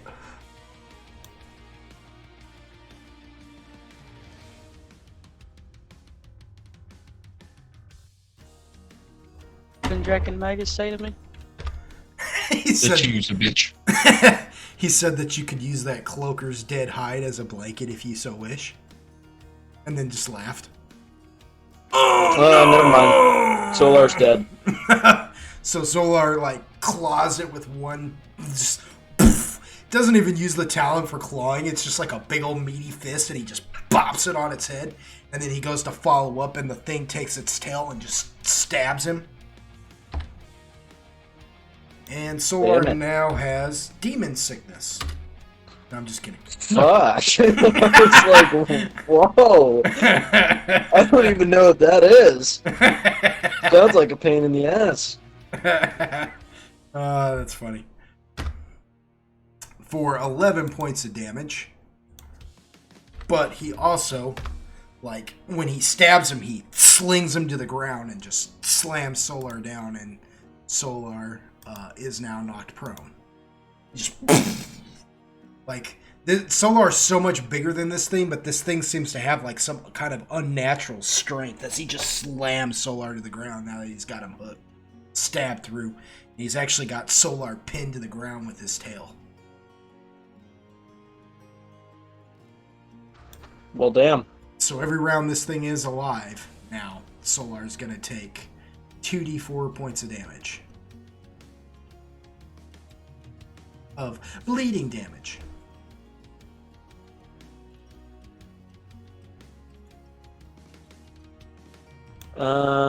I guess I'm gonna have Android draw his swords, and then he's gonna walk up and take a round of attacks also. He's like, let go of my bird! One moment.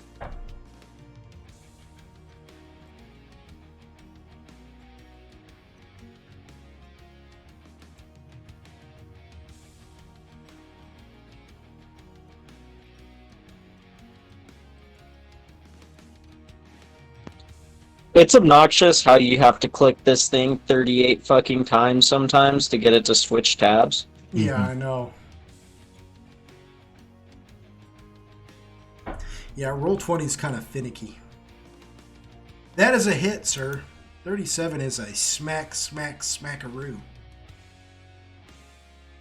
Smackety doo wop bop bop bop ba da ba da ba da ba da da da da da. Shoo ba doo ba doo ba da ba da. I don't know what my freaking problem is. I'm so We sorry. don't either. I'm so sorry. It's after 10 o'clock. Yeah, if you hate it, just know that nobody hates it more than me. If you say I hate you, just know that that's impossible.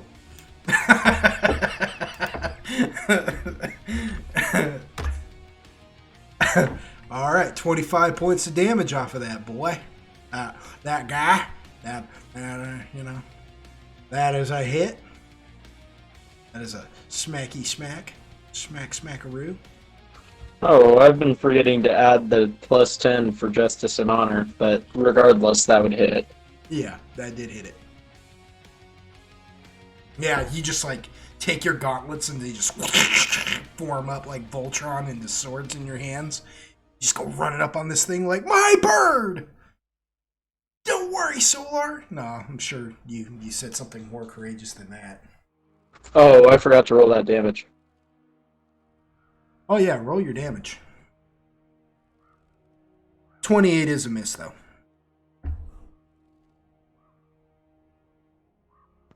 Or 19. 19 damage. Okay, this is my last attack.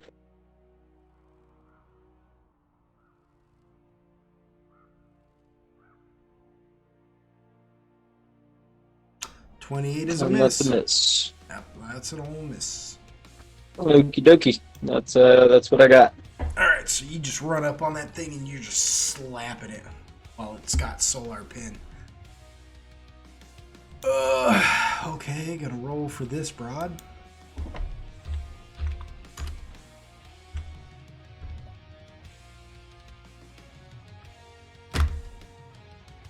Okay, now, yeah, to be fair. No. Okay, yeah. Alright, to be fair. Alright, I'm not even gonna say what happened there. Well, Agaragus, roll me a spot check.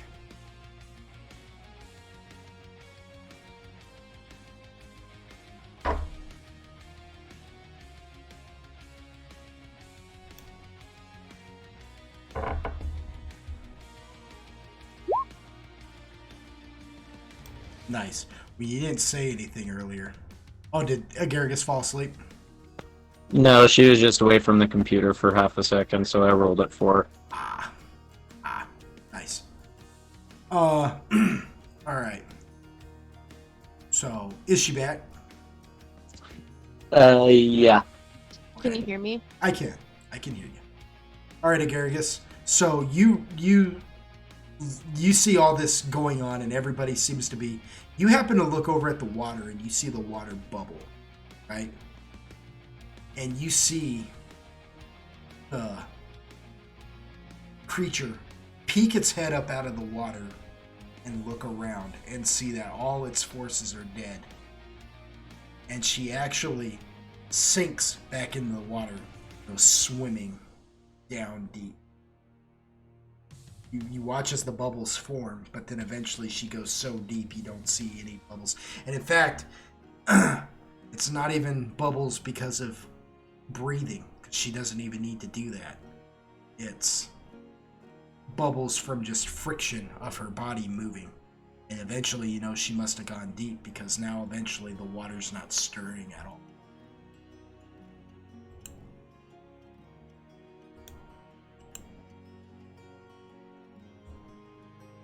Boy. Interesting. Okay.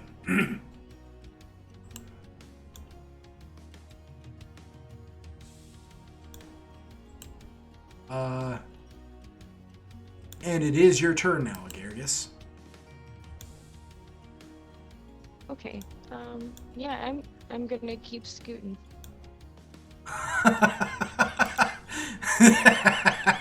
Just scooting away. Like, not wanting anything to do with any of this. Fair enough. Fair enough. Okie dokie. Oh, Umber Hulks are all dead and gone. Quill, it is your turn. Who's breathing? Nobody's breathing. The only thing still left alive is this one cloaker over here that's got Solar pinned to the ground.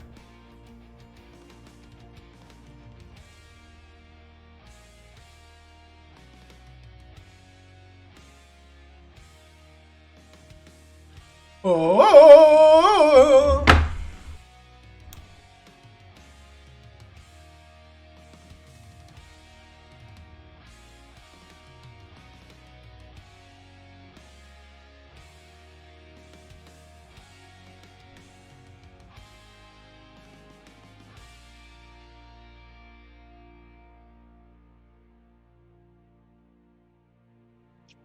That is a hit.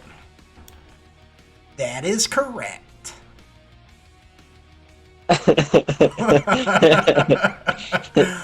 You pull your fucking white beater off. That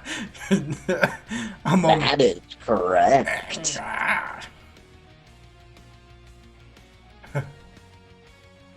He's like, oh God, just give me the answer. Holy shnikes.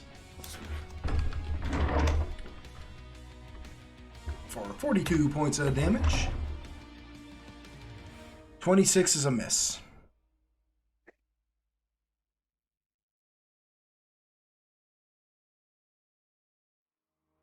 I burped it. 32 is a hit.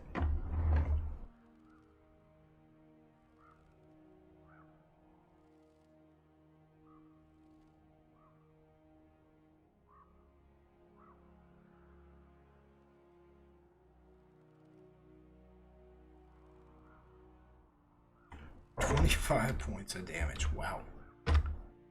Yeah, so you're just hacking away at this thing, and it just looks...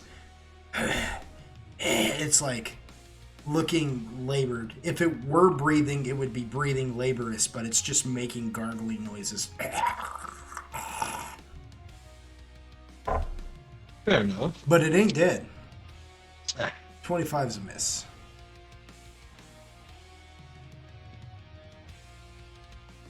And I spit on it. I spit on the face of people who ain't cool. Spit on the Bitcoin. Do you know the way? So is I will that sing you the song of my people. is that your turn? Yep. Zoltan, it is your turn. You will never be one of the people. Nice.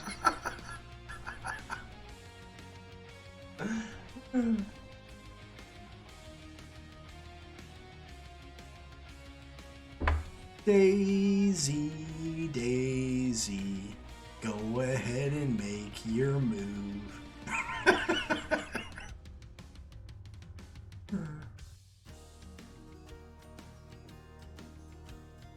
Oh shoot, did we lose him? I think he's in there whacking off something. Who? Good What? thing. Oh, my bad. I muted myself. Oh, Zoltan.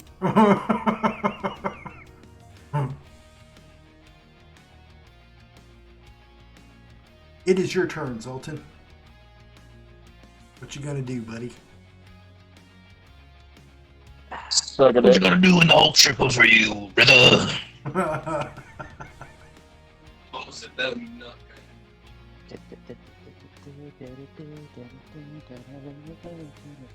Shoot, you still have Call Lightning active. What? How? Because you still get several orbs of it. You get 15 with Call Lightning Storm, but I'm pretty sure you get, like, still some with Call Lightning, if I'm not mistaken. Now, I could be wrong, but I'm almost positive that Call Lightning, let's see here, tell you, immediately upon completion spell, 5 foot, 30 volt. Oh, maybe not. Hold on.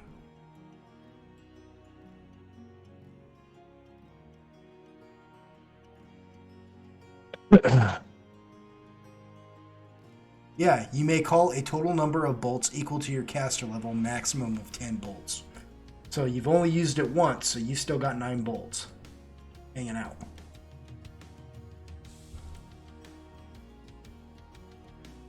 With Call Lightning, you get a maximum of 10. With Call Lightning Storm, you get a maximum of 15. Alrighty. Yeah, buddy. I'm gonna pull out my sword, Yeah.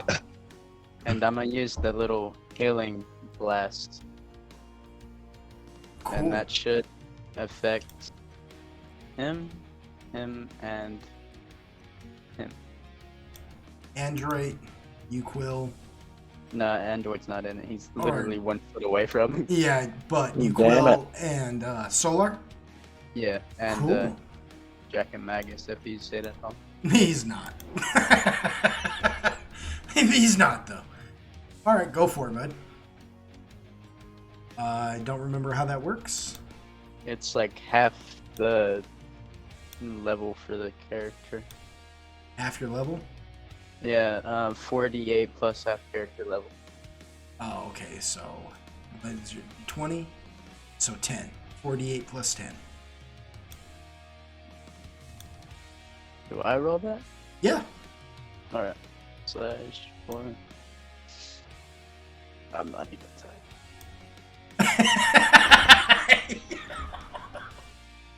It's like I'm not even typing anything at the moment. I'm just slapping the wood to make it sound like I am. So you heal Solar for almost complete, and you Quill for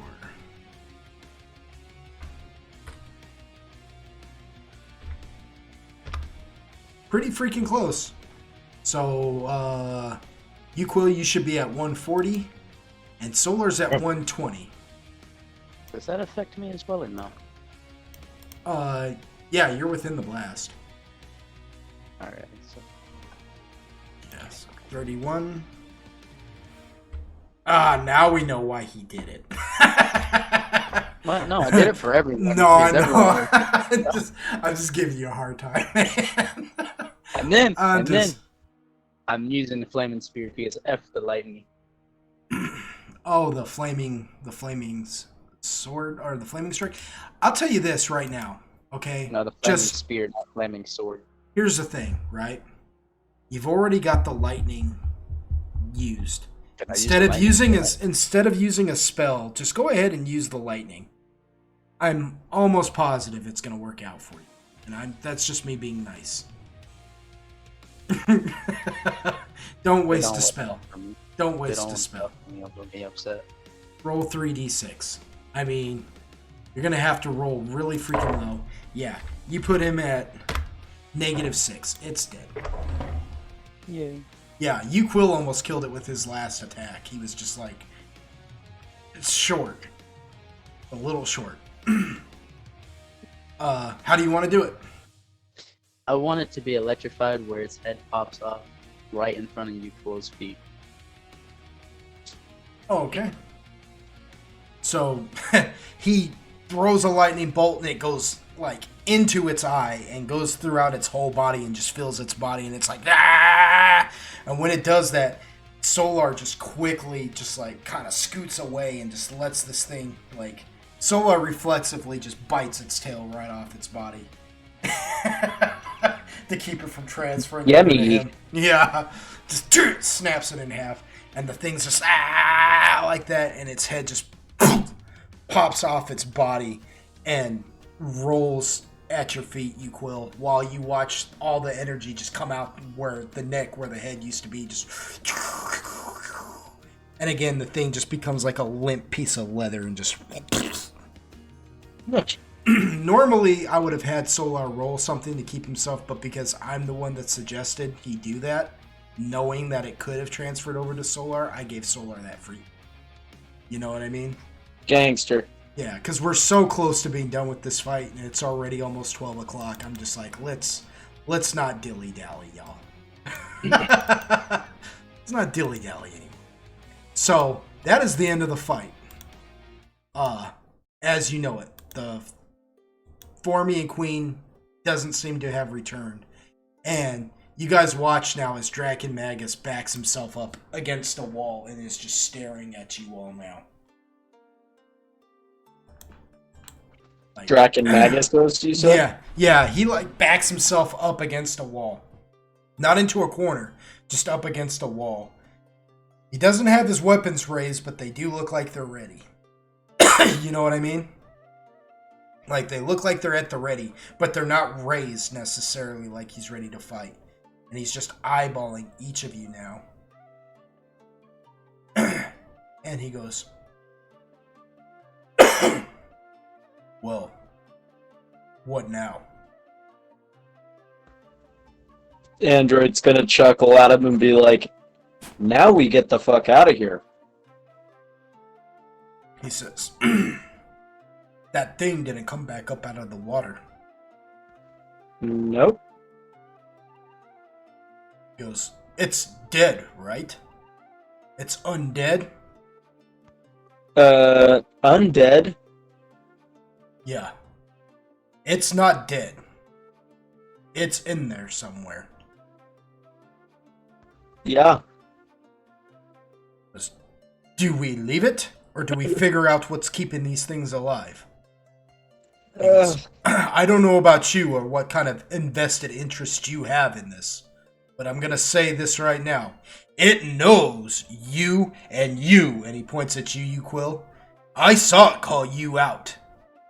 You killed it originally. I have an invested interest in these tunnels. I can't let that thing remain. I'm going to hunt it down. You can help me, and then we can settle our beef later. Or you can run away.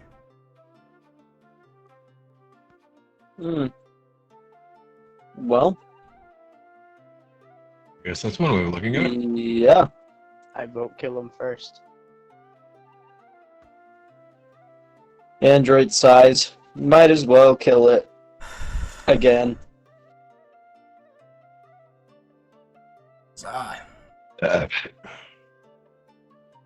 He says, fine. And when that's all said and done,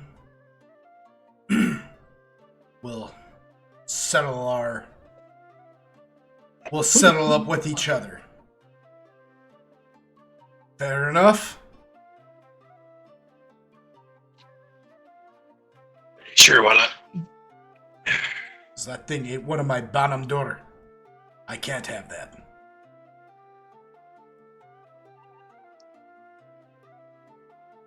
Then he looks at Agaragis and back to Zoltan and he goes, and what in the nine hells is your stories?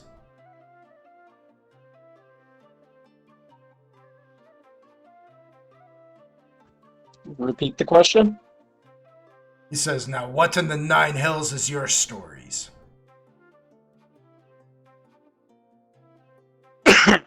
Can you use it in a sentence? It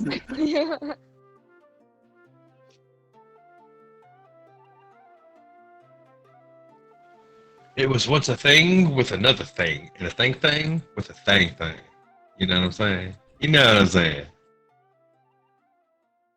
Yeah, because, I mean, to be fair, Android and Uquill... Yeah, to be fair, Android and Uquill, you guys are used to Zoltan already. But Agaragis is kind of a whole new... Are we? But Agaragis is a whole new level of what the frick. You know, like let's be fair about this. You guys want to just be like, oh yeah, you know, that's just that thing, you know. I think to be fair, like everybody but Zoltan at this moment is kind of like looking at Agaragis like, what is this? Like, where did you come from?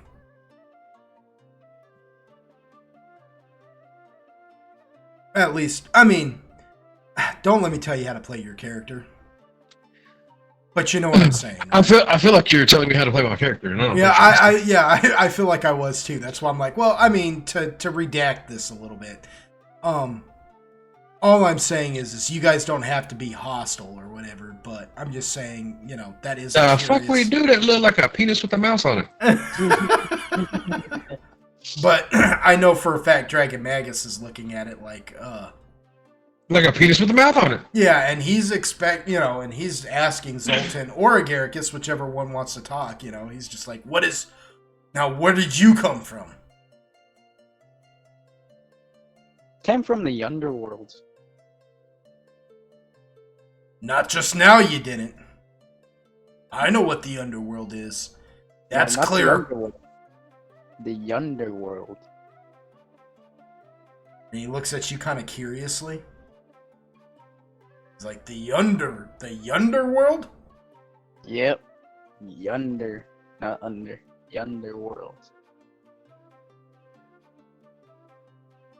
He kind of come from the underworld. Yeah, he kind of raises his sword for a minute and kind of looks at it and then looks at you, Zoltan, and then he looks at you guys and he goes, is this a friend of yours? Loosely. Yeah, what he said. So what you're telling me is that cleaving him in the skull right now might be a deal breaker. Yeah, we would feel a little bit of a way about it. Yeah. Deal breaker may be a bit of a strong. No, I'm kidding. No, I'm kidding. Says fine. And then he looks over at Agaragis and he says, what about that? He says, how do you all feel about this thing? That's not mine. He brought it with, so... I start patting my knee at him. Come here. Come here. Like a pet. Agaragis flips you off in the old Italian style. She's like, it's like, your mother. Your mother comes here.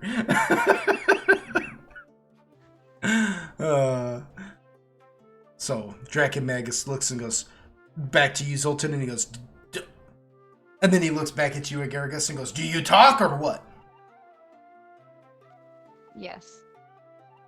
And then he hears the tone of your voice, and he just looks utterly dumbfounded now, and he goes, okay. You're with him. He's with them. Fair enough. Can you fight? Yes. He goes, fair enough. The next fight, you had better do something, or I'm gonna kill you myself. And he looks at you guys and goes, deal or no deal. If this thing doesn't pull its weight, I'm killing it. I wasn't supposed to make deals. Damn it, man. He hears you say that too, and he's just like, I don't even know what that means. He goes, but you're tied to them somehow because you're tied to him. and he's tied to them. He's like, so Who's tied to them? Who's so- tied to them? pull your weight. You understand? Yes. All right. Jeez. He goes by the freaking 9. And that is not a Skyrim reference, actually. 9 hells, yeah. Yeah. He looks at you guys and he goes, then, we gonna hunt us an undead broad or what? We did that pretty recently, actually, but not to be redundant. But let's get after it. You don't care about that. He goes, you're right. He goes, but oh well. Let's get it. And that is where we're going to end tonight's session. With you guys about to go on the hunt for the Formian Queen. The undead Formian Queen.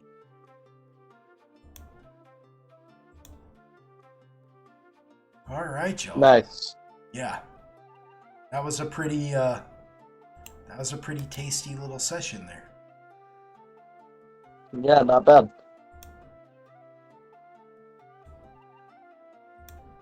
I hope you all enjoyed it as much as I did. A little walk down memory lane. A little walkie down memory lane. Something like that. Something like that. Something.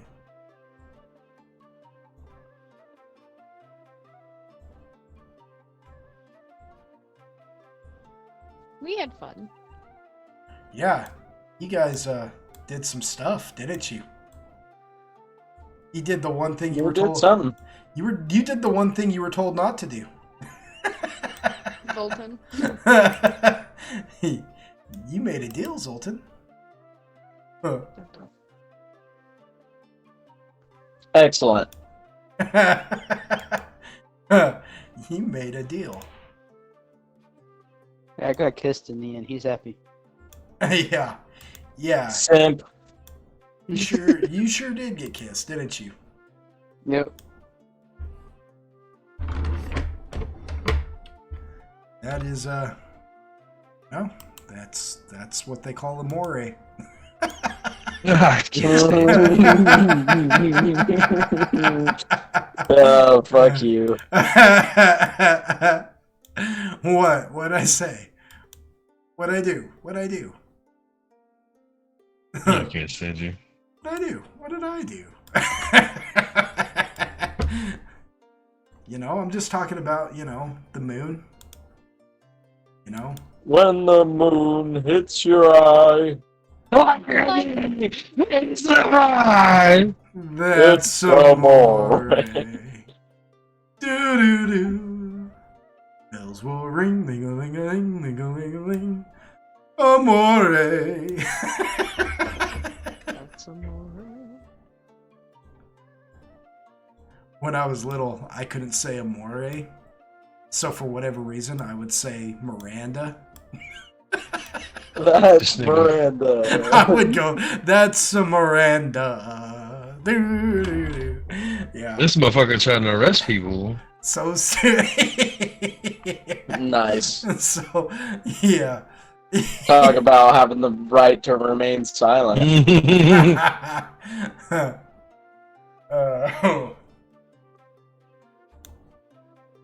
Yep, that's tonight's embarrassing story. I hope you all enjoy.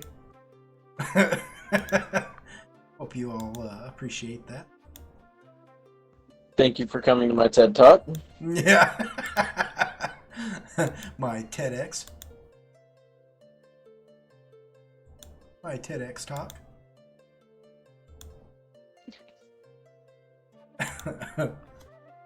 Alright, well. I can't wait for next week, y'all. Believe it or not, I actually have something already planned for y'all. Can't wait Wow, for that us was to impressive. It's a TPK. what's behind door number 1. Pick door number 1 or number 2. It's all up to you. What do you like? Door number 1, that's a TPK. Door number 2, a TPK That's too. a Get the car. Also a TPK. That's right. You do get the free car. Made by TPK. And guess what? It's electric. Motherfucker! Get ready to crash.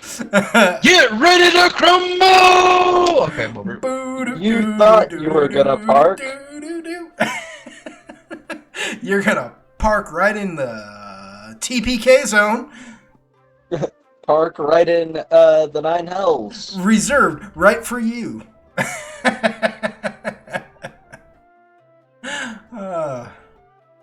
Sorry, you can't park here, sir. You can't park in TPK. It is already reserved. For who? For you! So glad you asked. That's sneaky. And don't forget, folks, to get your dogs and cats spayed and neutered. Remember Bob Barker used to say that at the end of every freaking Price is Right? I'm like, dude, of all the things.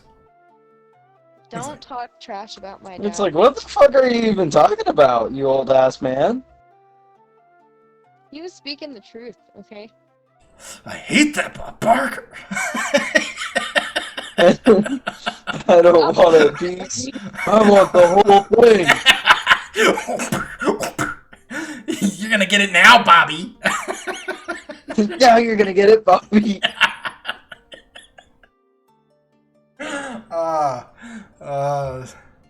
Such great television.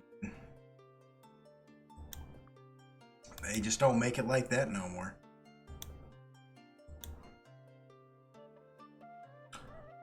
Alrighty, yo.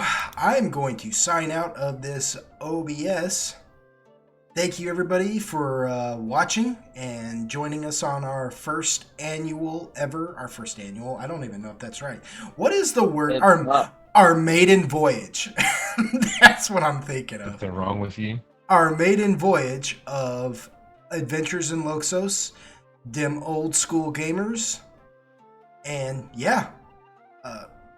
Thank you for watching. Thank you for all the likes and the subscribes. And, you know, even if you don't like and subscribe, just thank you for your time. And I really appreciate it. I'm blessed by everybody who watches this channel and puts up with me for this amount of time, because I know this is like a 3-hour plus video. And thank you, gamers, for, you know, letting me DM you guys for as long as I have. Some of you have been with me for going on darn near 7 years, and I'm just blessed by you guys. I'm blessed to have this group, because y'all are patient. So thank you all, and we'll see you next week in Loxos.